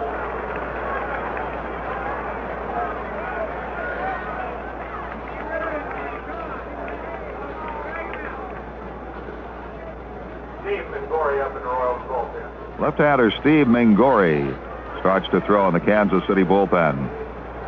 Patton comes down and steps off. Rivers ducks back to the bag. Patton a little bit worried about Rivers at first base.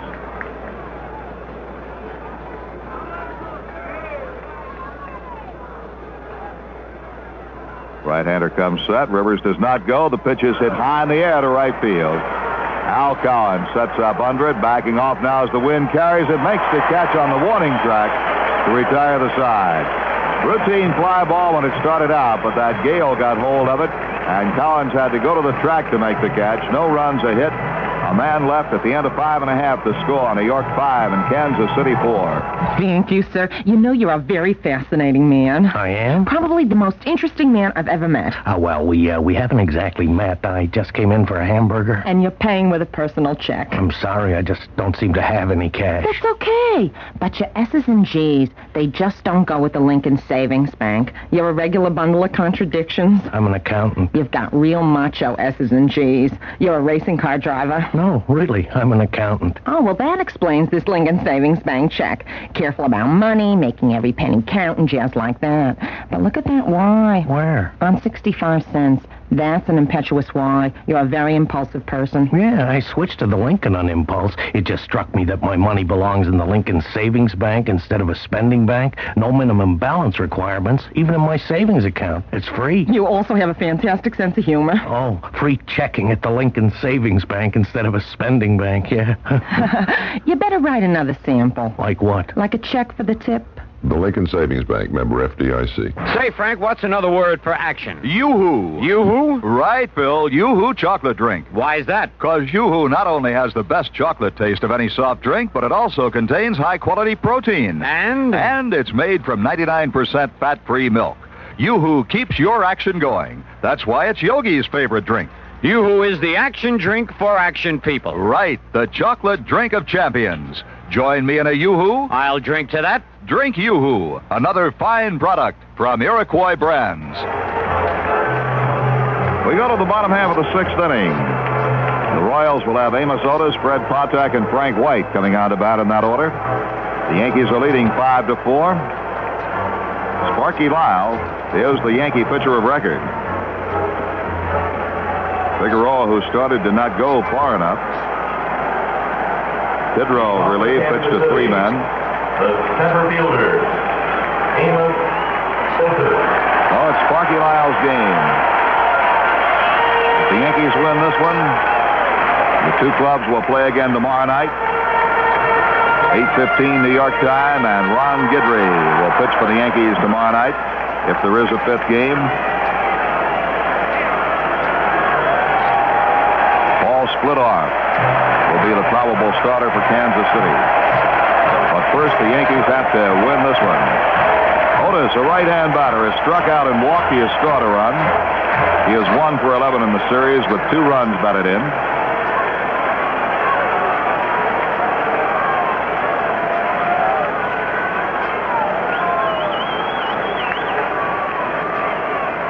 On the infield, they play Otis well around at the third base side. Dent way over in the hole at short. Lyles winds and pitches. A strike call. Outfield is pretty well spread out. Jackson and Piniella guarding the alleys. Rivers straight away in center. Nettles guarding the line behind third. Now the windup by Sparky and the 1-strike pitch. Swung on and fouled back. He went for a bad pitch that time up high. No balls, 2 strikes.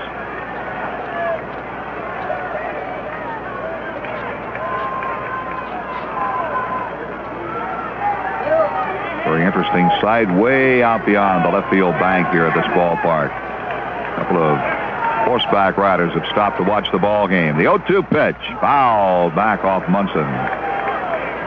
Rolls down toward first base. Marty Springstead calls down to the first base umpire Bremigan to look at the baseball. And he keeps it in play. Very picturesque ballpark. Look way out past the ballpark. Traffic moving back and forth on Interstate Highway 70. Horseback riders. A lot of folks way up on a hill beyond a fence getting a free view of the ball game. Bird's eye view from a long way away. The Yankees are leading 5-4. Lyle into the windup and the 0-2 pitch taken high by Otis. 1 ball, 2 strikes.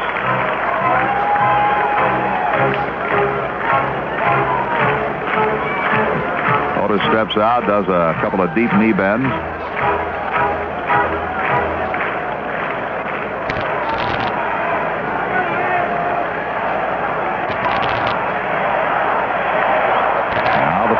Get into the ball game.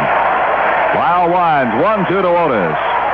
Drive deep left center field. Rivers is over to his right, makes the catch. That ball did not get that high in the air. Rivers got a good job, pulled it in. 1 down and Patek the batter. Fred Patek has tripled and doubled in 2 trips to the plate. He has scored twice and knocked in a run. He is 6-for-11 in the series with 5 runs batted in. Smallest man in the major leagues. The pitch to him. Strike 1 call. Patek 5'4" and 140 pounds. Strong throwing arm. Good range at shortstop. Lyle winds and the pitch. Line. Pass Randolph, base hit into center field. Rivers down on his right knee, feels the ball, throws back in. Ball gets loose on the infield. Nettles runs it down, and Patek holds it first. Rivers' throw got by Randolph and Dent. But Greg Nettles ran it down, and Patek is held at first base with his 3rd hit of the ball game and his 7th of the series.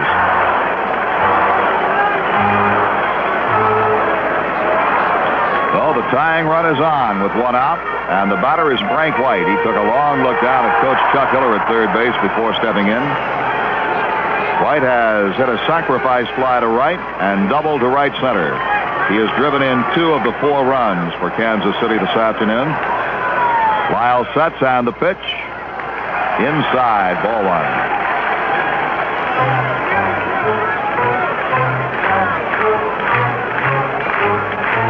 Rivers straight away in center field. Jackson a few steps towards center. Trying to guard the alley in right center field. Pinella the same in left center. The pitch is high, and the count is 2 balls and no strikes to Frank White, a right-hand batter. White again looks down at Chuck Hiller.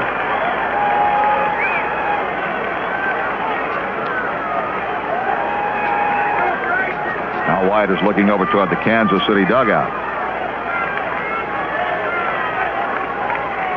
He's back in now.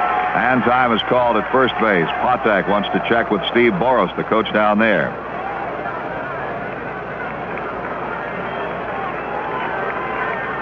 So a lot of looking for signs, and now Patek checked verbally with Boros.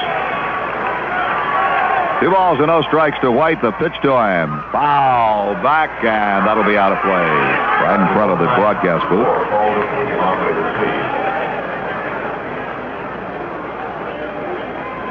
Sparky Lyle exchanges baseballs. He still doesn't get one he likes. Asks Springstead for another. Munson looks this one over. Not sure Thurman likes that one. He doesn't. He hands it back to Springstead. And now Lyle has one he likes. 2 balls and a strike on Frank White. The Yankees are leading 5-4. Bottom half of the 6th inning here in Kansas City. Throw to first base, just a lob toss. Chambliss almost had to dig it out of the dirt.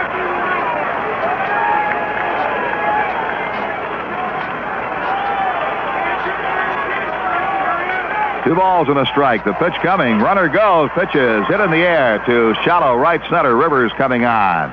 Mickey is there and makes the catch. Oh, they broke contact with the pitch. Frank White sends a soft fly to Mickey Rivers. 2 down. And we're going to have Joe Zeb out to bat for Tom Poquette. Joe Zeb will bat for Poquette, and I'm sure Zeb will stay in the ball game to play left field, which is his position and was Poquette's. So we're waiting for Zeb to come out. ZDEB, a .297 hitter during the season. Came to bat 195 times, had 58 hits, 5 doubles, 2 triples, 2 home runs, 23 runs batted in.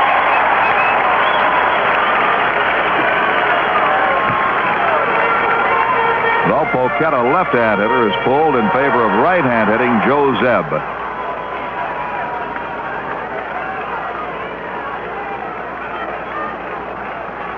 Lyle comes set, checks Potek at first. The pitch to Zeb, hit in the air to right field. Jackson coming in, under it. And Reggie makes the catch to retire the side. No runs, a base hit. The man is left on. Bill White will carry along, ladies and gentlemen. It's been a pleasure. At the end of 6, the score. The Yankees 5, the Royals 4. Buddy, this is Mel Allen. You know, I've spent a lot of years broadcasting baseball games, but man, what I wouldn't have given to broadcast a fight, a championship fight with heavyweights like Lewis, Alley, or middleweights like Graziano and Sugar Ray. Well, I finally got my chance to broadcast the champion, the lightweight beer champion. New Rheingold Extra Light. Friends, you're going to hear a lot more about this premium beer because Extra Light got it all together. Less filling, round after round. Only 87 calories a can. But the full-bodied taste still goes the distance. Believe me, this is the one that'll set you beer fans cheering. Less filling, round after round. The new title holder, the lightweight beer champion, Rheingold Extra Light. Go get 'em, champ. Rheingold Brewery, New York. There's a great taste of Italy in Polly-O food products at Food Fair, Pantry Pride, or Hills Supermarket. And there's a great chance to win one of 12 European vacations for 2 in the Food Fair, Pantry Pride, Hills 3rd Annual Mediterranean Affair Sweepstakes, plus other big prizes. Nothing to buy. Entry blanks are at the stores. Contest is on now through October 15th. Hurry and win a prized European vacation free. And win compliments on your cooking with the prize flavor of all Polly-O Italian food products now at Food Fair, Pantry Pride, and Hills. The game to play left field. Well, Joe Zeb stays in this ball game. He had pinch hit for Tom Poquette. Zeb stays in the ball game, goes out to left field. So in the 7th inning, Thurman Munson will lead off against Marty Patton. Yankees have a 5-4 lead over the Kansas City Royals. It'll be Munson, Reggie Jackson, and then Lou Piniella against the right-hander. Thurman, so far in the ball game, has forced a runner, driving in a run in the 1st inning. He's also doubled and scored, and forced a runner, so he's 1 for 3. 5 for 15 in the series with 1 home run and 2 runs batted in. Munson in right-handed, Royals playing him straight away. Another fine crowd here at Royal Stadium.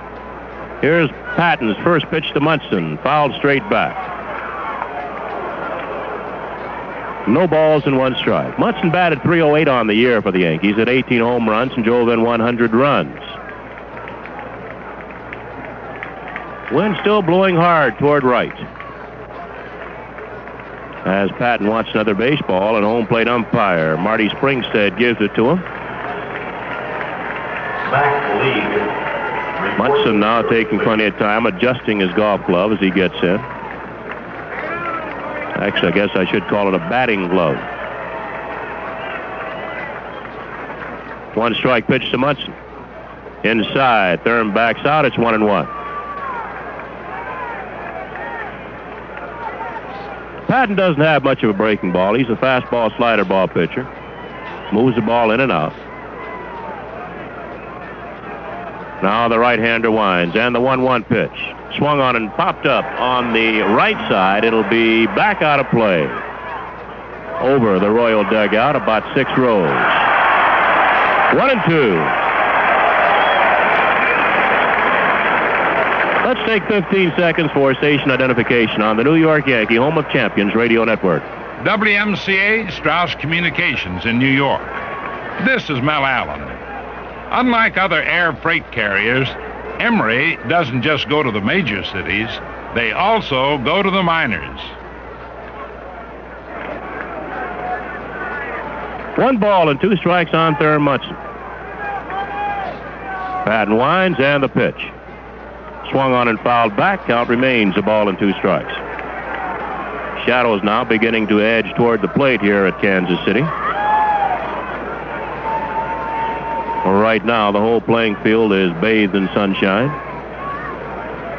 In another 45 minutes, should this game go that long, there'll be a shadow between home plate and the pitcher's mound, which will not help the hitters. Here's a 1-2 to Munson. Swung on, bounced to short, charged by Patek. Fires to first base, and got Munson. 1 away. And the batter's Reggie Jackson.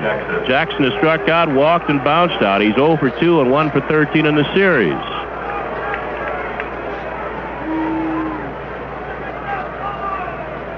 The Royal infield setting up Jackson as a pull hitter. Center fielder Otis now moves over toward right center and playing deep. Here's the first pitch to Jackson. On the outside corner, strike 1. Now they're playing Jackson to pull and keeping the ball away from him. I feel he will not try to go the other way. Here's Patton's wind, and the 0-1 pitch to Jackson. Inside, backs off a fastball down around the shins. Hits 1-1. Yankees ahead 5-4, top of the 7th. 1 out, nobody on. Patton with the 1-1 delivery. Misses outside, 2 balls and a strike. On deck, kneeling, Lou Piniella.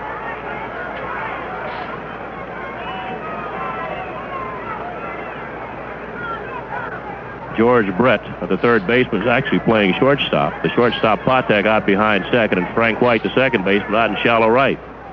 Fastball hit on the ground to White's right. He's got a big hop. Second baseman throws on the first. Have got Jackson, 2 out.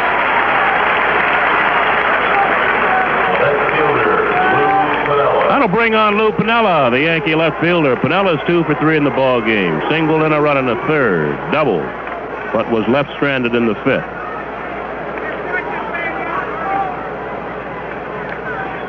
Bounced out in the first. Piniella 5 for 14 in the series.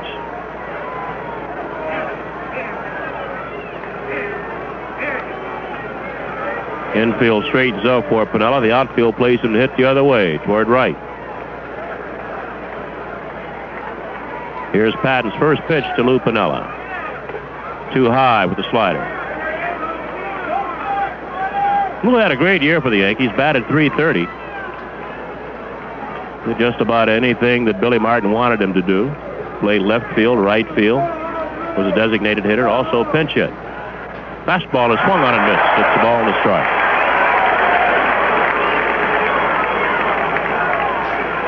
On deck, Cliff Johnson.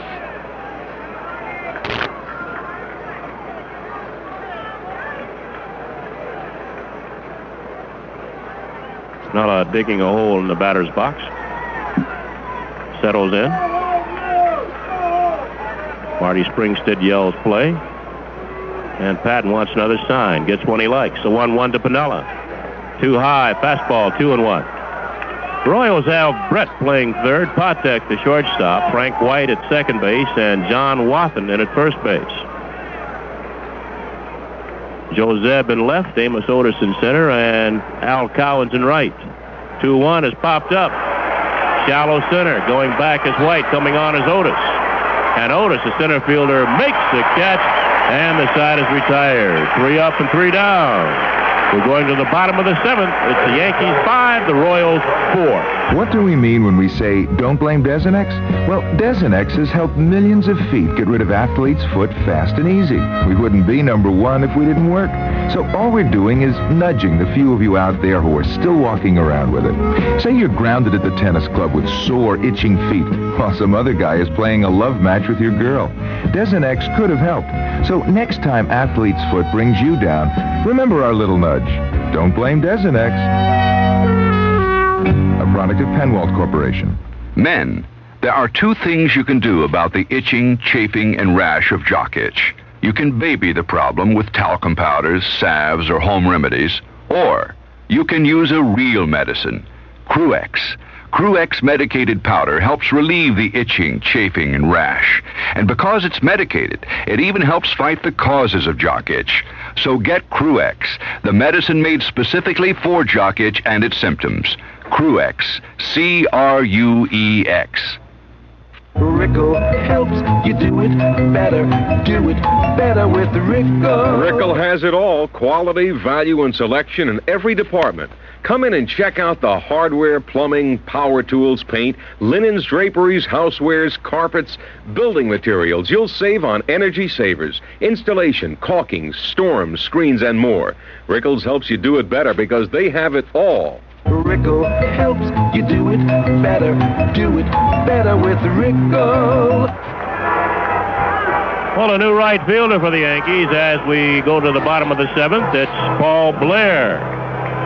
Billy Martin making a defensive move, putting Blair out in right field in place of Reggie Jackson. The Yankees now have Lou Piniella, Mickey Rivers, and Paul Blair in the outfield, reading from left to right. Same infield of Nettles, Dent, Randolph, and Chambliss. Munson still behind the plate as Sparky Lyle gets ready to pitch to Hal McRae. McRae is 2 for 2 in the ball game, both singles. He scored a run, and he's walked. Right-handed batter. Yankees ahead 5-4, playing the bottom of the 7th. McRae takes outside and low, ball 1. It'll be McRae, George Brett, and then Al Cowens for the Royals here in the 7th inning. The 1-0 pitch, swung on deep to left field. Piniella going backpedaling, and it's overcut by Lou Piniella, up against the wall. Lou Piniella having a lot of trouble with that ball. He started back, then started backpedaling once he got to the warning track, and reached up at the base of the wall and made the catch. And there's one away. Ball looked like it would sail over Pinella's head. Here's George Brett, the third baseman. 1 for 3, a triple. Hits one back up the middle. Randolph, backhand. Off balance throw will not be in time. Base hit for George Brett, an infield hit.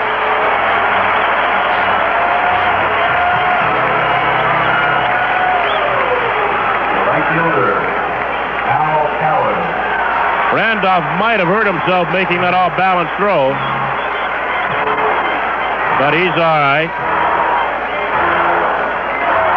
So Brett on at first base with an infield hit. 1 away. That'll bring on Al Cowens, a right fielder. Cowens has bounced to third, walked, and popped to second. Yankee infield sets up looking for 2.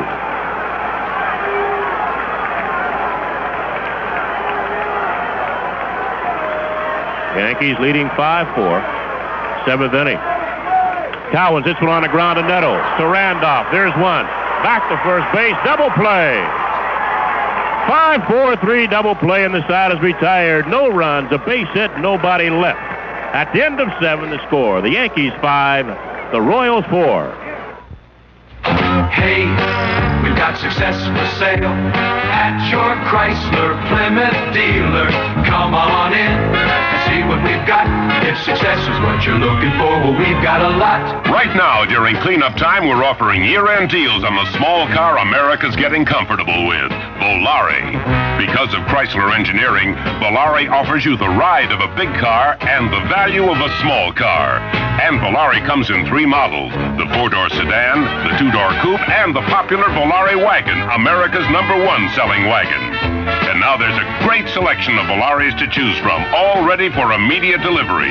Come on in and get your deal on Volare now. At your Chrysler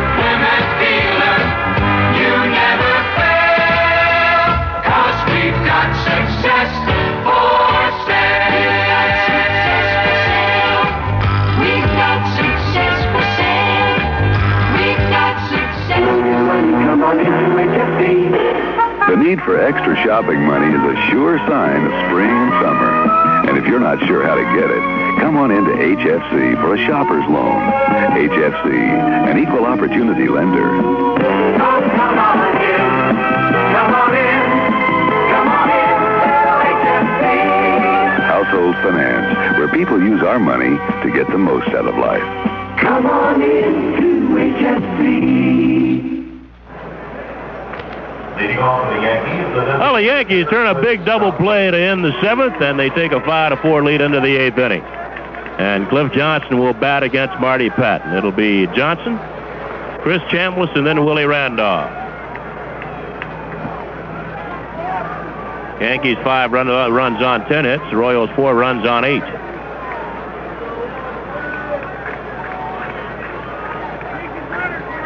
Johnson's bounced to third, popped to second, fly to right. He's 0 for 3 in the ball game. 4 for 12 in the series. With a home run, 2 runs batted in. Marty Patton in the windup, and the first pitch to Cliff Johnson. Swung on and missed. This is Game 4 of the 1977 American League Championship Series. Royals won the first one 7-2 Wednesday night in New York. Yankees came back and won the second one 6-2 Thursday. Actually, the first ball game was Wednesday afternoon. Thursday night, the Yankees won 6-2. Royals won 6-2 last night. Johnson backs off a fastball. It's 1-1. Patton does not mind backing you off the plate.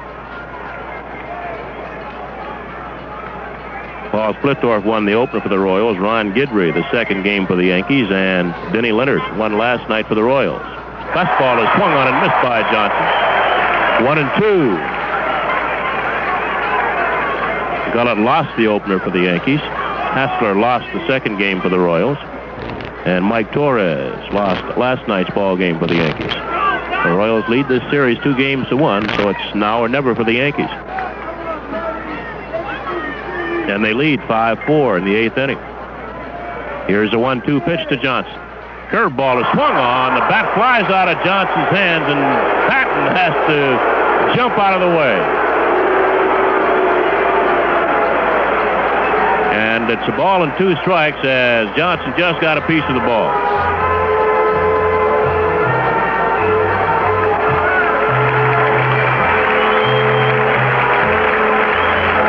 That bat busted the rosin bag.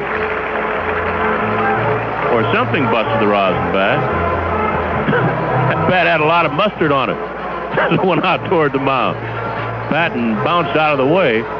Johnson went out and got it, said something to Patton. Probably said, I didn't really mean to do it. Just slipped. Well, they count 1-2 on Johnson. Leading off against Marty Patton in the 8th inning. The Yankees ahead 5-4.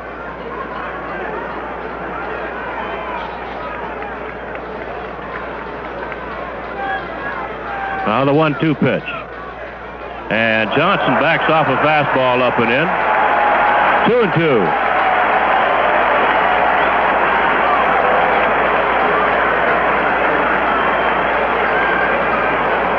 Now Cliff backs out.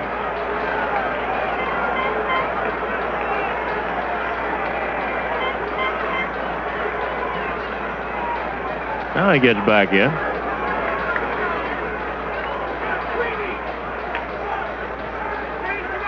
Fastball is fouled straight back under us.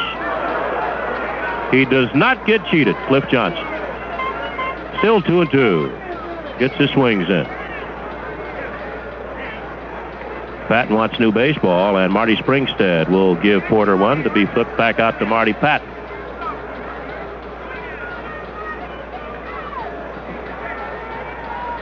Two balls, 2 strikes on Cliff Johnson.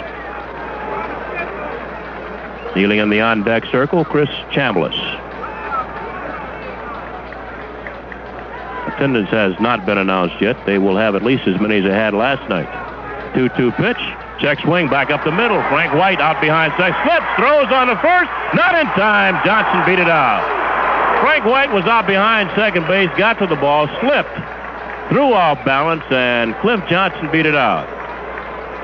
I think we're going to get a pinch runner for Cliff. Roy White will be sent out to run for Johnson. Give Johnson a base hit.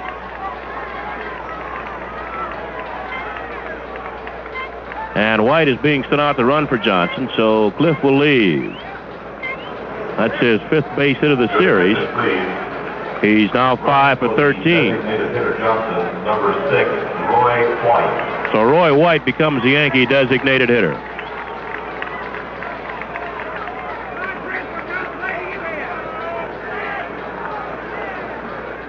So White now on at first, nobody out. The batter's Chris Chambliss. Chambliss has struck out, popped into a double play on an attempted squeeze in the 3rd inning. He's also bounced to short.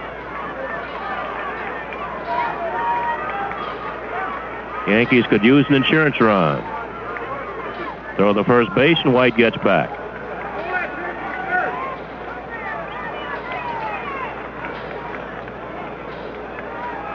Wind still blowing hard toward right.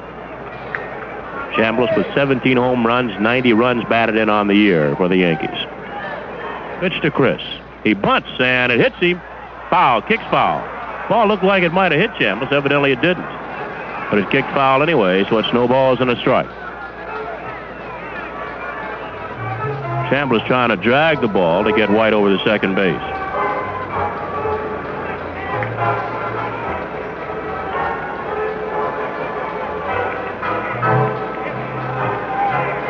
Now Galen Cisco, the pitching coach for the Kansas City Royals, is jogging out to the mound. He slows down as he gets to the first base foul line and walks out. Steve Mingori and Mark Littell warming for the Royals. Littell a right-hander and Mingori a left-hander. Larry Gura started this ball game for the Kansas City Royals. He only lasted 2 innings, gave up 4 runs on 6 hits before giving way to Marty Patton in the 3rd inning. Patton has pitched well for the Royals. He's given up just 1 base, 1 run, and that was really not his fault. Randolph got on an error by Patek, the shortstop, then sacrificed Randolph to second base. And then with 2 outs, Greg Nettles drilled one through the right side, scoring Willie Randolph. And that's the difference in the ball game so far.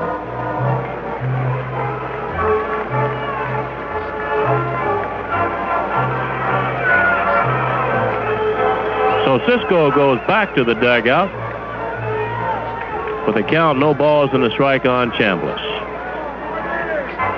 Roy White at first base looking over at his 3rd base coach Dick Hauser as Hauser runs through a lot of signs. Brett at 3rd looking for the bunt as Patton sets. The 1-strike pitch to Chambliss is outside, 1-1. The Yankees now have 5 runs on 11 hits. The Royals 4 runs on 8 base hits.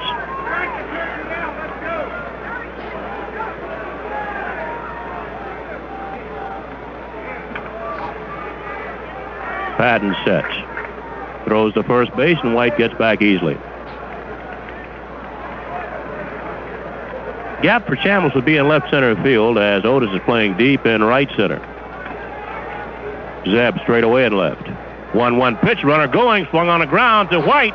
He only has 1 play. The second baseman throws on the first, and they've got Chambliss. White, it went into that bag hard at second base, and he's sitting there.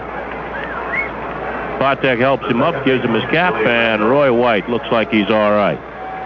Well, the Yankees stayed out of the double play there by moving Roy White. Ball was hit right to the second baseman, Frank White, and his play was the first base, getting Chambliss. So Roy White now down at second base, 1 away, and the batter is Willie Randolph. Willie has singled in 3 trips. He scored 2 runs. Pitch to Randolph. Breaking ball stays inside, ball 1.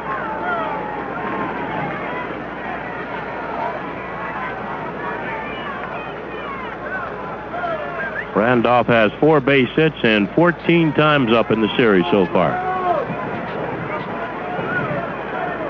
Shadows edging a little bit closer toward home plate here at Royal Stadium.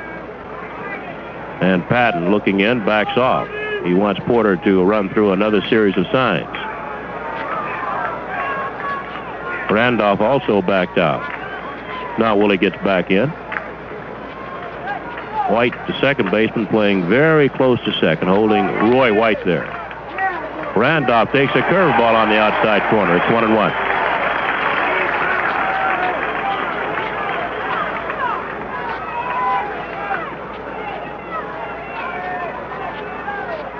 Patton now taking a little more time. White, a short lead off second. Should be a big gap on the right side for Randolph, as close to second base as Frank White is playing. 1-1 pitch. Low. 2 balls and a strike. Roy White had an idea about trying to steal third then, but he didn't get a good jump, so he went back to second. Everything there is timing. You got to time that pitcher's delivery to the plate perfectly, or you're dead going to third. Now White walks off second. Patton checks him. 2-1 to Randolph is outside. Ball 3, 3-1.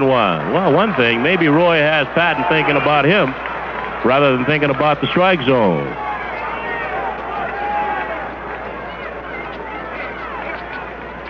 Yankees 5, Royals 4 in the top of the 8th. Roy White takes a walking lead off second. There's one away. Now Patton sets. The 3-1 pitch to Randolph. Called strike 2, a curveball laid right in there, 3-2. Willie was taken all the way. Didn't even offer it the pitch.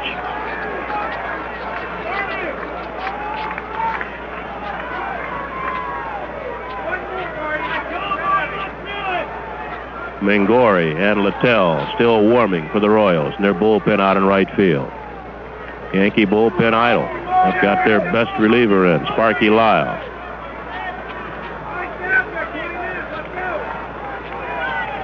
Now Patton sets. Checks White. Pitch to Randolph. Swung on and fouled straight back and out of play. Still 3-2. On deck is Bucky Dent.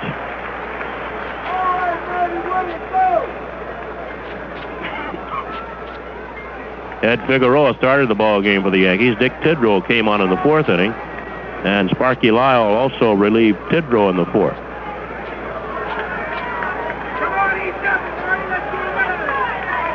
Patton now gets a new ball.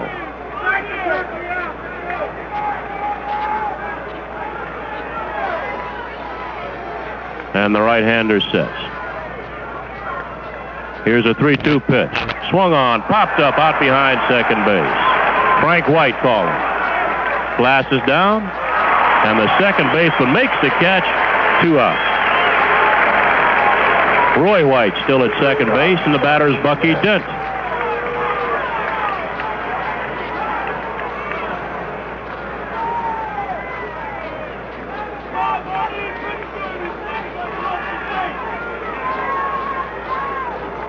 Bucky's doubled in a run and scored. He sacrificed and fouled out. 1 for 2 in the ball game. 2 for 10 in the series with 2 runs batted in. Bucky's a right-handed hitter.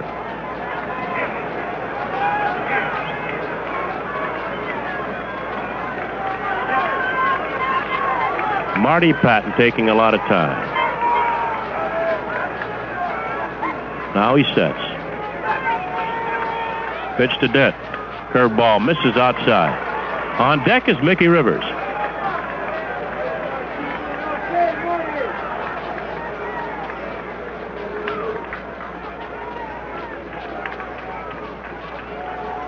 White moving off second.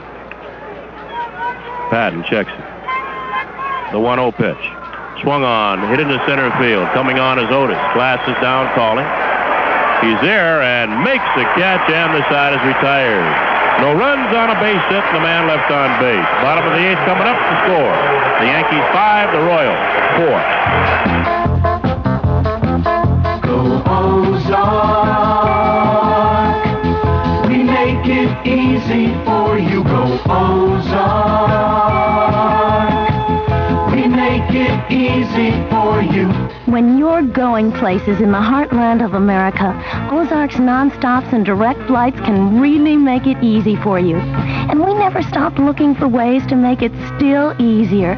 With expanded routes, more jets, more convenient schedules, and a wide range of money-saving fares. Call Ozark or your professional travel advisor and, take it easy.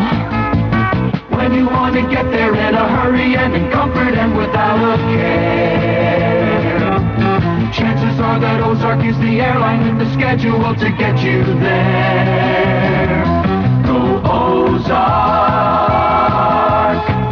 Fly direct to Central Illinois on Ozark jets and avoid changing planes. Call your professional travel advisor or Ozark. Well, they've just announced attendance here at Royal Stadium. Last night they had 41,285, and this afternoon 41,135. A total for the two games here in Kansas City of 82,420. In the two games at Yankee Stadium, the two teams played before 111,160. Now, I can't add those two figures up, but it says just shy, it looks to me, of 200,000, about 6,000 shy for the total four games. Of course, the Royal Stadium seats just a little over 40,000. And leading off for the Royals, here in the bottom of the eighth, John Wathan. The first baseman, Wathan, went into play for John Mayberry back in the fifth inning. He's been up once in the ball game, fly to center field. Wathan's a right-handed batter. Lyle's first pitch is on the outside corner, strike one. Yankees ahead 5-4 in the bottom half of the eighth inning. Lyle winds, and the one-strike pitch. Swung on and fouled back. It's no balls and two strikes. It'll be Wathan, Porter, and then Amos Otis against Sparky Lyle in the eighth inning. Wathan batted .328 for the Royals, mostly as a pinch hitter. 2 home runs, drove in 21 runs.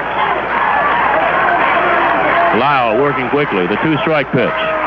Swung on, hit foul down the right side. It'll be out of play. Chambliss gives chase, but it's foul. Let's take 15 seconds for station identification on the New York Yankee, home of champions, radio network. WMCA, Strauss Communications in New York. This is Mel Allen.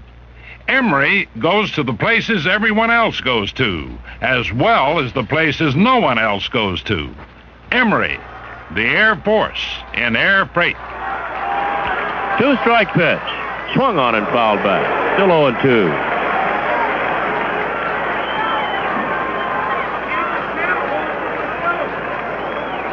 And Lyle wants a new ball, and Marty Springstead will throw him one. Game 4 and a close one. Yankees ahead 5-4, eighth inning. Two-strike pitch. Swung on, hit foul down the right side, and once again it'll sail back out of play. Closest game of the 3 previous played. Kansas City won the opener 7-2 Wednesday afternoon. Yankees came back and won 6-2 on Thursday night. Royals won here last night by the same score, 6-2. Lyle with the 0-2 pitch to Wathan. Swung on, bounced to short. Bucky Dent to his left has a nice hop, flips on the Chambliss. There's one away. That'll bring on Darrell Porter, the catcher for the Royals. Porter is 0 for 3 in the ball game. Grounded to second in the second inning, fly to center field in the fourth inning, and lined to Chambliss in the fifth. Porter's a left-handed batter.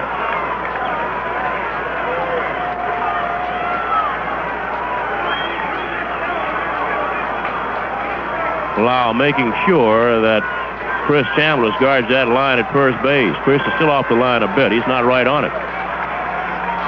Pitch to Porter's down low, ball one. Late innings, you got a 1-run lead. You got to guard the corners. Don't want that ball to get between you and the foul line. 1-0 pitch. Curveball is outside. 2 balls, no strikes on Porter. On deck is Amos Otis. Lyle with the 2-0 pitch to Porter. Swung on and popped up right side of the infield. Chambliss coming on. Randolph there too, but Chambliss calls and makes the catch for the second out. Oh, with 2 outs, nobody on, the batter is Amos Otis. Otis has struck out, walked and scored, line to center field. 0 for 2. 1 for 12 in the series so far.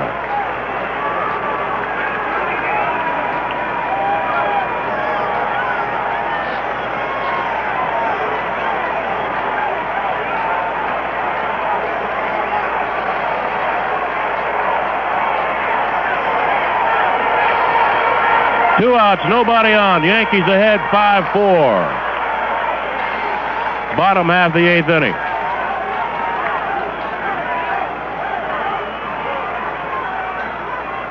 Otis taking plenty of time. Now he settles in. Lyle's first pitch to Otis. Called strike. No balls and a strike on Otis.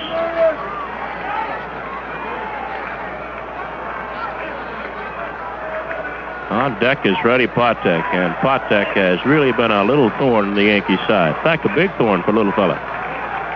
Pitch to Otis, gets the outside corner, 0-2.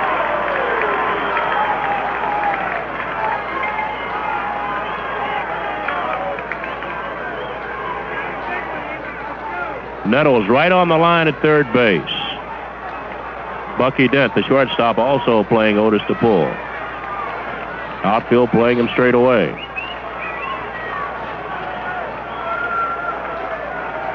Telephone for Jack Harry. Lyle winds, and the 0-2 pitch. Swung on and just got a piece of that ball going down and away. Still no balls, 2 strikes on Amos Otis.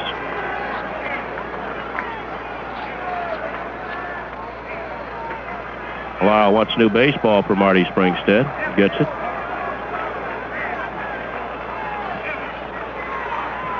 Goes to the mouth, goes to the rosin bag, wipes it off.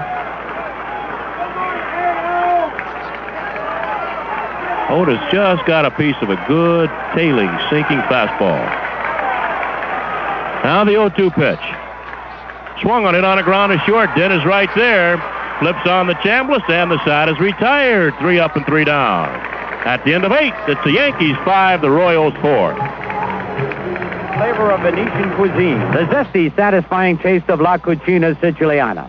From Palermo to Milano, you can cook your way through all the delectable regional dishes of Italy with food products from Palio. Smooth, creamy Palio ricotta cheese. Luscious, fast-melting Palio mozzarella. From peppers to pepperoni, tomatoes to macaroni, Palio has a complete variety of real Italian food products. All made to help you make dishes that would charm a Parman or make a Roman feel at home in. Palio, always in the best Italian taste.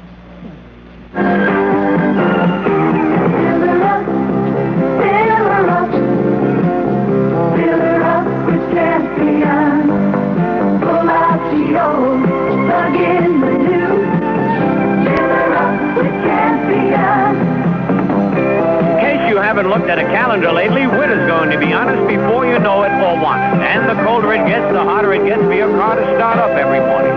That's where a fresh set of Champion spark plugs comes in. Because the fresher your plugs, the surer your start. So this winter, don't let your old spark plugs leave you in the cold. Fill her up with Champion, world's #1 seller.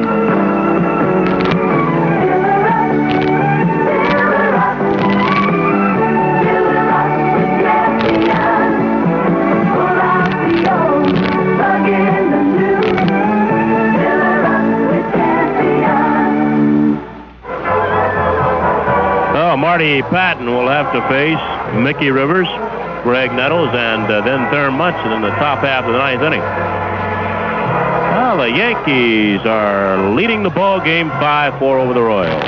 Yankees jumped off quickly in the ball game. They had a 4-0 lead at the end of 2.5. Royals came back and picked up 2 runs in the bottom of the 3rd. The Yankees added another run in the top of the 4th to make it 5-2, but the Royals bounced right back again with 2 more in the bottom of the 4th, and that's where we are now. Yankees 5, Royals 4, as Mickey Rivers stands in. Rivers has had a good day. He's 3 for 4. Scored a run and driven one in. 6 for 17 in the series.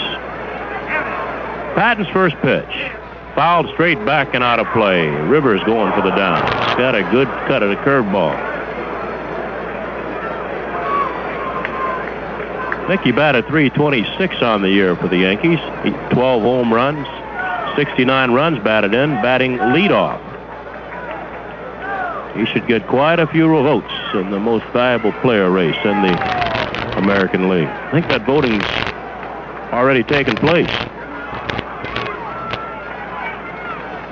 So what the players do in this championship series will have no bearing on it. Curveball bounced up the middle, base hit for Rivers. He takes a big turn at first, but Otis in quickly will hold Rivers at first base with a single. Mickey Rivers now 4 for 5. Yankees could really use an insurance run. And that's going to be all for Marty Patton. Whitey Herzog wants to bring on Steve Mingori to pitch to Greg Nettles. Of course, that'll do two things. Number one, Nettles, a left-handed batter. And number two, Mingori, with a pretty good move to first base, could keep Rivers a little bit closer there. So Patton leaves and he gets a hand. And he's pitched well. He's given up just one run, and that was unearned since coming on in the third inning. Well, he did give up the single to Piniella to right field that scored Munson. Of course, Munson scoring, that was charged to the starter, Larry Gura. The one run scored by the Yankees against Marty Patton, the result of an error by shortstop Freddie Patek. Number 23, Steve Mingori. So Steve Mingori, a left-hander, now in for the Royals, and he'll pitch against Greg Nettles after he gets his warm-ups in. Mingori was 2 and 4 on the year for the Royals. Pitched 64 innings, gave up 59 hits. Had an ERA of 3.09.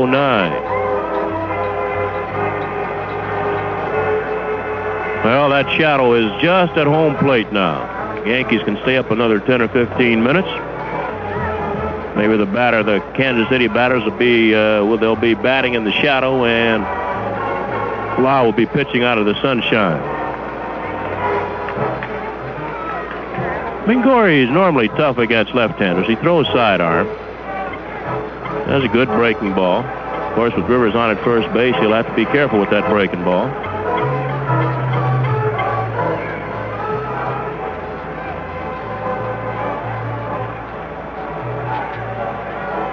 Greg made a couple of good plays in this ball game. On the one, he went into second base high on Frank White. When the Yankees had runners at first and third, Nettles went in high and bowled White over. Kept Munson from bouncing into a double play. Also made a good play on a bouncer off the bat of George Brett. So Nettles is in. Rivers at first base. No outs, ninth inning. The Yankees lead 5-4. Nettles squares and bunts foul outside third base.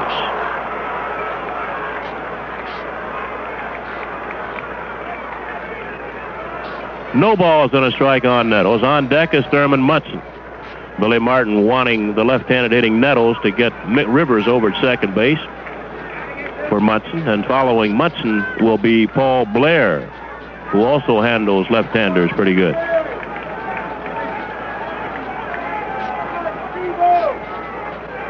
Rivers does not have a big lead off first. Mingori checks it and goes to first base, and Rivers gets back. Mickey has about a one-step lead there, no more. Either he respects the move of Mingori, or he just doesn't want to get cut off. Sidearm curve goes over Nettles' head, and Rivers will go to second base. Ball got away from Mingori, threw a sidearm curveball. Nettles had to duck under. It got past Porter, and Rivers is on at second base. A wild pitch charged to Steve Mingori. And the count is the ball and the strike on Nettles. Now Greg's got to get that runner to third base. That's a big run. Yankees lead 5-4. They need an insurance run.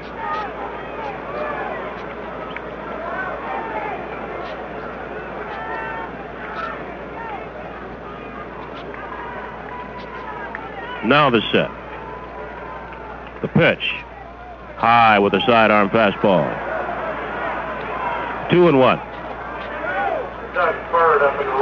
Doug Bert, a right-hander, warming up in the Royal bullpen.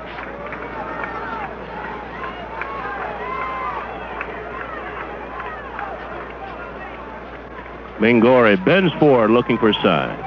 Now he straightens. 2-1 pitch. Curveball hit in the air to right field. Coming in is Cowens. That should be deep enough for Rivers to go to third. Cowens makes the catch, and Rivers tags at second base, and he's over at third base. The ball got past to George Brett, but Mingori did a good job of backing up and grabbed the ball. Now Herzog's coming out. I think he's going to go to Doug Bert to pitch to Thurman Munson. So Nettles hits a fly ball deep into the right field corner. Rivers tagging and going to third base. So Mickey over there with one away, and that's going to be all for Steve Mingori. Doug Bert will come on and pitch to Thurman Munson.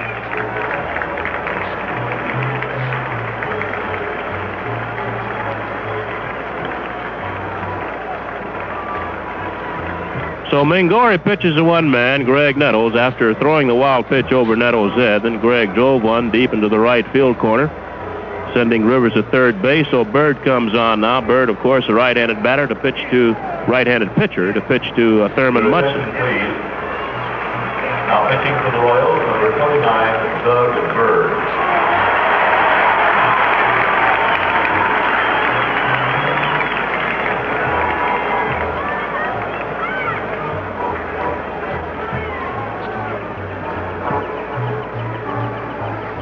Yankees ahead 5-4, and the Royals trying to close them off here in the ninth inning. Mickey Rivers led this inning off by bouncing a single up the middle. Went to second on a wild pitch by Mingori, and to third on a long fly ball to right by Greg Nettles. Munson has forced a runner, driving in a run in the first inning. He doubled and scored in the third, forced a runner again in the fourth, and bounced to short in the seventh. So Thurman is 1 for 4 in the ball game, 5 for 16 in the series, with 1 home run and 3 runs batted in. He had hit in 7 straight American League Championship Series games up until last night when he was blanked by Denny Leonard. Of course, Leonard blanked a lot of guys last night. He had good stuff as he beat the Yankees 6-2. Leonard gave up just 4 base hits. Thurman went 0 for 4. Roy White got 2 of those base hits, 2 doubles last night. Nettles got 1. And Lou Piniella doubled last night for the only base hits off Denny Leonard. Thurman Munson in now. Royals bring their infield in. Catcher Thurman Munson. With 1 out, Mickey Rivers at third base, and the Yankees ahead 5-4 in the ninth inning.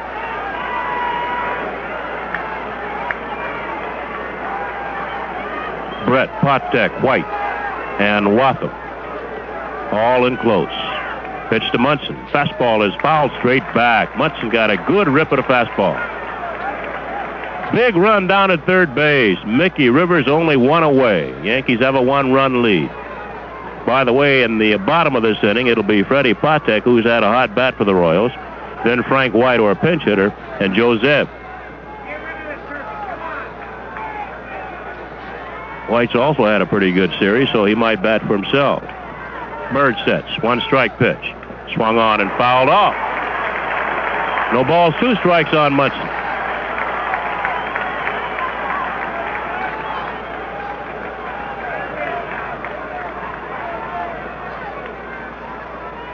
Oh, 2. Thurman has driven in a lot of big runs for the Yankees over his career. Drove in 100 this year with 18 home runs. Batted .308 for the Yankees. Now Bird gets a new ball. Looks in at Porter for sign. Still looking. Now he sets. 2-strike pitch. Swung on and fouled back. Still 0-2.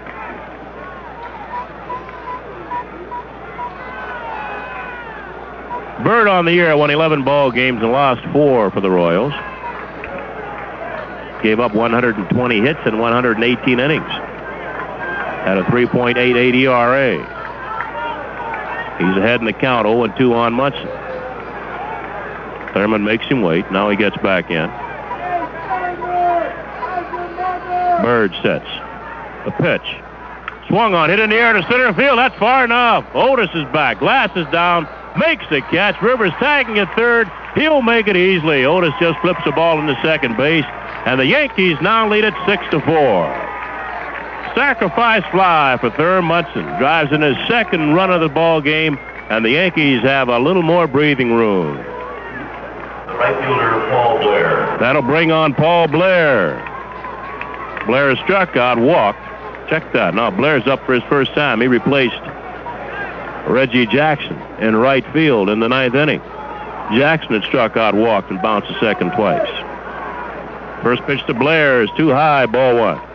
2 outs, nobody on. The Yankees leading 6-4, 9th inning.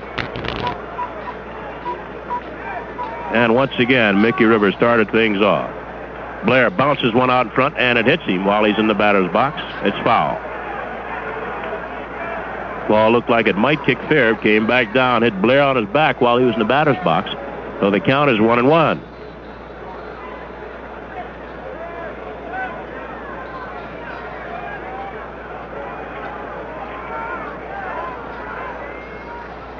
Low, 2-1. Blair batting for the first time in the American League Championship Series of 1977. He's been in one ball game, but did not get a chance to swing the bat. 2-1 pitch.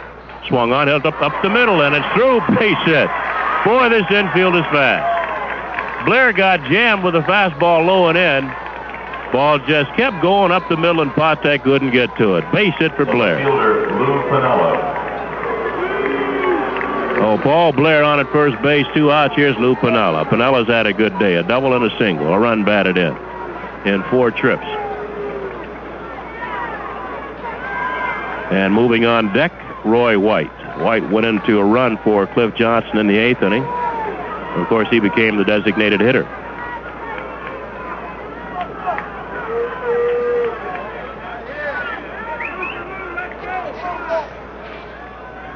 Yankees ahead, 6-4. Pitch to Piniella is inside, ball 1. Yankees trying to tie this series up at 2 games apiece. They've got their backs to the wall. Throw the first base, and Blair's back.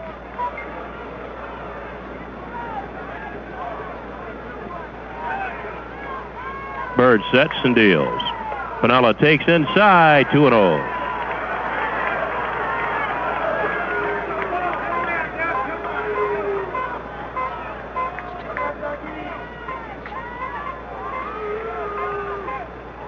Now the set. And the pitch. Swung on and popped up. First base side foul. John Wathen, the first baseman over there, makes the catch, and the side is retired. The Yankees pick up an insurance run on 2 base hits, and they leave a man on base. And at the end of 8.5 to score. The Yankees 6, the Royals 4. Eat too much, drink too much, take Brioski. You remember that jingle? Millions of men and women remember, because that jingle means Brioski. And Brioski has meant fast, effective relief to millions for almost 100 years. That's product integrity. We believe that a manufacturer should stand behind his product, don't you? Then let me ask you, has any company ever offered you double your money back on an antacid, liquid, tablet, or seltzer? Because we know that Brioski will give you the fast relief you want when you suffer from heartburn, acid indigestion, or sour stomach. We make the Brioski Consumer Pledge. Simply stated, if Brioski doesn't give you the fast relief you want, we'll send you double your money back. So the next time you have heartburn, acid indigestion, or sour stomach, just take pleasant lemon-tasting Brioski and discover what those millions before you have experienced. If for any reason you don't get the fast relief we promised, send us the unused portion in its original package plus sales receipt, and we'll send you double your money back. That's the Brioski Consumer Pledge. Well, the Royals fan standing here as we're playing the bottom half of the 9th inning. The Yankees have a 6-4 lead over the Kansas City Royals. And Freddie Freddie Patek will lead off against Sparky Lyle. It'll be Patek, Frank White scheduled, and then Joe Zeb. And White just popped out of the dugout, so he'll be batting for himself. That shadow we were talking about earlier now is almost at the top of the circle around home plate. That cannot at all help the batters. Lyle pitching in bright sun and the batter hitting out of the shadows. Of course, every once in a while, the clouds here in Kansas City will obscure the sun.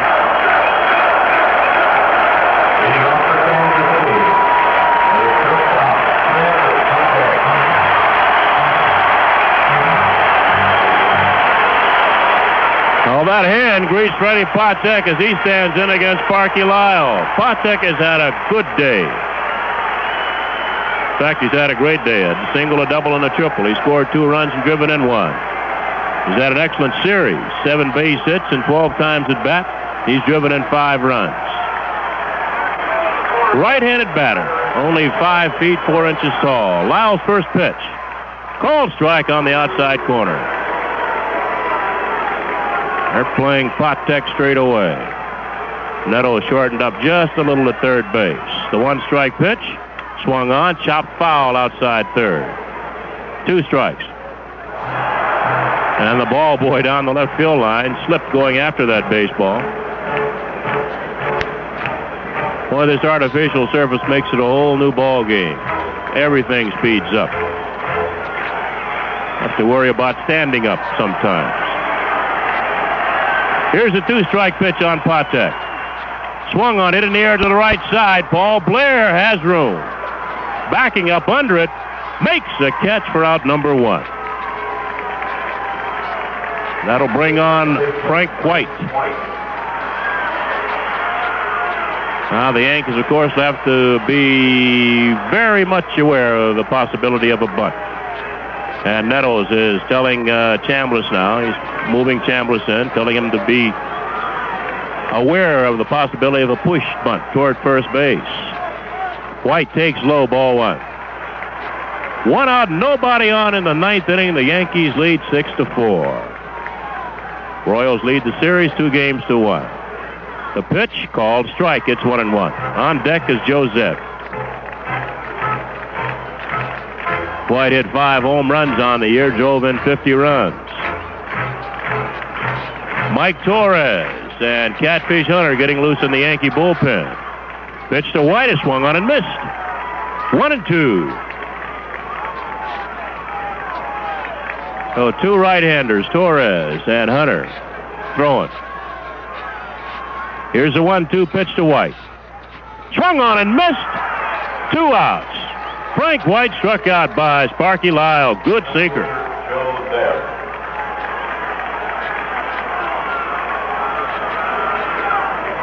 Oh, with 2 outs and nobody on, Joe Zeb stands in for the Royals. And some of the Kansas City fans here beginning to leave the stadium. Joe Zeb has been up one fly to right field. A right-handed hitter. Takes outside, ball 1. Zeb got into the ball game as a pinch hitter in the 6th inning for Tom Poquette. Lyle right back with a 1-0 pitch. Too high. 2-0. On deck is Hal McRae.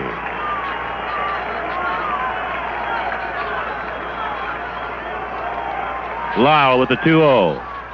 Right in there, it's 2-1. Zeb taken all the way.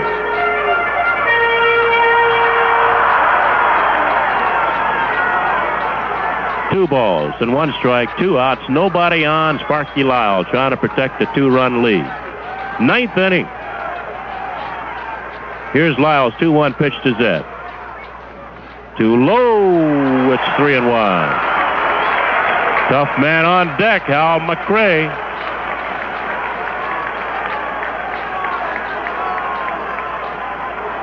Zeb hit 2 home runs during the season for the Royals, drove in 23 runs. 3-1 pitch, swung on and popped up. Munson coming back, but he can't get to it. He'll run out of room. popped foul into the seats next to the Royal dugout on the first base side, and the count is full. 3 balls, 2 strikes.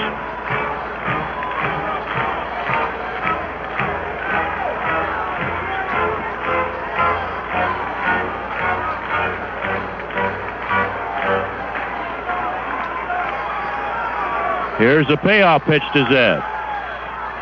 Swung on and pulled foul just outside the Yankee dugout on the third base side. And the count remains 3 balls and 2 strikes.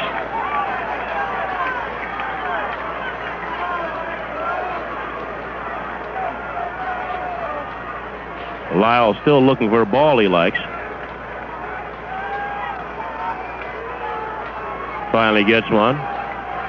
He'll go to the rosin bag as he turns his back on home plate.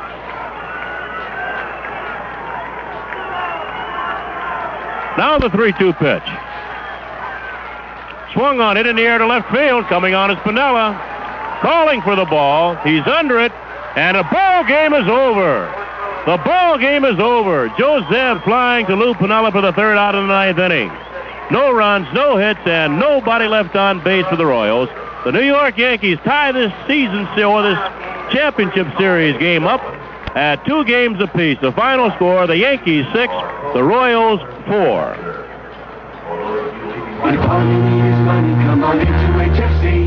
Whether you need new camping gear or tickets for your dream vacation, come on into HFC. With a household finance vacation loan, you could spend your summer vacation the way you want to. So come on in, come on in, come on in to HFC. HFC, an equal opportunity lender. People use our money to get the most out of life. Come on in to HFC. Rickle helps you do it better with Rickle. Rickle has it all the wall coverings, hardware, plumbing and paint, all the linens and carpeting, all the power tools, building materials and accessories you need to do it yourself. All the energy savers, too, to lower your home fuel bills. Come into Rickle for quality, value, and selection. They have it all. Rickle helps you do it better with Rickle. Well, the New York Yankees tie up this 1977 American League Championship Series at 2 games apiece by holding on to a 6-4 win over the Kansas City Royals. The Yankees had 6 runs on 13 hits. They played airless baseball. The Royals 4 runs on 8 base hits, and they made 2 miscues. Yankees got off and running in the first inning. Mickey Rivers doubled off the right field wall, and after Nettles got a single to deep short, Rivers going to third, Mickey scored on a bounce out by Thurm Munson. Yankees picked up 2 more runs in the second inning, 1 more in the third. Royals came back with 2 in the bottom of the third. Yankees added another run in the top of the fourth to make it 5-2. Royals came back with 2 more in the bottom half of the fourth inning, and it made it 5-4. And finally, in the 9th inning, the Yankees picked up an insurance run. Once again, it was Mickey Rivers picking up his 4th hit of the ball game, singling the center field, going to second base on a wild pitch, going to third on a long fly ball to right field by Greg Nettles, and scoring on a sacrifice fly by Thurm Munson. And that was all the scoring we've had in the ball game as Sparky Lyle slammed the door in the 9th inning. In fact, Sparky retired the last 7 Royals in a row to win the ball game. The Yankees won it 6-4. Recapping the series so far on Wednesday afternoon in St. Louis, Paul Splittorff beat Don Gullett 7-2 for the Royals. Then on Thursday night in New York, Ron Guidry outpitched Andy Hassler. The Yankees won it 6-2. Last night here at Kansas City, Denny Leonard outpitched Mike Torres, and the Royals won 6-2. And here this afternoon, the Yankees come back and win the ball game 6-4. So it all goes down to the final game of the series, as it did last year in New York. The final game of the series will be played here tomorrow night in Kansas City. The executive producers of Yankee Baseball are Mike DiTomaso and Ed Babensky. Our engineer is Dan Bartolucci. The next Yankee broadcast will be tomorrow night when the New York Yankees meet the Kansas City Royals right here at Royal Stadium. Game time will be 8:10. Join Frank Messer for his pregame show. That will start at 8 o'clock. This is Bill White for Phil Rizzuto and Frank Messer saying so long from Kansas City. Once again, the final score. The Yankees 6, the Royals 4. This New York Yankee game was brought to you by New York's favorite Rheingold Extra Dry Beer. Champion Spark Plugs. Champion reminds you that the fresher your plugs, the better your mileage. Yoo-hoo. Isn't it time you knew Yoo-hoo? Household Finance Corporation. They've solved more financial problems for more people than anyone else in their business. Rickle Home Centers for lumber, building supplies, paints, and hardware. Pharmacraft, makers of Cruex and Desinex. AC Delco Auto Parts. Geno's in New Jersey for 100% sirloiners and Kentucky Fried Chicken. And by Getty Gasoline, the oil company that gives you more for your dollar.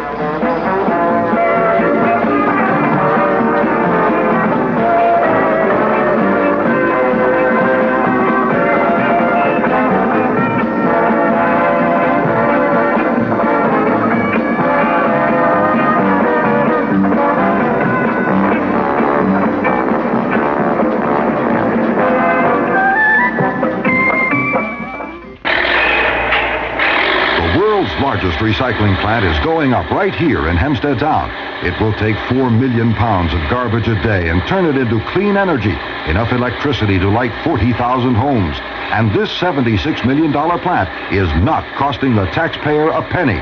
Hempstead Supervisor Al D'Amato convinced private industry to build the plant at no cost to us. This plant will do away with landfills.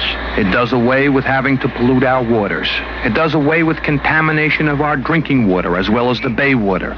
It does away with air pollution, and we can turn our landfills into parks. And the real beauty is that private industry is building it without the use of taxpayers' money. Far-sighted leadership by Al D'Amato with Councilman Gene Weisbein, Jim Bennett, and Marty Bernstein brought the world's largest total recycling center to Hempstead Town. Keep D'Amato working for us. Elect him presiding supervisor, and then vote the entire D'Amato-Bennett team. Paid for by the Town of Hempstead Republican Committee. Next time you have an appetite for fine French food, go directly to Villa Pierre at Glen Cove, Long Island in New York, and carte blanche it. Villa Pierre is one of the many fine restaurants in New York where your carte blanche card will allow you to spoil, indulge, and treat yourself to the kind of food nobody can make at home. Dinner always tastes a little better when you have it with style with your carte blanche card, because people know carte blanche denotes more than an average measure of distinction and taste. With a carte blanche card, you can travel with style, too.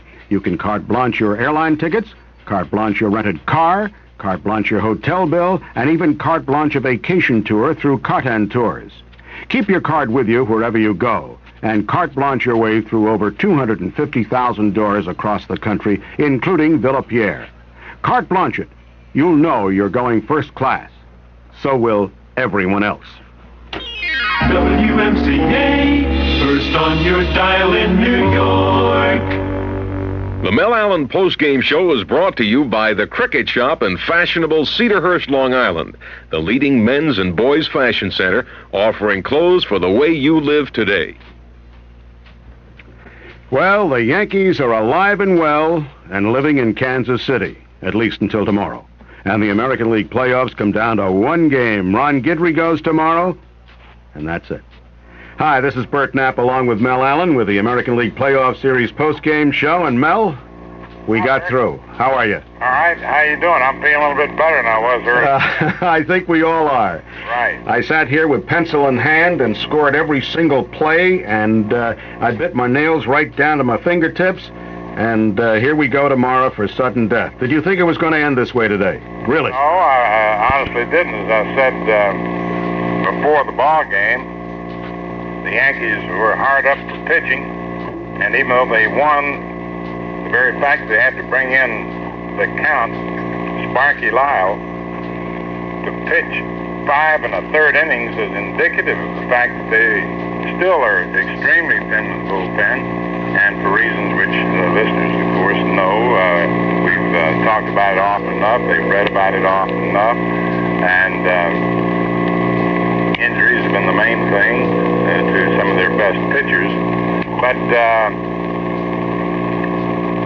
I like to use the word character here. Ball players, they call them professionals all the time, and there are two kinds of professionals.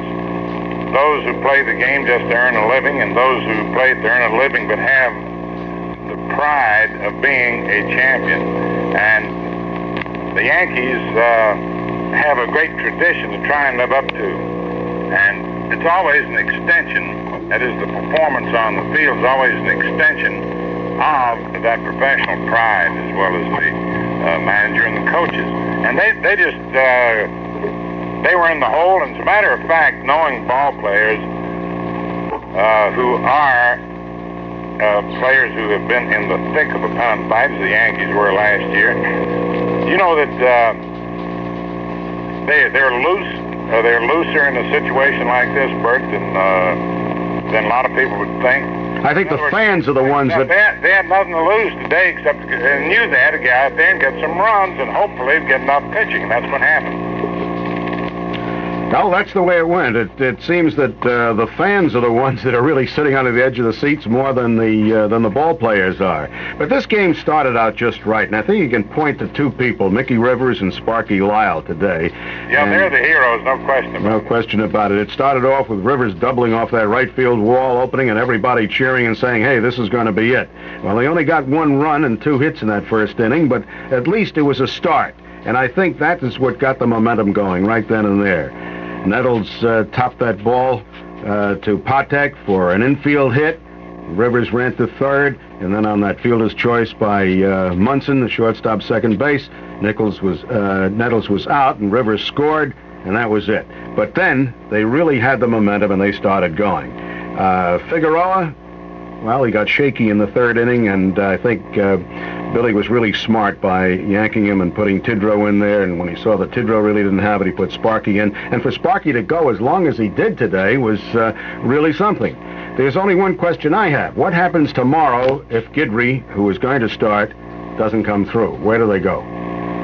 Well, they obviously not going to be able to get very much out of Lyle because he went 5 in the third innings today, and he generally goes, 2-3 innings. However, he is accustomed to coming in every day and pitching an inning or 2 or even 3 over stretches at a time. But he would not be the first man that he would have to go to. I think that he might go to Torres. And anybody that's alive. Mel, we have an awfully bad line. Will you hang up, and I'm going to have the producer phone you again and get you back on another line. I mean, it's gotten to the point now where it's deteriorated, where we can't even understand what you're saying. So, you hear me at all now? We can hear you, but the buzz is so bad that it's just come in. We'll be right back to you. All right. Okay? All righty. This is Bert Knapp. Mel Allen is down in Florida, as you well know, to do the Miami-Kansas college football game later on today, and it looks as though the telephone company isn't cooperating with us, but we'll get back to him in just a moment, right after this. You know, for over a year now, I've been telling you about the Cricket Shop in Cedarhurst, Long Island's 5-town's most complete men's and boys shop at 112 Spruce Street. Loyal Yankee fan Dick Kahn, president of the Cricket Shop, tells me he's had his greatest year ever last year, is beating all figures so far this year. Like old times, baseball, the Yankees, and the playoffs, and the Cricket Shop, all number 1. The Cricket Shop offers 3 levels of all the most creative fashions for men and boys at affordable prices. There's an exceptional shoe salon and tuxedo sales and rental department. And the Cricket Shop has just introduced Tres Amis, a fabulous ladies' boutique for the unusual and ultimate in fabric and design for the chic woman. The Cricket Shop also has a playoff special on vested corduroy suits, originally $110, now priced at $84.90. Go down to the Cricket Shop at 112 Spruce Street in Cedarhurst. Bring the whole family and tell them Mel Allen sent you. How about that? All right, we're back again. This is Bert Knapp. We're still trying to get Mel back on the telephone, and I think the line is cleared up somewhat. So, Mel, are you back with us? I'm right with you, Bert. That's great. The line is... No, it's fine now. It had just fallen apart. It just kept on deteriorating, but it's fine now, and we can go on. I just want to go over the totals again. The Yankees scored 6 runs, 13 hits, and no errors. Royals 4 runs, 8 hits, and 2 errors. And those 2 were by Patek, who was the hitting star for the Royals, but I think he can give them the goat ears also today because he opened up the sluice gates there. Ed Figueroa started for the Yankees. Tidrow came in the 4th. He pitched only 2/3 of an inning. Sparky Lyle came in also in the 4th and pitched the rest of the way. And, of course, Thurman Munson was the catcher. For the Royals, they started with ex-Yankee Larry Gura. Marty Patton came in the 3rd inning after the Yankees had scored 4 runs. Steve Mangori and Doug Bert finished up in the 9th inning with Darrell Porter behind the plate. All right, let's go back to your analyzation. Well, Bert, for people who may have tuned in late, most of the action occurred in the first 4 innings. The Yankees picking up their 5 of their 6 runs in the first 4 innings, and Kansas City 4 runs in the 3rd and 4th, 2 in each of those innings. And then they settled down with Patton against Lyle, and there wasn't a score until the Yankees added a so-called insurance run in the 9th inning. They both pitched beautifully, and strangely, Patton pitched a couple of years with the Boston Red Sox, and so did Sparky Lyle, although they were never teammates. But Lyle left there and came to the Yankees during the winter before Patton joined the Red Sox. So Yankees are indebted anyway to the Red Sox for Sparky Lyle, if that will please some of the Red Sox fans. But Patton went 6 innings and gave up.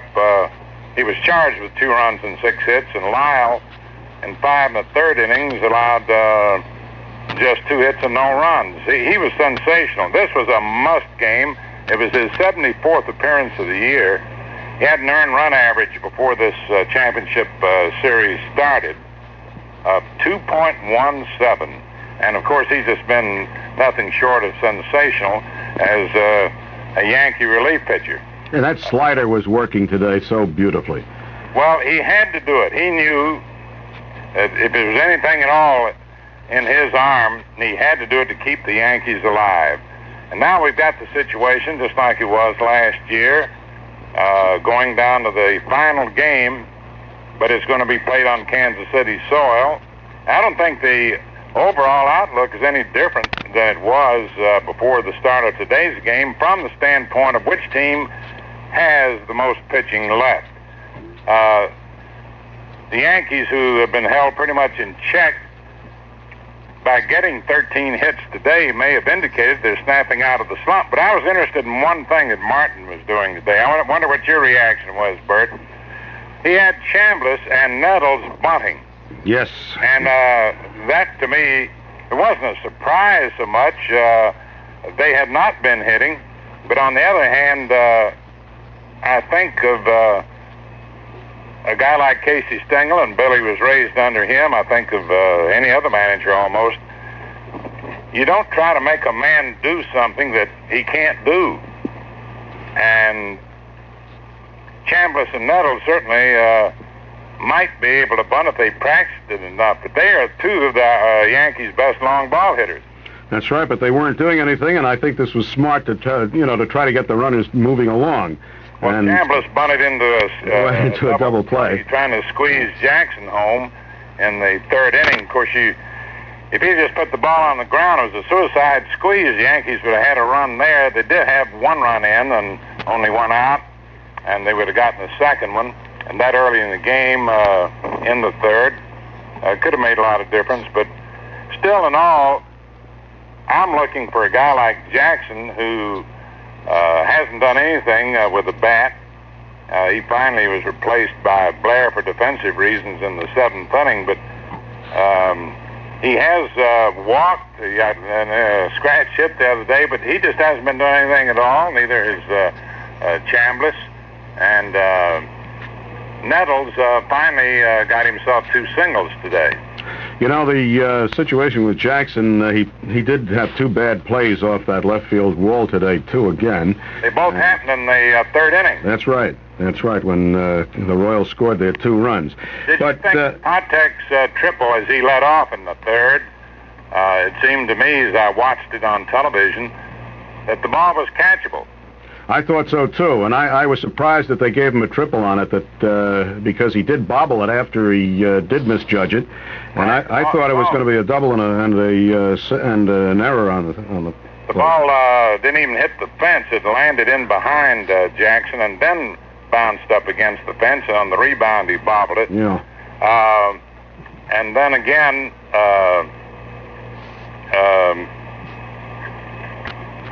there was a triple. There was a triple in that same inning by Bert, which was a clean base hit. But Jackson had trouble picking up the ball around the base of the fence. Yeah, that's correct too. And then that's the one that McRae scored on. Right. And those things will happen, and I think that Jackson better go out and shag some flies or learn how to play those walls a little bit better. You know, I wish I were out in Kansas City for one reason, not only just seeing the game live out there, but Figueroa had been having a bad back, and he looked superb in the first two innings. He gave up a single to Hal McRae in the first inning, but otherwise he knocked him off easily, and it wasn't until the misjudgment in the third inning on Patek's long fly ball, that the trouble started. Then he got the next two men out. McRae again got a base hit. He'll hit anybody, and Bert, but that seemed to make him force himself a little bit more, and I think Billy saw that his curveball wasn't snapping off. He lost a little velocity off his fastball, and so he went to Tidrow to pitch to one hitter, and then brought in the master, Sparky Lyle, and that turned out to be the big thing. We'll be right back, Mel. We have a little word from your friends out in Cedarhurst. You know, some of the greatest Yankee fans are kids who know every player, every uniform number, and even the batting orders. And the Cricket Shop in fashionable Cedarhurst, Long Island, specializes in youngsters. They dedicate themselves to making all you young men out there look right and feel good about it. The Cricket Boys Shop offers one of the largest selections of suits, sports jackets, outerwear, slacks, shirts, and jeans in all of New York. And they have the top young men's designers, such as Pierre Cardin, Yves Saint Laurent, John Whites, Mighty Mac, Robert Bruce, and others. Right now, Dick Kahn, president of the Cricket Shop, is offering a sensational Yankee playoff special for boys. All dungarees are discounted an incredible 50%. So go on down to the Cricket Boys Shop, located at 112 Spruce Street in Cedarhurst, where alterations are free. Huskies and Slims are available, too. Open Wednesdays and Fridays till 9:30 p.m. And be sure to tell them Mel Allen sent you. All righty, Mel, before I go back to you, I'd just like to run down the first couple of innings that the Yankees scored for the people that weren't listening and didn't have the opportunity to listen during the game. Fine. In the first inning, of course, Rivers opened with a double off the right field wall.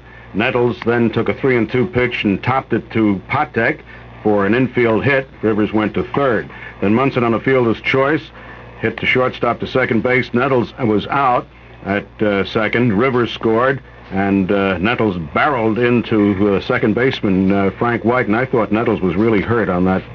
I suppose that was part of the overall picture of the McRae bit and everything else. Anyway, he barreled in, and I thought he got hurt. Jackson struck out. Piniella was out, Patek to Mayberry, and the Yankees ended up with 1 run and 2 hits. In the second inning, they kept that scoring going. Johnson grounded out Bret to Mayberry. Chambliss struck out on 3 straight pitches. Randolph singled between third and short. Dent then doubled off the left field wall with Randolph scoring. Rivers singled up the middle, and Dent scored. Nettles grounded out White to Mayberry, and it was 2 runs and 3 hits, and the Yankees were ahead 3-0. In the third inning, Munson doubled to left field. Jackson walked. By then, Gurra was replaced by Marty Patton after 2 innings plus. Piniella singled to right field. Munson scored. Jackson went to third. Johnson popped up to second, and the runners held. Chambliss bunted into a double play. He bunted straight up to the pitcher. Pitcher threw to third. Jackson was doubled up, and the Yankees had 1 more run and 2 hits, and they led 4-0, and everything looked fantastic until the Royals came up in the third inning, and little Patek tripled to right field, his first of 3 hits. White, Frank White that is, sacrifice fly to right. Patek scored on that one. Poquette grounded to Dent, from Dent to Chambliss. McRae then singled up the middle. Bret tripled to right, and that's where Jackson had trouble again, scoring McRae. Cowens walked. Mayberry struck out, and the Royals had 2 runs. And from then on, then the Yankees scored 1 in the 4th. The Royals came back with 2 in the bottom of the 4th, and that was it until the run in the 9th inning by the Yankees. You know, Lyle and Tidrow started warming up in that 3rd inning. Yes, they did. Yes, they both got up in that 3rd inning, and people started to wonder. But as it came out, it looks like it's a good shot, and I think it sets the stage for a Chambliss home run in the top of the 9th inning tomorrow to win it. It's going to take something like that.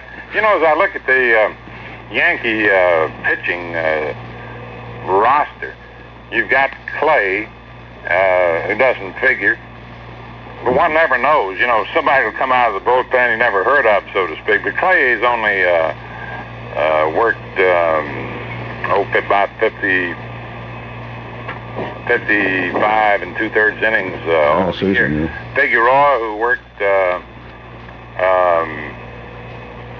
today. Possibly Torres. Well, you've got Torres, who may have to be used if... Right, you got Guidry, who will have to... Well, Guidry's going to start. Start tomorrow, and I don't... Gullett's supposed to be out, of course, for the year. Holtzman, I don't figure him at all. And Hunter, who knows? He's been throwing, but I don't know whether, as you asked me before the ball game today, whether his warming up these last few days was a ploy or whether it wasn't. And frankly, I don't know, but I have a tendency to believe it is. But he might make an appearance for a hitter or 2. But then all you have left is Tidrow and Torres. That's it. Lyle, if his arm feels, he'll pack it nice right now. I bet he's sitting in the dressing room with it. Most probably, because he most probably feels that sometime during tomorrow he's going to be called upon. The story is, we know that Guidry is a young fellow. He's strong, even though he's of small stature. And I suppose that this is the arm they're going to have to rely on. And the young fellow, I suppose, can throw with all he's got. Now, the only thing is, now, suppose they go tomorrow, they give everything they have, and then they got the World Series starting next week. Where do they go there if they win it tomorrow? That's when they'll pray for rain. See if we can get some kind of rain. Incidentally, the fan always talks about the team getting momentum. Do the professional players feel as though they get momentum when they win a ball game like this? Yes, they do. There's no question about that. They get keyed up. They get depressed just like anybody else. Now, the one thing that the Phillies, for example, have to look at this evening, have to be careful about. As I said before, they're professionals. They've been through the mill. They know what it means to lose a tough game. They know what it means to win a tough game relative to the opposing side. That is, say the other side was winning, they've come back. But they're still human beings, and they're bound to be depressed. Now here, the Yankees do have the momentum, but so does Kansas City, for that matter, because they know that they've got the pitching, and that all they have to do is get a couple of runs or so, and they'll have a good chance, being at home, fans behind them as well. That is a plus for them. The other aspect of it is, so many of these fellows have said they've been waiting a whole year to get even with the Yankees, because last year it went down to, well, the very last batter in the last inning. And they had some good breaks and some bad breaks. And I think that they will be loose. I think the Yankees will be loose tomorrow. They know that if they go out there too tight, it's not going to do them any good. So it's largely a case of Whitey Herzog and Billy Martin talking to their pitchers along with the catchers and having a private meeting with them, actually, and not only going over the hitters. They have books on them. The scouts have gotten it all together, but they've seen certain things that have been happening in this series, such as a guy like Patek. They can't get him out.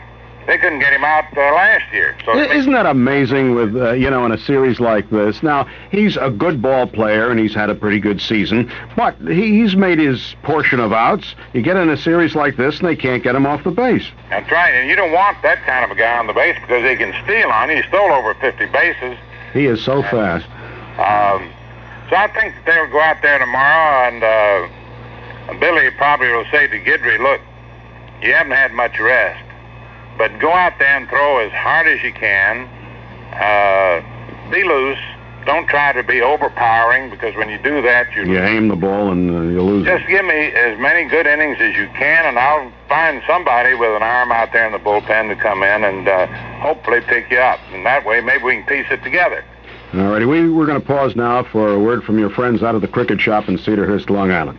For a long time now, I've been telling you about the Cricket Shop, 112 Spruce Street in Cedarhurst, Long Island. Long Island's Five Towns' most complete men's and boys shop.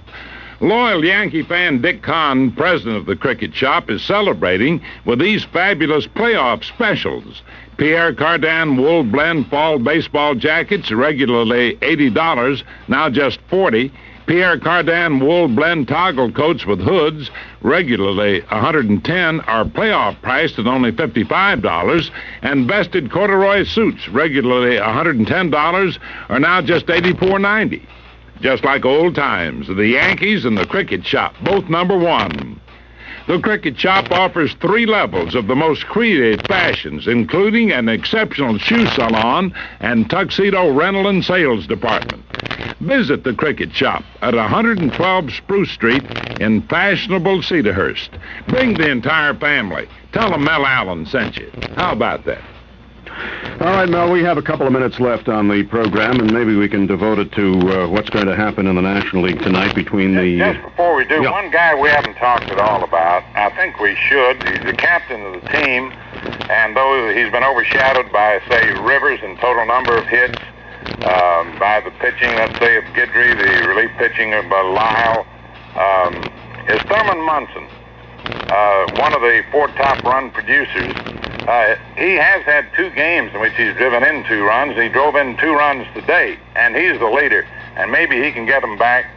He may have a little pep talk of his own, and maybe Jackson will finally tie into one tomorrow, or Nettles. But they got to go out and feel loose and free. Now, as far as tonight, what were you going to say? I was just going to say...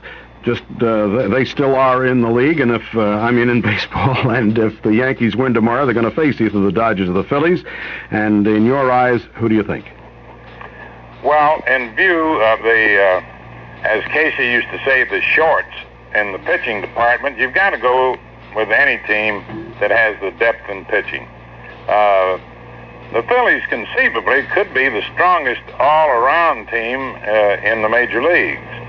They're fine defensively. They've got great power. They've got depth in pitching. It was my opinion, not any exclusive opinion, but I agreed with all those who thought that the Phillies were a stronger ball club than the Dodgers.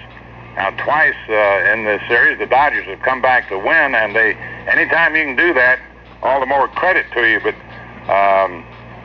they had this game, the first game wrapped up, and all of a sudden, boom, a grand slam home off a possible Cy Young Award winner, a previous Cy Young Award winner, in Steve Carlton. But they did come back to win that ball game, 7-5 was the score. But here was one yesterday. They had all wrapped up with 2 outs and nobody on, and all these incredible things happened in the 9th inning. So all we can do is speculate, and that doesn't mean anything, because only the good Lord knows who's going to make an error, who might hit a home run. So that's what makes it fun, though. We can sit back and speculate, and then after the ball game is over, we Monday morning quarterback the whole thing, and that's what makes it a very interesting sport and a very interesting afternoon for anybody that watches, or evening. Well, one thing that is a fact, the Phillies do have more depth in front-line pitching, and probably, depending on what happens this evening, of course, or the Dodgers would have more time to have those fellows rested, whereas the Yankees will not have. Right down to the wire. Well, Mel, this is just about it for this post-game show. I want to thank you for spending the time this afternoon watching the ball game and giving the fans your analysis. And, of course, you'll be back tomorrow evening at 7:15 when John Sterling gets back with the pregame show before the Yankees take on the Kansas City Royals once again for the one-game series that will make the difference in the American League playoffs this year. Thanks again, Mel. Enjoy the football game tonight, and well, you'll be doing that at just about the same time the baseball game's on, won't you? You'll have to carry your wrist radio with you. I'll be seeing you at the station, but we'll both be flying back in after our respective football games. Mine is tonight, John's was this afternoon, and I'll see you on Monday anyway. Okay, thanks an awful lot. Enjoyed being with you, Bert. Righto. Bye-bye now. And right following the news, it'll be Leon Lewis. The Mel Allen postgame show is brought to you by the Cricket Shop in fashionable Cedarhurst, Long Island, the leading men's and boys' fashion center, offering clothes for the way you live today. WMCA, Strauss Communications in New York.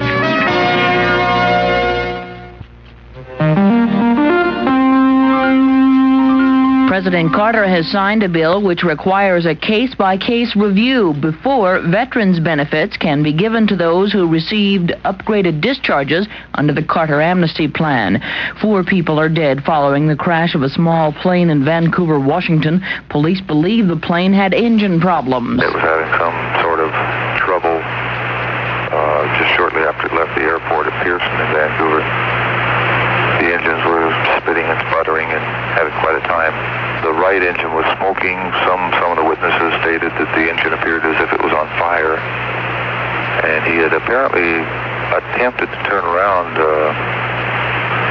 and just lost altitude and crashed into the corner of a house. 3 of the dead were on the plane. The 4th was working in her home. The New York Yankees have tied up the American League Championship Series at 2 games apiece with a 6-4 victory over the Kansas City Royals. This is Comprehensive News from Mutual Radio. I'm Candy Crowley. WMCA, Real People Radio. Good afternoon, ladies and gentlemen. I guess I should say good afternoon. It is late afternoon and much later than I thought it would be when I had an opportunity to speak with you.